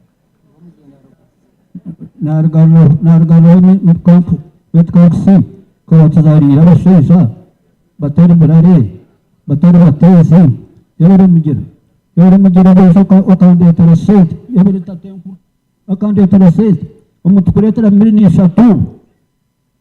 shatu akastation wawe beto mutu identi zabazaire bawe kasta astorio orio son tambera msei izo kargaha ndukumi kabitikani ngira ko namushika akombe kakandi kajunkaho go shobuka baburunji betor mukamabo kuya tatu mutangarira kunu kubayigura ngensap ukwagira bayigura ndio muri motoka kone banko atom kono nomusirikare bantom omkashya karigire kuombeka yagamba katinda kugenda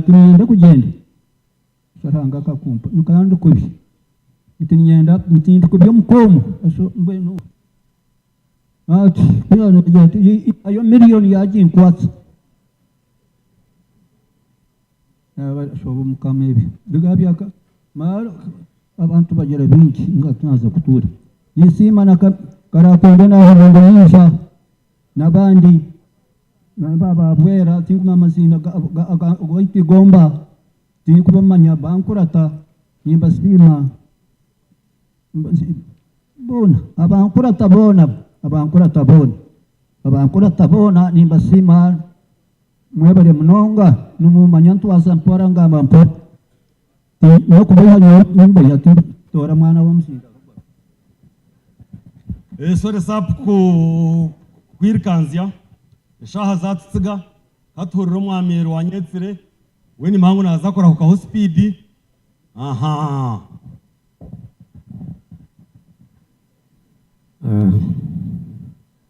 abantu batkurata bayishembure abargoito yemuse na bagenzi bawe abantu bowe tubona bayija abamwe kabaterera amasumu abamwe kabarangira konka mbwana batukurata bayija kuzikira abanyabwera bona n'abamora banyibona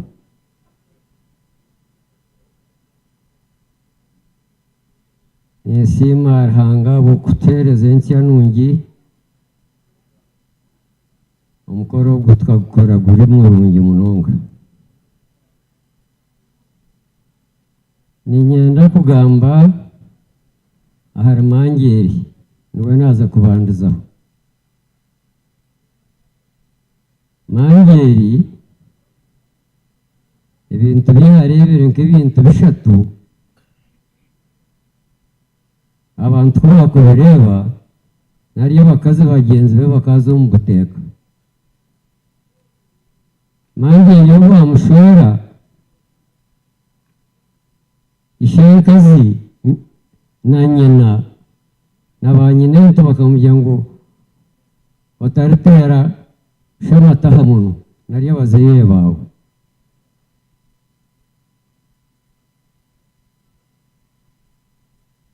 ubwo akaba umuntu wo kubanza uwa kabiri wiyagiye mu kanisa bamugera ngo umburungi n'umbubi muri yatansi boku abo kwiyabereye abargamu ubumushana bwa Rwanda mangeri ya karo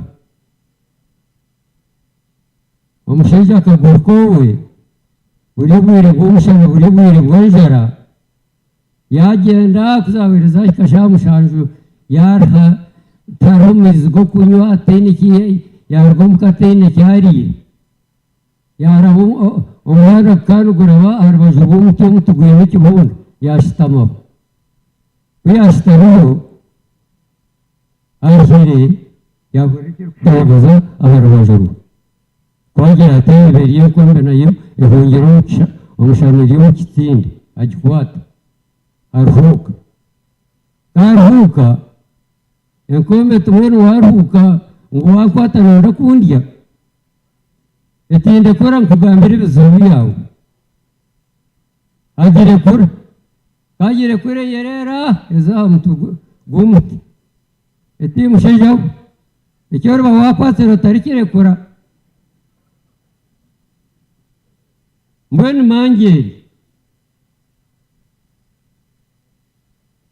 nibamweta nyineka kaguhangira baherara mukameka obujomuka omukazi niwakufungurira omushaija tomushangamu niwakwara mbweni mangeri niwe mukameka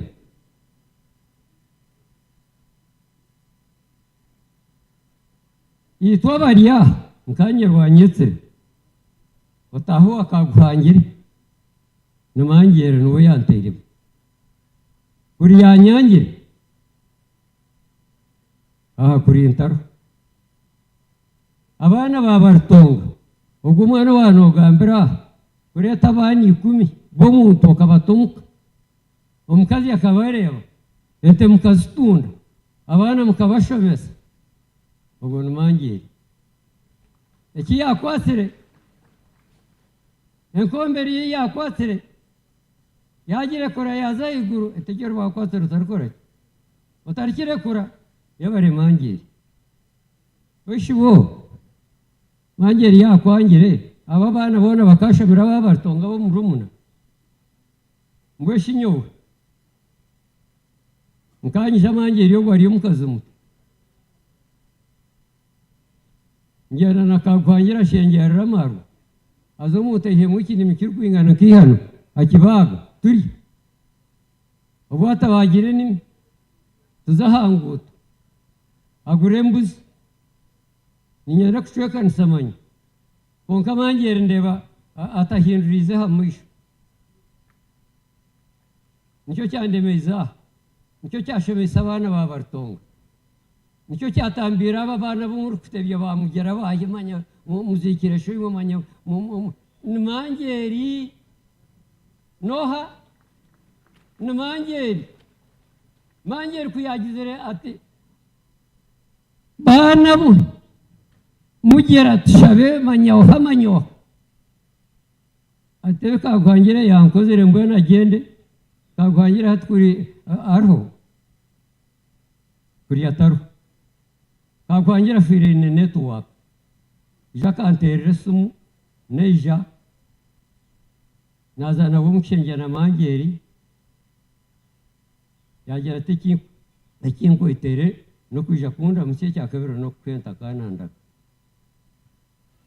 yabare mangeri muterere mangeri y'umungaro mangeri no mukamekeji afirine network omukasika kwanga no gera network no gigera ryari torkuwaho wenge torkubekijugani ikuka abana tubar kuzoramo isho mangeri ekiwakwasere enkombe yiwakwasere warwaranda niyo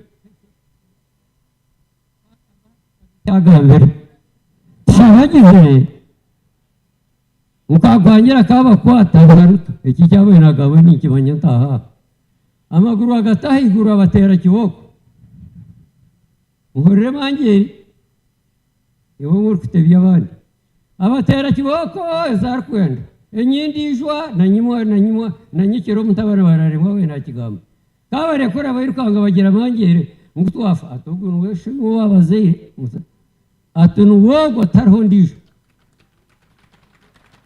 ubwo tumangeri mweshe kuri yarigire kubatera akatera mugira akatera tushabe akatera bararemwe akabagambira akabajyana ati ngugosho murebe nogira Kaguhangire abayira nafate bekine egiye kakuriye roho yabare mangeri yabare kwate cywa tutakire kure yabare koroko okwana kubakwande yabare korokwana kwekanisa niwo irehekeji naba bantu bona bari ahana bawe na Kaguhangire akatembera hariwo Kaguhangire nwafungura abantu nwabara nwabagaburra we akakora ibintu yabitaho nukameko iwe niwe nyine niwe rugaburreko yabare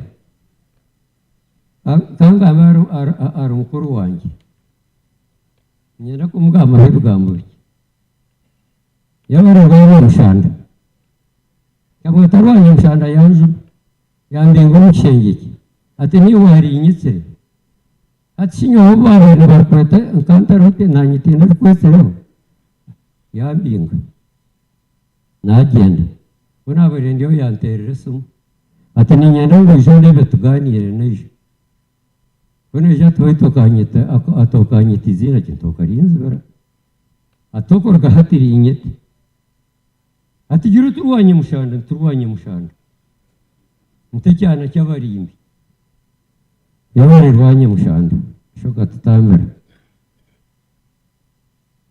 akangera ngo yabare nashuma ariho mugabe bakamureba bagira bamubuza ubu ubu wigumira ubu ari amugwizi ubu umbengi yabo barumura mugabe ati ndi umuri katara umutano shomora no mwenda bona kana bashana yabare utehendero kabumuhinda ubwo muri yo mwori yabarero anyamushanda manya kabamurungi abandi umurebera yakuze akaba umutsikazi akagera ekijwenge nkekenanga nk'ikicuncu n'ikisho kikinyerera kiti akakishokoza kigira kiti kirereta abantu bagira ngo babere bamureba murigira tarahereza abantu ubu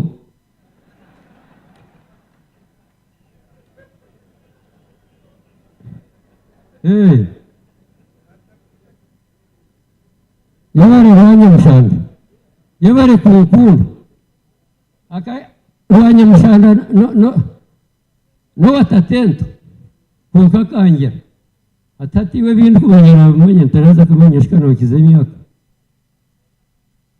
atatatento atakatembe kitabo kishento yazarahosho ati nkirebera ninkukundura atumanya eshagama yawe yanjye nemu yabare kungabira n'abere ntakumanya yabare kunterera amasomo yabare kumpente yabare kunkunda mu bishatu bo abantu manyabanda hategeye kefumer kugira ngo ensinde kitakanya kasha umuntu twari kuba natsinda ryaha tari kushana n'uwargaho uko kwaryewe konka akatungira amatungo gwese akaba umuramuzi akaba umushomesa akatwera gavumenti ya Uganda n'umvura bamanyamushaga barahakana rugunda n'abandi nabasamu kutesa ihanga tararituwereye nartarakorera ihanga riye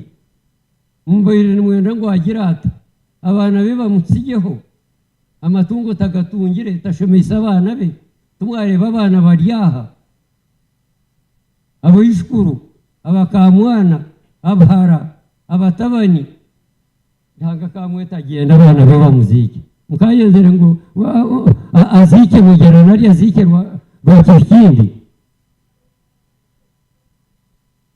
o atunga shitwatunga manyati yatunga kuko abantu batunga bo abana be bamushendekereza bo bishukuru bamushendekereza ubanywana baba bariyana bagambo bamushendekereza ikindi neki konkago n'amanuzu gese abantu banda ngeni nyoweti yanyita ninyama ile nsigaire nawe antera kasumu njabo reba antera nyini hambo ijo marahe bero bibi kar kujya tomare bero bibi ni byo kumara korko shiki akasha tashorota toine wawo hako yingo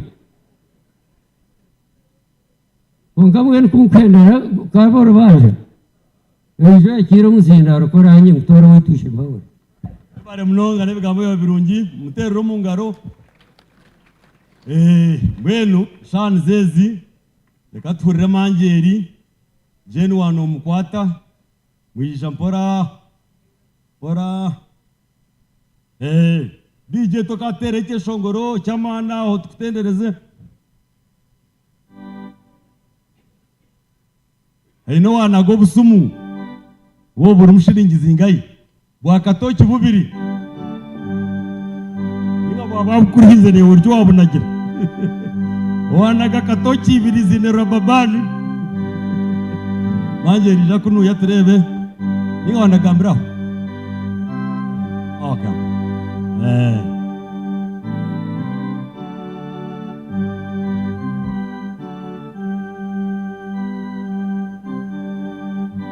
kanisa shirwa twaheze atazkwata watsigaza ya general mugira umuzindaro tuguhe kanisa kandi kanisa kwera atandike ugume mukitami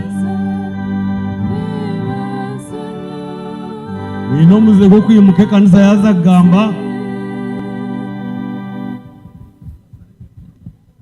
akikorogo murundi muhereze kanisa kitinisa mucorere abo kuba yatucerera yatwetiza twagamba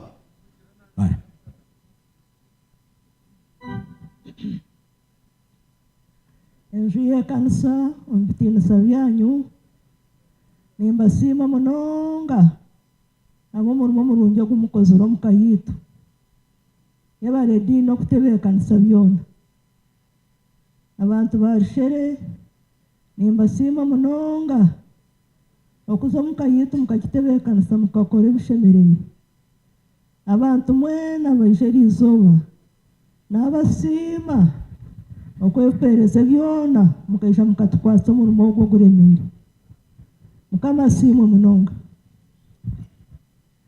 ati nyoshabire ruhanga abo kuba ko nezire ko nabendi omuhanda natekateka okuturukirire kanahurira cyandema konka icyo kutangaza nkaisha natahamu nareba n'abagihabo manu garhanga no kwisyaga magingo nawe icyo nisima mukama munongo wanjunde umwaka gwa nkaga na mukaga nangwa nkanke na mutu no kwisyaga magingo tinda muterize nsubu icyo nincyami mwene umwana wanjye nyoniza kugamba ebigambo bike nabo kuba nyine kindi kwenda kongeraho tukagahita umwaka ebiro by'okwezi 17 19 tuhikize emyaka 64 okwezi kumwe ningira ngu n'ebiri 12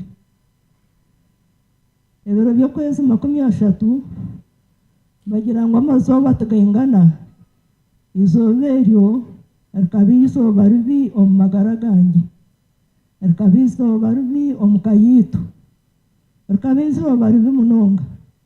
Konka Ruhanga omu mbuurizi eshuura ningira ngu n'eshatu nagira ngu buri kintu kiine obunaku bwakyo. Taata akazaarwa yakura Ruhanga yamurinda nohora kuba kugira ngu akaari enfuuzi ataine nyina kandi omuntu okubura nyina n'ekintu kigumire. Konka Ruhanga yamurinda yakura yashoma nk'oku yashomire kwona oku yagarukire yakora emirimo ya gavumenti. Nimusiima munonga habw'okuba atarateerize gavumenti nsubo n'okuhikyaga amagingo. Ruhanga akatuheereza abaana twahirwa yatuha amagara yatuha itungo eritushemereire aha muheru yaturongora okujunwa. Ninsiima Ruhanga munonga. Taata twine emico yitu turikushanisa nkashoberwa. Number 1 ntushanisa okukwata eshaaha. Nyawe nk'oku bagamba obwire nkanyimuka shaaha 11 konka hati kandi nkakyendezaho. Shaaha emwe n'ekicweka breakfast eba yahiire, shaaha 6 lunch eba yahiire, shaaha 10 itwe turya kyakiro cyayi eba yahiire. Nahabw'ekyo okukwata eshaaha nimwe barishere ningira ngu abandi nimunyetegereza n'ekintu kikuru munonga. Ekyo nikitushanisa. Ekintu kya kabiri n'okumarwa obutosha kuhabaho emikoro nsiima Ruhanga habw'omushaija wange obutashaba looni ngu akatunga takagishabaga tinkarega bamwihuze kandi nanye nkantiina looni nkantakubaasa kugishaba. Nahabw'ekyo ekyo ninkimusiimira okumarwa. Namwe kunaheereza okushomesa naza omukanyaho n'amaru namwe ntaine omukazi wambuuriza ati baitu ati okwezi kukuza kuhwana oba oine sente omushaho omwo nti nangwa na shiringi 100 nimba ntaziine ati ona okaboota anti nyowe nimarwa ntahabwa kuba nyine omushaija nagura ekyokurya kandi ekindi ninyenda ki mwene ekyo ntikishanisa okumarwa. Ahandi mugyenzi wange ebiro ebihwaire nkaruga kumugambira nti taata ninsiima Ruhanga nti emyaka 64 tinkakwibagana ngu nobuza kuba shiringi 50 tinkakikoraga.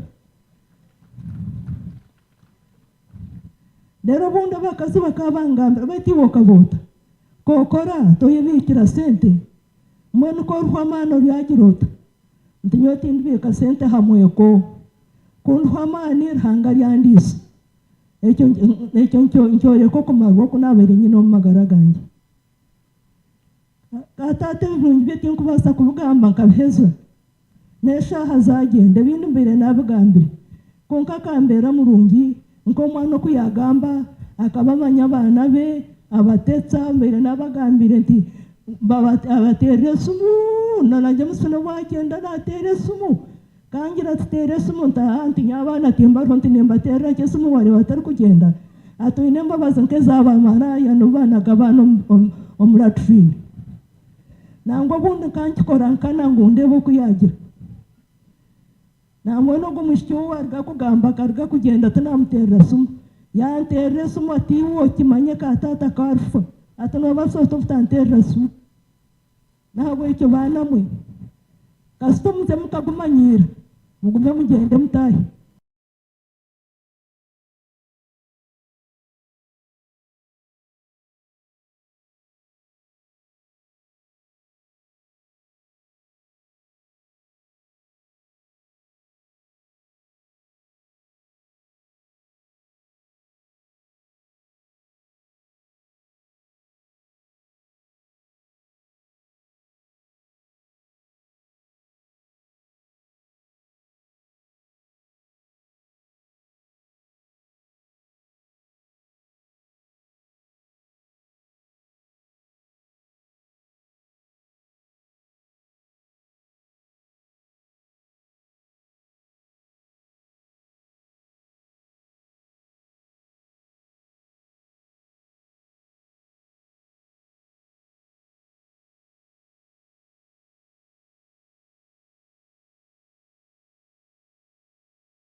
akabere na nyanendaga muhabo kwankani nkunda Ruhanga ndonde ndijo dini konka nkaremeramo kandi okuremeramo kwanjye kwagira umugasho yije nawe yakubuka dini katata atari mu kanisa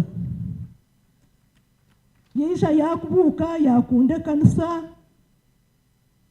na hati nagikorera nagihereza abo kugumusubiza kwanjye abo kuba nkajya ntinkubasa kurga mu kanisa nahabwe icyo banywani banjye twaza kushendekereza katata yansigaho kambwe nikikora ki ninyo kumanya bigambo bye ninyo kubimanya byona nahabwe icyo tinyine cyo gukora Ruhanga neja kunzurika amani kandi neja kubasa abo burungi bwa Ruhanga izina rya Mukama rihimbisubwe katata Ruhanga kwereze cyumuro kirungi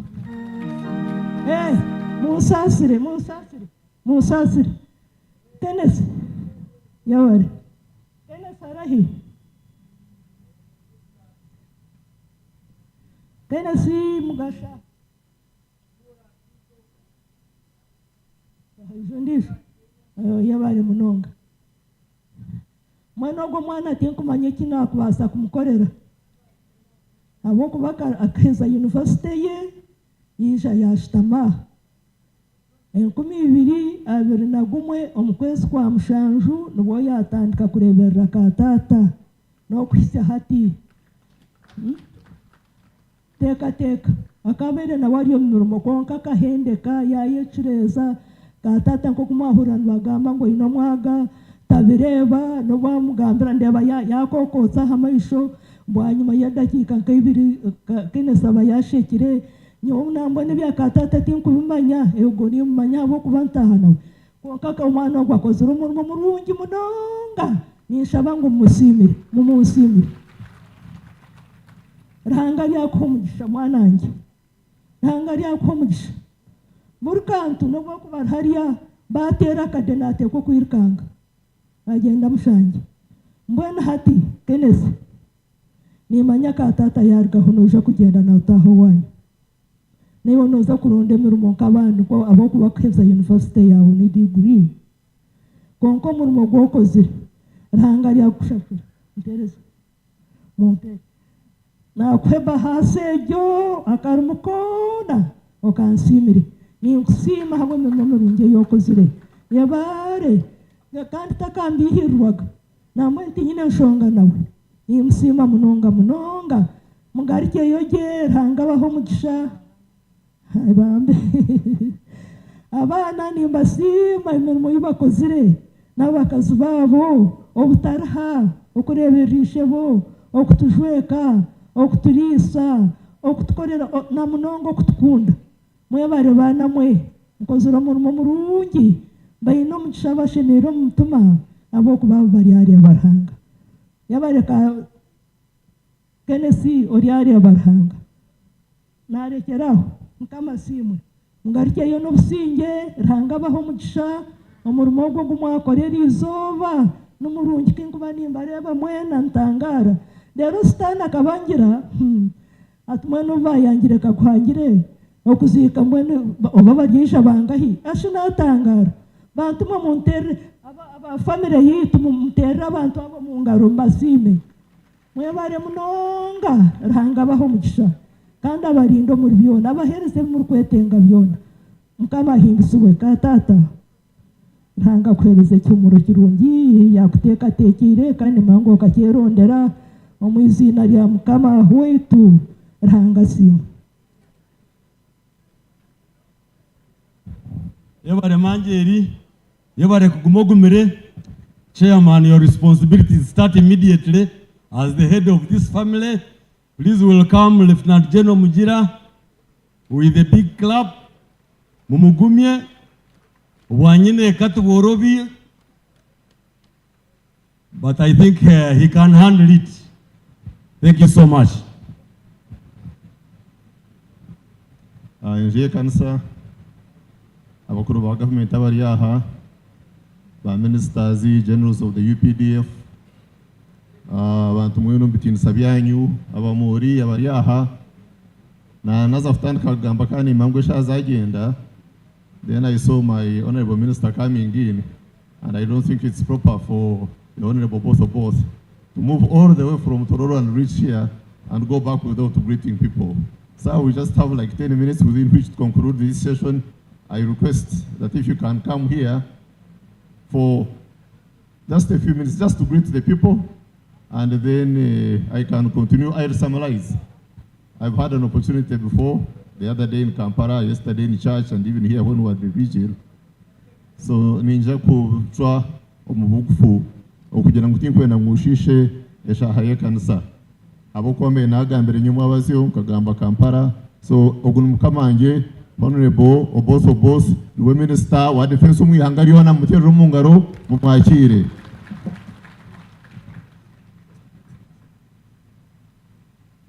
The family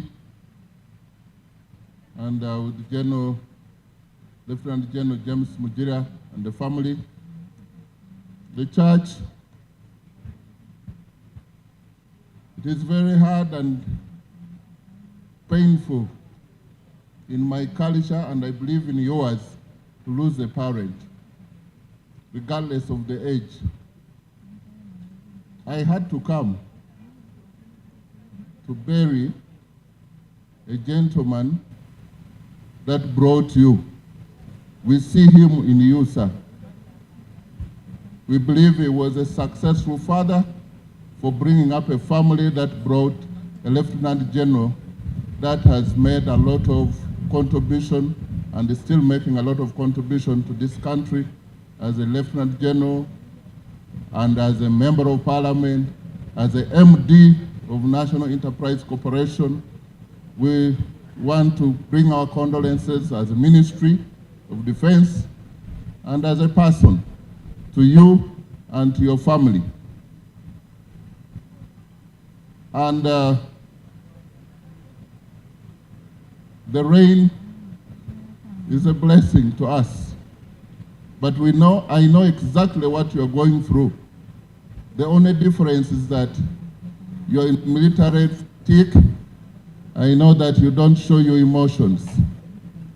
And I believe that is people in uniform, that they don't show emotions. But there is nobody as strong to resist the feeling of loss of a parent. Believe me or not, at one point, a friend phoned me, my own mother had died, and phoned me crying so much. I was just second year university. And he told me, don't cry like a person who doesn't have faith in God. I thought there was something wrong with me. 6 years later, his mother also died. And we went to Masulita to bury. And I found him crying that you could count the premolars and molars. And we said, he apologized to me. He said he had not known the pain of losing a parent.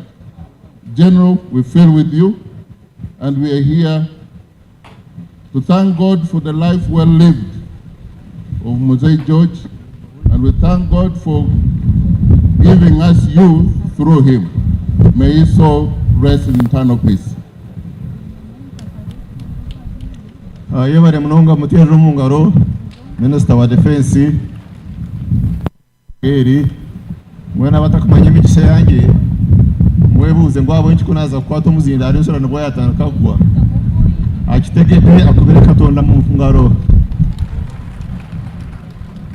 mwenu yoniza gama ke bintu kabisa tuningabana icyo kubanza no kubasima mwena abayijampa humunamba pango mukaje kutwatsa okushendekyereza umugurso witu oberuri inyumi yitumba oberuri inyumi yekanisa oberuri inyumi y'abamori oberuri inyumi y'ihanga mwabisigaye mu bantu mukora byona muyijampa kwatanisa nitwe mwebare munonga.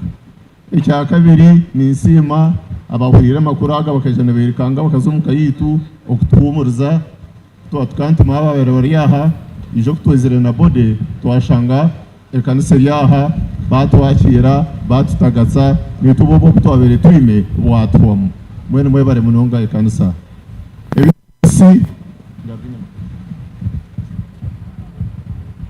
ebyo mugursi tingwanda kusoma history kandi tubitera umukatabomo ahi yashomere ahi ashomeise ahi aramwire imirimo yakozere eri mu katabo twabahereza nabo kintu muje kutunga obwire muberabe mu mbyetegereza ahubwo naza kubizamu nimba nashisha obwire tukamugambaho nko muntu w'amazima tukamugambaho nko muntu wabena ndo kushomesa tukamugambaho nko muntu wabena kwateshaha tukamugambaho nko muntu wa contributingire to this country. So everything is come. But what I wanted to talk about, and I talked about it the other day, is that my dad was not sectarian at all. No, maybe if you are going to be available, umbya politics, abantu bakabangana habwedini, bakabangana habwa tribe. And that was some, because of the problems in this country, because of those sectarian tendencies. I want to say, without any fear of contradiction, that my dad was never sectarian at all. He would not mind someone's religion, tribe, clan, etc. I thought I would emphasize that one. About the death of Gw'Omugyenzi, Ranga kamuhereze itungo, yamuhereza abana, yamuhereza ibintu ebyensi. Omugoroso wanjye abereye ne chat, in fact nkigineho. We akana tekateka, akana agira.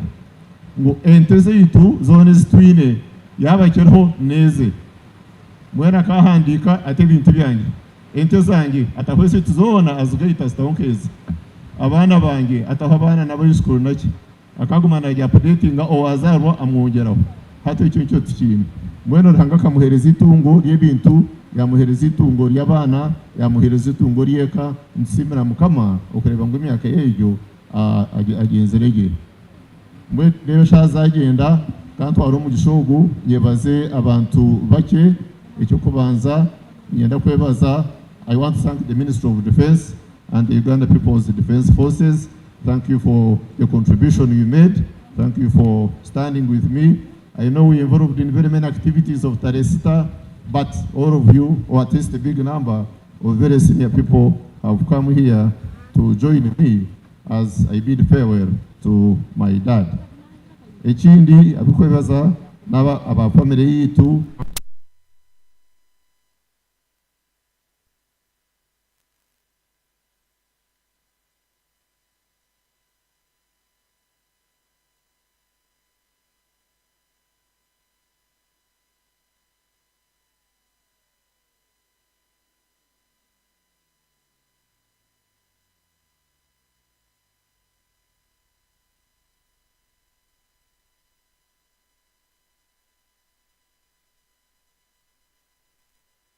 anireho ugumiza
abikibena kitu cyalo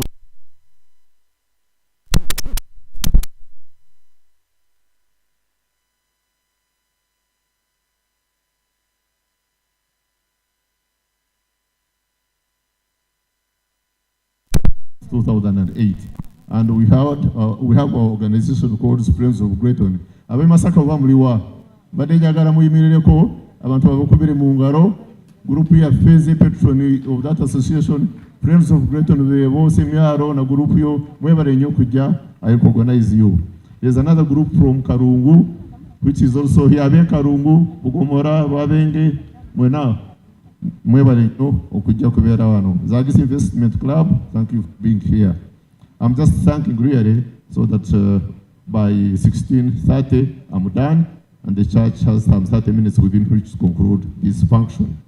Finally, I wish to thank His Excellency the President who kept in touch with us when my mzee was sick. Even the day he passed on, His Excellency called me. Mr. President akanterera isumu yansasara yagamba n'umukekuru wanjye yanyagira mwene nyaramutwara mu gishogu okumusima mu mishoganyu okureba ngo n'obora president yabera ari mu mingi konka akanyuska yuska tata yanterera yansasara ubwo umutumano wacyabagwine especially yabera umuntu mukuru mwene ningena cyo kutwara ubwire wingi ningera n'ibyo umusho umuntu shime kwereka no shime kutandika kagero kuyagamba konka kananye no kubahereza umugisha gamba mwebare munonga abamori katata kana kundo ruganda rwe numanya ngo akahandika katabo kabamori abakukira ubunyi mukatunga ko pejo kuyizere yagaruka yatungo ndisho muntu yakoragana nawe bahandika kitabo harubwera hako kana kunda bwera nakunda abamori mwe twafe ko ruganda abukabera gikibaje mu ruganda rwite konka mwebare kwija kumbe nimbare banyikira mu ruro muri yo n'umugamba no mwekunda nahora nashimerwa munongo mutuma kandi muri cyo tugume tukwatansa ntisha kubaba mwe n'ibyo bike mukama umugurusi wanjye amuhereze icyumuro cy'urundi. Thank you very much.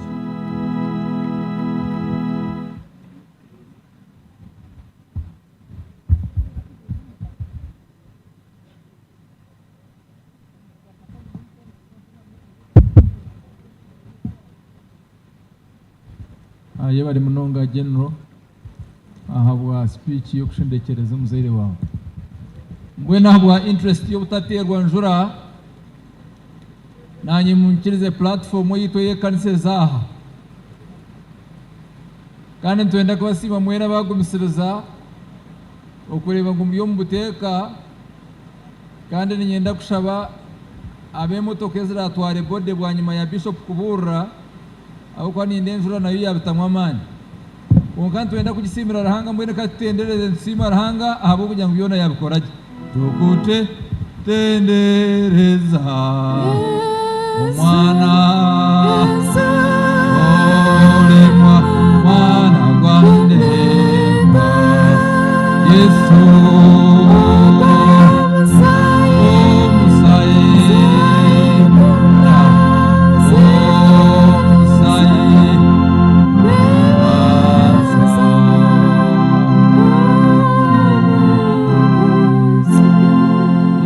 Neka yawe Honorable Ministers present, Honorable General James Mugira na barumuna bawe n'abanyanyako, General Officers and men of UPDF, our Member of Parliament and colleagues, abantu bakuru mu ihanga ryitu ya Uganda mukama wita simu. Numwebare mwachikoraje, numwebare kwija kuziko Mugabe, numwebare kwija kuziko Muzeire, numwebare kwija kuziko muntu mukuru omwihanga ryitu, numwebare kwija kuzika ekibajo mu Rwanda rwabo rw'abamori, numwebare munonga, numwebare kwija kushagatara mukuru Mangeri ahabura urugendo rw'imyaka nkaganena na mugenzi we.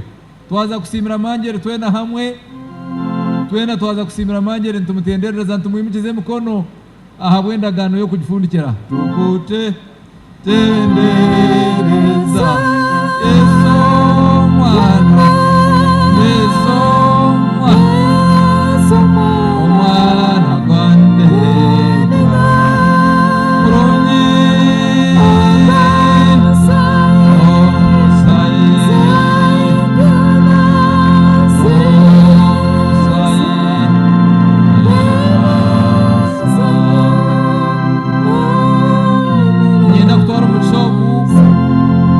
kwakira umureberezo wahumwire Bishop Emerita Steven na manyano kumusima echo kubanza enyonyi tikabasa kuguruka hamwe zitari kushana sama papa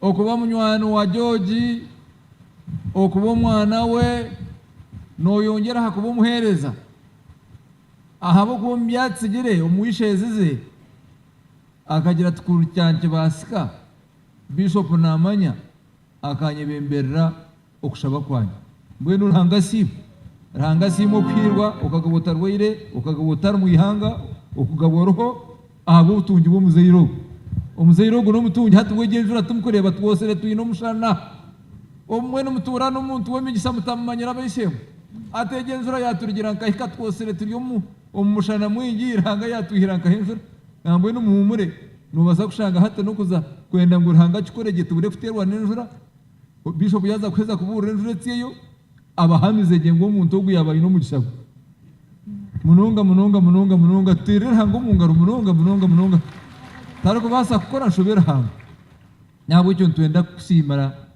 okwirwa ahabo kuzarwa muzeyiro ogu notonwe being bishop konko kuba omwana okuba munywano we nekintu kikuru munonga nyenda kusima Dean wa Emmanuel Cathedral the very Reverend Canon Patrick Atinka ntwenda kusima na iwe myaka 3 yuwahityaha okuba omwana omukomo okuba omwana amanjeri hamwe na George Wilson ntwenda kubasima munonga kana ntakwenda kubatuza honyo kana nagira ngo tubintu tugamba tutiranga buri cyo mugisha gwa George batuburira ingiri kandi nje benerigira yo cyarumwe rero nabwanyuma tuze kumushendekereza ninyenda kumanyisa ahabo kubizoberera hanga yartwereza ngo tugire kitwayega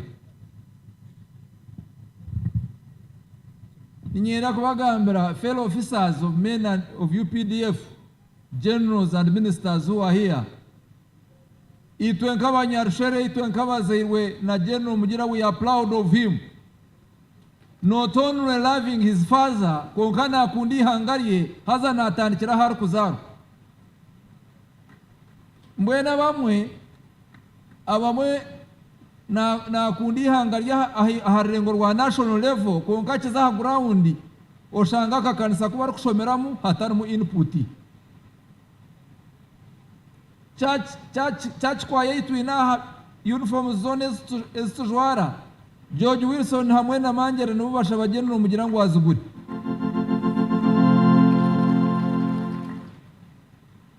Lord Bishop Ogunwe Antorene kuba chairman wa construction aho warshere primary ku tukadimorshinga obwombe ko bwono bwayo burho bwaraga General mugira azanobi esente nyingi 80% eza rehabilitating rishomerero harimo mukono gwe gwabanywane be harimo contribution ye we are proud of you yabaro kunda sho kandi okamukorra George was an educationist akana akunda ibyo bwegese yabaro kumukorera cyo mutuma gwe gurukwena yabaro kubombeka library omazina ga family ye kuguma ntumwijukira George yagenda konka ibyo kumwijukira ho birho bingi munonga ntwenda kusima kandi nabwo ntwenda kushaba hata nawe ufunga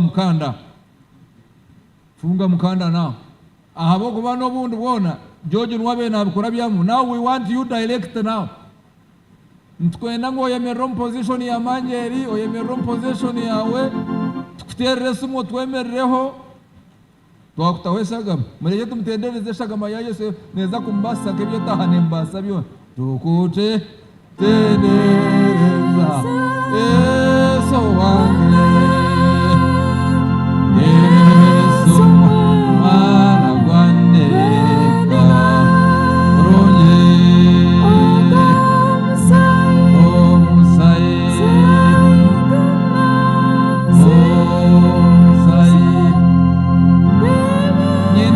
buranga yahira sente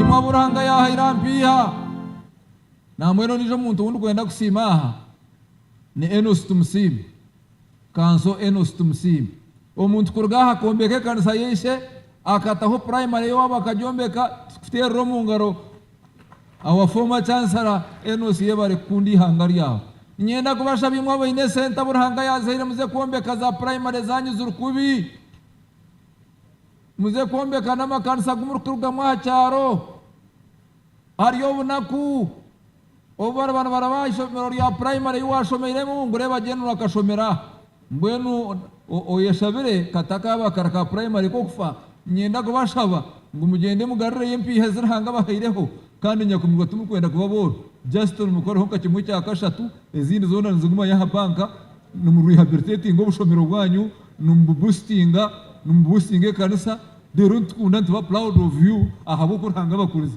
munchirize mbakire tatayitwa mureberezi ntumusimiro ku okutoro mureberezi ninyenda kusima ahagati hange ahabo kuba ni wandu ikurutingire turya washinge be wandu ikurutinga wantwara bishop muhanguzi wantwara wanshomesa na papa zangu ndekenze kushoma wanyeshongore cyeshongoro ngo byone ibiyandaganise tarabihindura and indeed tarabihindwire natuza wantuma kizoma natebekana wantuma natebekana wantahansi obona kubwahika wansigaha nyenda kwakira umukiteresa yeba rokutwora izo burra abantu bawe nyiri kama simu cyahoyoshe kitenderezo reka tuyije tukitandikeye cyo gutera imitsindo cyo kuhatika mu kiriki kukirwija ko bahondikije kwereta aza kukirwereta nikiba kitakenda gutera imitsindo nikiba kitakenda kuzanira mukamasima beshema abari kusima Yesu mu mitse mikono ruya tiyo ni sima Yesu okundi ndagatandiko mwaka nkahikaho akushendekereza umugurusi wayito imitse mukono urukusimaranga yemerere uruja ati nisimaranga urukusimaranga tendereze Yesu Yesu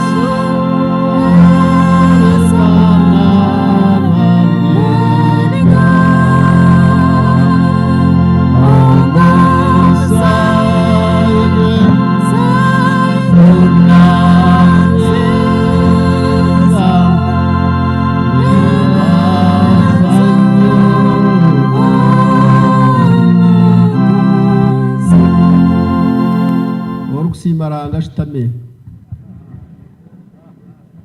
katushabe hamwe mukamaranga ubushobozi bwona tukusima bwa classroom yamagaraga George tukusima abuzurizi bwa majora harabazuru umushaija we harabazuru abana n'abejukuru harabazuru arishere harabazuru w'abamori harabazuru w'abatahi mukama abo mugurusogu ukwendera wanyuma y'amatungo gona kwendera no kujunwa mbweno nkwatse umuryakanya kake ugambe byawo byonka ahabwa Yesu Kristo mukama witu amina mureberezi wo bureberezo ubu Bishop Alfred na Mama More Majore na family yawe ministers mwena n'abakuru b'amahe generals na officers mwena n'abantu bakuru b'injye bari aho mu Darum mbweno Majore okubanza natangara Bishop yakigambaho ibirebe ntajumushana ubura naho kureba mbwe n'umutereranga umugaro yatense nunje abishweri Dawudi akagira ngo upfa kwa barukwera ba mukama no kubuguza ubwingi ya leta tente za eziye kabazitaho ko garanga nawe yadomanya ngo yateraho tenti hantu akashana kake kagarukaho ikibunda mbwe ni hati nyuma y'abazyo family teyirikide imirundi 10 nka send of sign aha kanisa mbwena hatiranga nawe yateramo umuzinga gwe bwo kugira ngo George Kaguhangire agende n'ubusingi nyuma y'so umuzinga gwe nzurege Majore ranga simwe kugira imbabazi okatera muhero ko musinguzi kandi okahwera bakazi ba Mother Ziniyoni kumanya ngo nikibasika umukazi kuziko mushaija we batagire kumutarura ninga urubanza rutari mukoti kugira ngo hazo Gw'Omugyenzi yagenda babaye n'urubanza mukoti Majoro gumuterero mu ngara bakazi Majore mbwenu hata bashaija kambagambire, I'm going to tell you, share with you papa tazenanye nabo twaza kweza umwaka wo jo ntererese mu cyo ravugana jo ntererese mu ngambero esimu yanjye gibashomere onterero tekimbuge ni kimene. Majore yebare Majore ugu mazira y'imyaka 15 imyaka mushanje uko muhandiki w'ubureberezi imyaka 8 ka bishop egiye kaya Kaguhangire ne yatana no y'ubureberezi nibo batahi b'uburebereza aba abanyankore bagira ngo baguhira n'umururu mbene imyaka 15 ejo ekindebere ekitindisa ekimajora hereza iba ni kitegera buri mukazi we no mushaije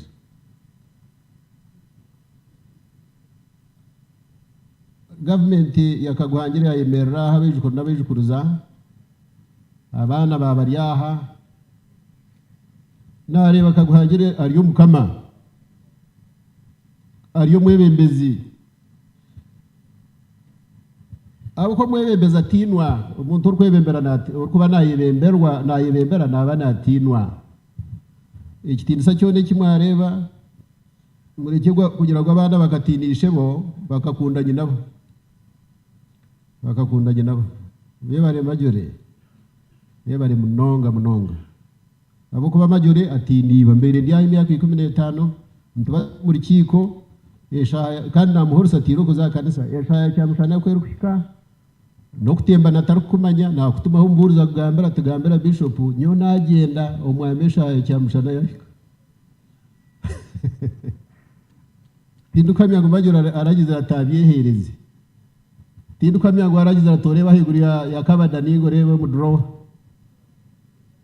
tinduka myango aragize atabakoze mugende muze kugaburira umwami Kaguhangire nawe yahuguka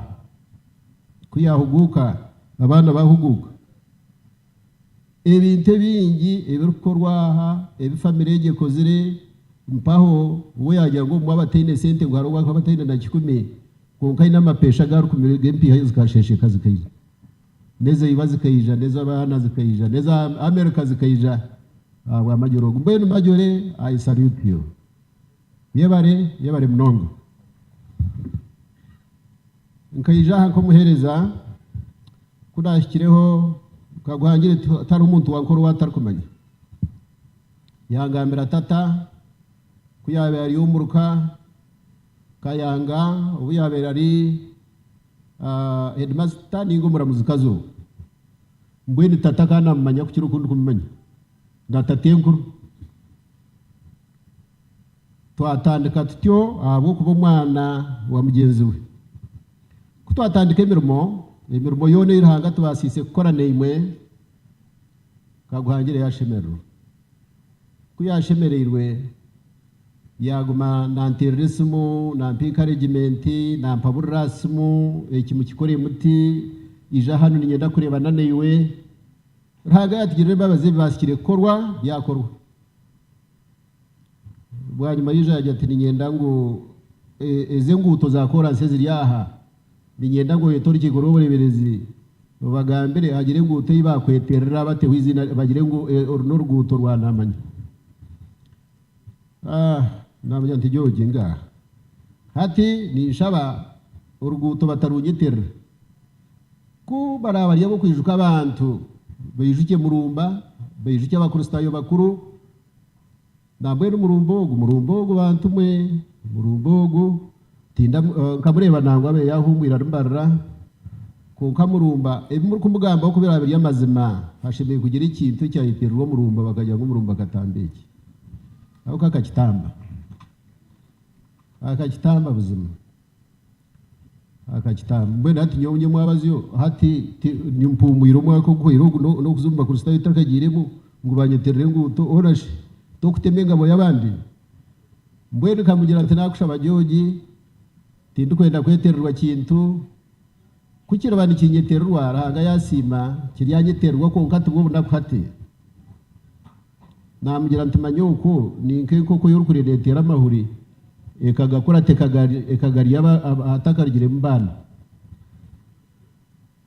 mbwe natugumire yabe nantega ngo arebe kundanye no mu rurwe bintu tindi kumanye iki yabe ragenderere yagira ati kare nayikiriza kirere Kaguhangire kungire kumura yanyeta yajya ati nyine maguru no mugongo gwo kuzakanisa kusibura nabandi mbwere byokoreye ensi yawe kandi biri kushemeza uyijo mukayange gusiburiremo aho kati nyine mugongo neje yateko bugenyaha neje nadini twashangaho majore twashangaho justasi twazumbugenyi yansibura kuyaheza bamutomotoka bamureta baretente bazihoku zeijaha yatumbwene gente inakwa tempano nagikoraga abwemerimo yokorera nyabushozi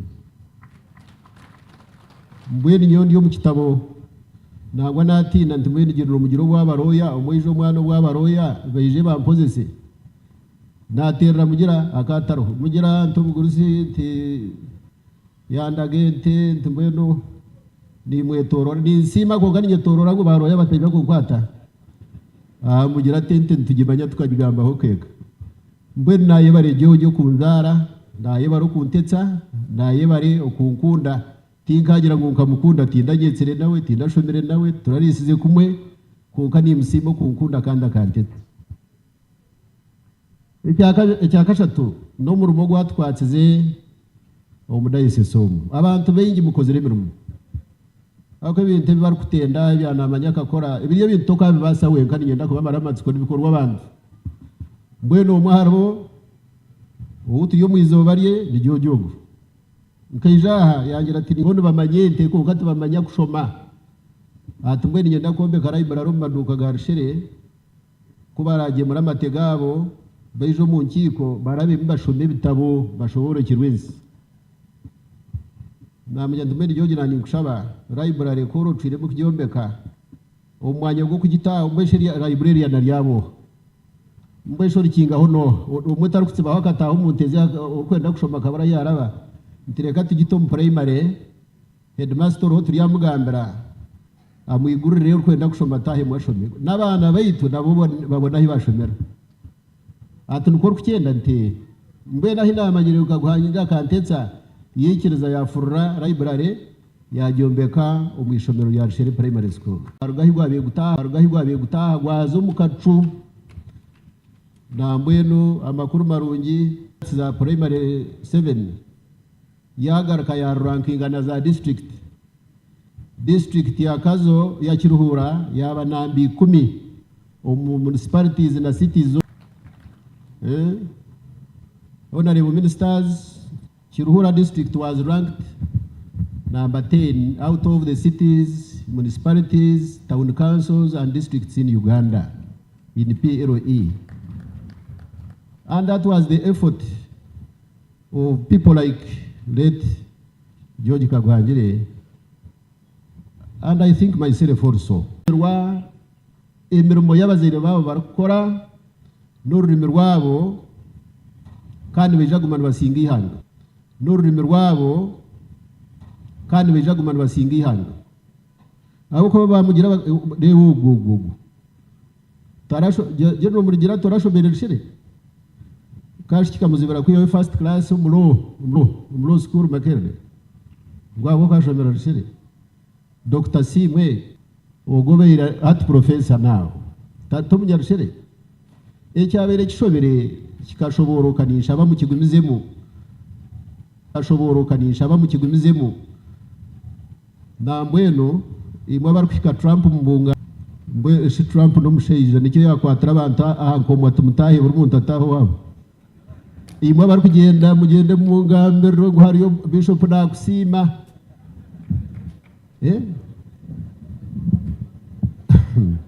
Trump ebyo yajya tuburi muntu ataho wanyina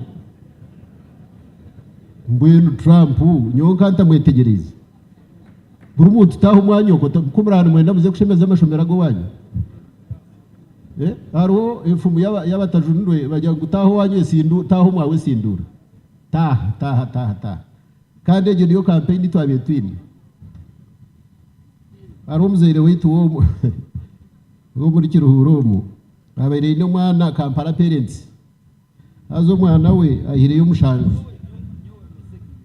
kandi kwagiye budo bamugira gubude gumire mushanju turi kubasa kureke cyo rakore uco bweyironde umuntu mukanisa w'ururengo rwa bishop no garra higuru rwari kubasa kushabira umwanya umuri budo wabo ine mushanju mbweno yeja kuyandeba nshabira umwanya cyakire nangwa nagutunga amazima garugo kuko kandi cyishobeire no kuruga Kiruhura akatsiga Kiruhura akaza Kampala parents umwana kaye yo mushanju kandi warishira ke yayitano hari umwana uyihire yitano harushire primary abari kushomeseza Kampala parents tindi kumanyana miliyoni 2 kandi abarushire 50 mbweno warushire asingire wa Kampala parents kazo primary tino mwana witano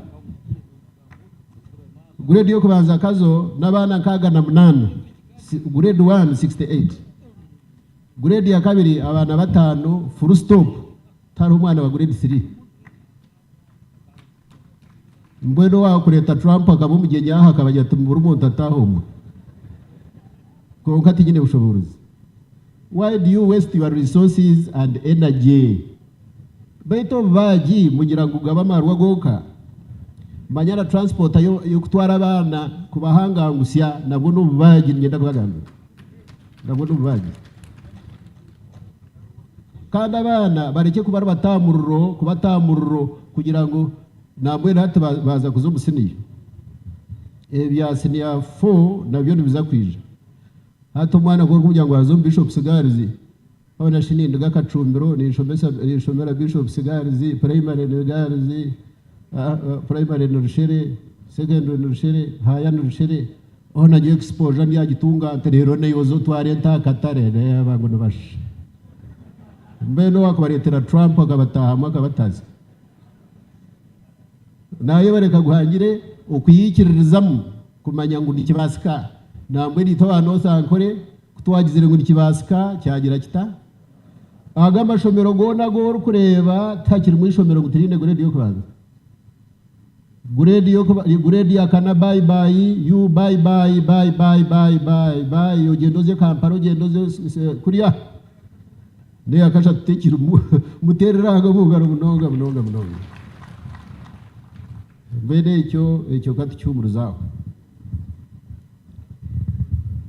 Kaguhangire atwegise kintu Kaguhangire n'umuntu wo mugasho mbwe n'umuntu wo mugasho tumuntu rukorebye kashi wakora ibyawe wawe no gasiro umuntu wo mugasho no korebye akagaruka akora n'iby'abandi Kaguhangire bishop yagamba bike hari binge byakoze no mu kanisomo binge munonga naratari nentebe za bishop bona nekide kibabende bateranye mwabaziyo na miliyoni mukagezi yatsiga account zahiri nyumwabaziyo ndabaza ko kora rutari nakaza ho kona no kuturana gene kanisa atari kucwa bomba bwe kanisa atari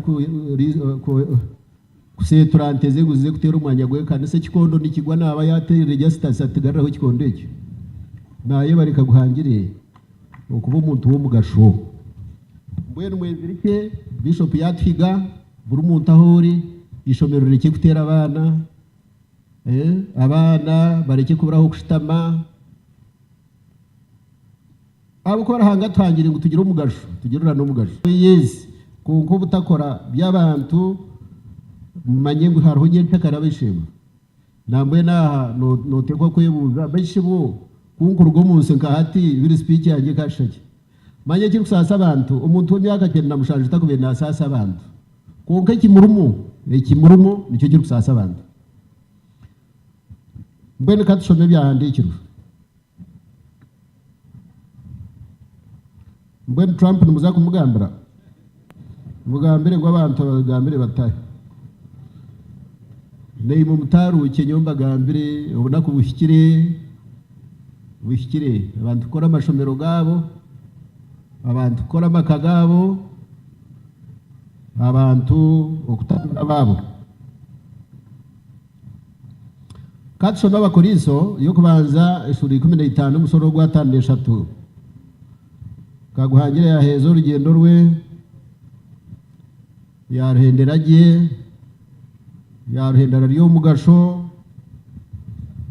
majore wabe kibaju umbakazi ba mada zinioni wabe kibaju umbanyi wabe kibaju umukanisa wabe kibaju no mbashomesa n'abana bo washomeyisi wababereke kureberaho munonga yo bari munonga bwena nishaba atindi kumanya yabatu no muzindaro gundi na ira maisha mwana waba mugufu nkanye waze nyuma y'abantu abakuriso yo kubanza ishuri 15 gwa 53 igi message ne yanyu nanye twabatsigaraho Paulo aine warning yarukutereza ogwa 53 nahagira hati aha mpapura 2:14 mumanyengu omubiri ogujunda mbweno imwe abaziki bagenzi banjye n'abakama bita barya nempa mushoro abarya n'abana barya n'abakazi n'abasheja barya mumanye ahubwo mutu yajya tumanye umanye stand warned mumanye ngogo mbiro gujunda mumanye ngo mbiro gujunda ogo mbiro gujunda gushemerere kujwara okutajunda gushameye kujwara ogundo gutari kujunda kandi ombiro gujunda nuguha ombiro gujunda nogo kutujweire ombiro ogo kureba guturi kunyweyisa oguturi kusiga oguturi bari kutugambira do manya amahuri manya fruits manya biha manya yogati yogati na hatari yogati nebijuma naho ibitari n'amahuri naho igatari naho igari n'amata higari naho igatari umanye ngo mbiro gutujere no mbiro guri kugira guta ugujunda baitu bo tugwakwenda kukajunda tugurkwenda kukajunda ombiri ogoheza kunaba amezi na sabuni yawe ukiruga kunaba ukayihayo tawure rukwera ukagera biho kigera biho wagera biho 200 ukashangana iraguraho na tumanye ngo mbiro guri yajunda ako atahoreza turukoresa tindukamya ngo harurukuza kuzo mukinabira tukambaze nyishure na tahuro rero zo mukinabira mwena nimbanza muzo mumezi munaba na sabuni mukeza mwesimura kuko atorwa kugigaruka ho murundo rwa kashatu neba yiragwire kirkumanyisa ngo hona guriyagira guta guriyajunda umbiro gujunda gushimiye kujwaro gundi ugutari kujunda umbiro gwa Adamu gushimiye kujwaro umbiro gundi ogwa Yesu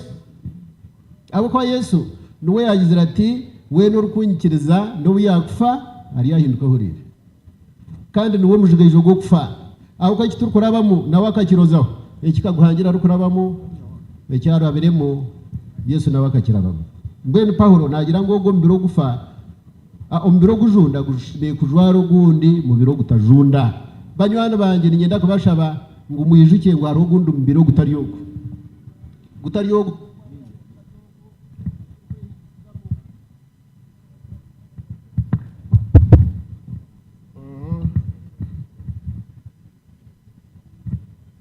nagira ngo hino wamfutana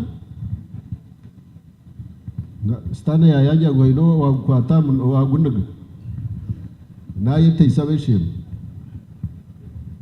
ombiro gujunda gushebeye kujwara kutajunda mbwene kuturanturiya ntunywa ntwesiga ntujwara umanye ngo nojuye ko mbiro gurujunda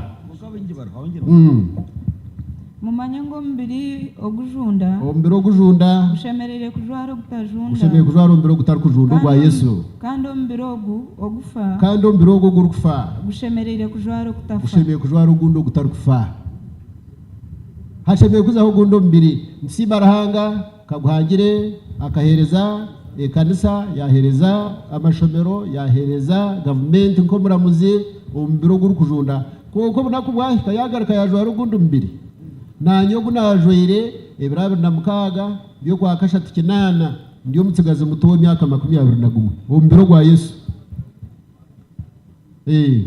ogujunda ogu ogwo gujunda kuguru bagujoire kutajunda kuguru bagujoire kutajunda kandi no kutafa kandi gujoire no butafa ogu kuguru abo koko kweza kujwara ombiro gwa Yesu uba iki Yesu yagambire Mariza na Mariyamu akabagira ngo we nuri kumwikiriza no buyakfa ari yahinduka burire no buyakfa ari yahinduka burire ogwatana mushanjo konkara simwe banyarusheremwe n'abanyakiruhura n'abanyayuganda rahanga simwe otokusingura habwa mukama witi oterezo kusingura habwa mukama witi Yesu Kristo abo kuba no mukufa uri kubajoira mu birogunda singura no mufakazi Yesu no musinguzi no mufuzi Yesu no musinguzi no mu ndwara Yesu no musinguzi mukama agumene imwe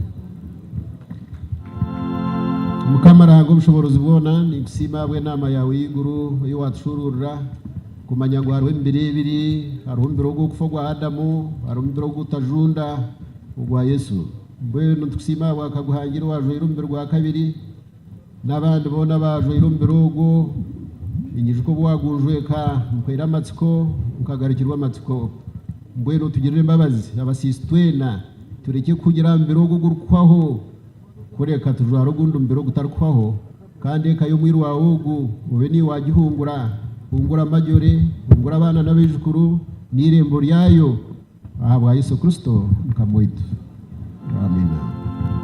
When twaza kushaba aba funeral services beje batu balete motoka tware bode ko kamwemerere tubashabira umugisha rero mugende nago oku nahake tahango tujya kushaba family mutaguma kuno yakura mukanisa kureka hata mwinamuke n'abaki abanyabuzare muzeyo rero abantu twaza kushabiraho umugisha twabagandaho umugisha abandi mwira kutaha tukote tendereza Yesu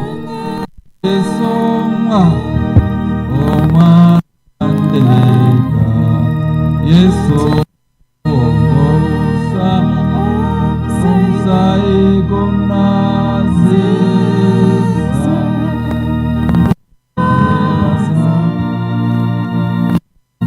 obusinge bwawe rahango bulijjo kwetegereza kwaitu twena bulinde emitima yitu n'obwenge bwaitu tugume nitumanya rahanga kandi tukunda kandi umugisha gwawe rahango obushobozi bwona tate yitu n'omwana n'omwoyo orukwera ogwohereza bwokunda bugende n'abantu bawaba gube nigwo gwaza aha muhanda gube nigwo gwaba driver n'ekiruka obebembere omu mbabazi bashabare omu mbabazi zawe ovuge bashabare kukityobora bakityo omu maka gabo emotoka zitafa umugisha gwawe gubaha urubyaro rwabo umugisha gwawe gubaha amagara gabo kandi gubajune umugisha gwawe gumakaya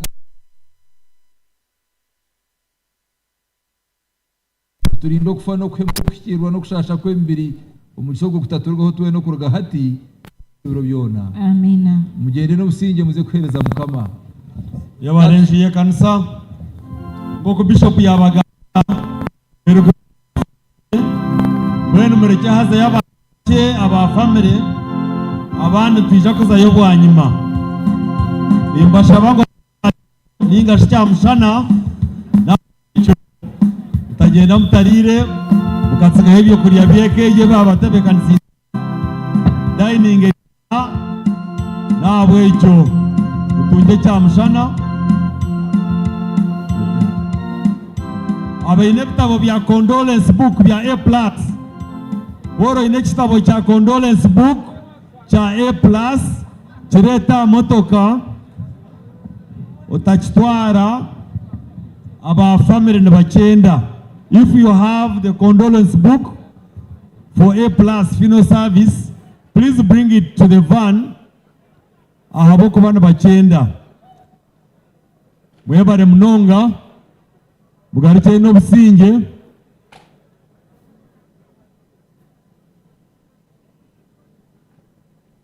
Konkankabe nimbashaba ngo mutagenda mutarire ekeje batebekanisize cyakiro kikwija kuba kirungi mwabatsigira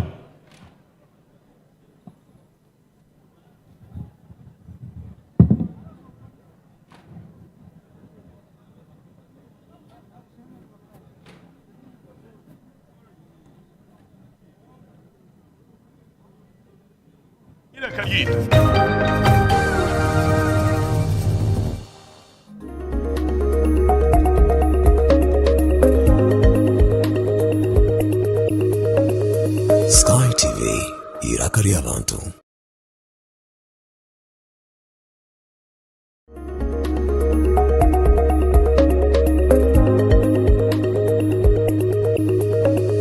Sky TV irakari y'abantu. Hohoho!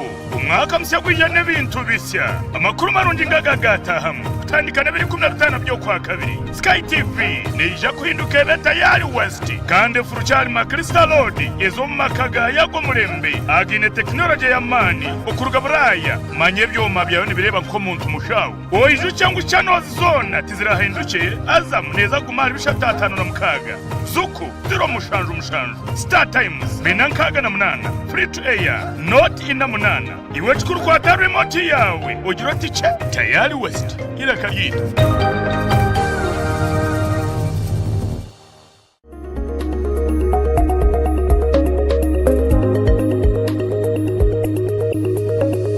Sky TV irakari y'abantu. Hohoho! Umwaka mushya gw'ijana n'ibintu bishya. Amakuru marungi ngagagatahamu. Kutandikana 2015 byo kwa kabiri. Sky TV neija kuhinduka beta yari West. Kandi furuchari ma Crystal Road ezo makaga yago murembe. Agine technology ya mani. Okuruga buraya. Manye byoma byayo nibireba nko muntu mushawo. Oiju cyangwa chano zone tizirahinduke azamu neza gumara bishatatano na mukaga. Zuku zero mushanju. Star Times binankaga na munana. Free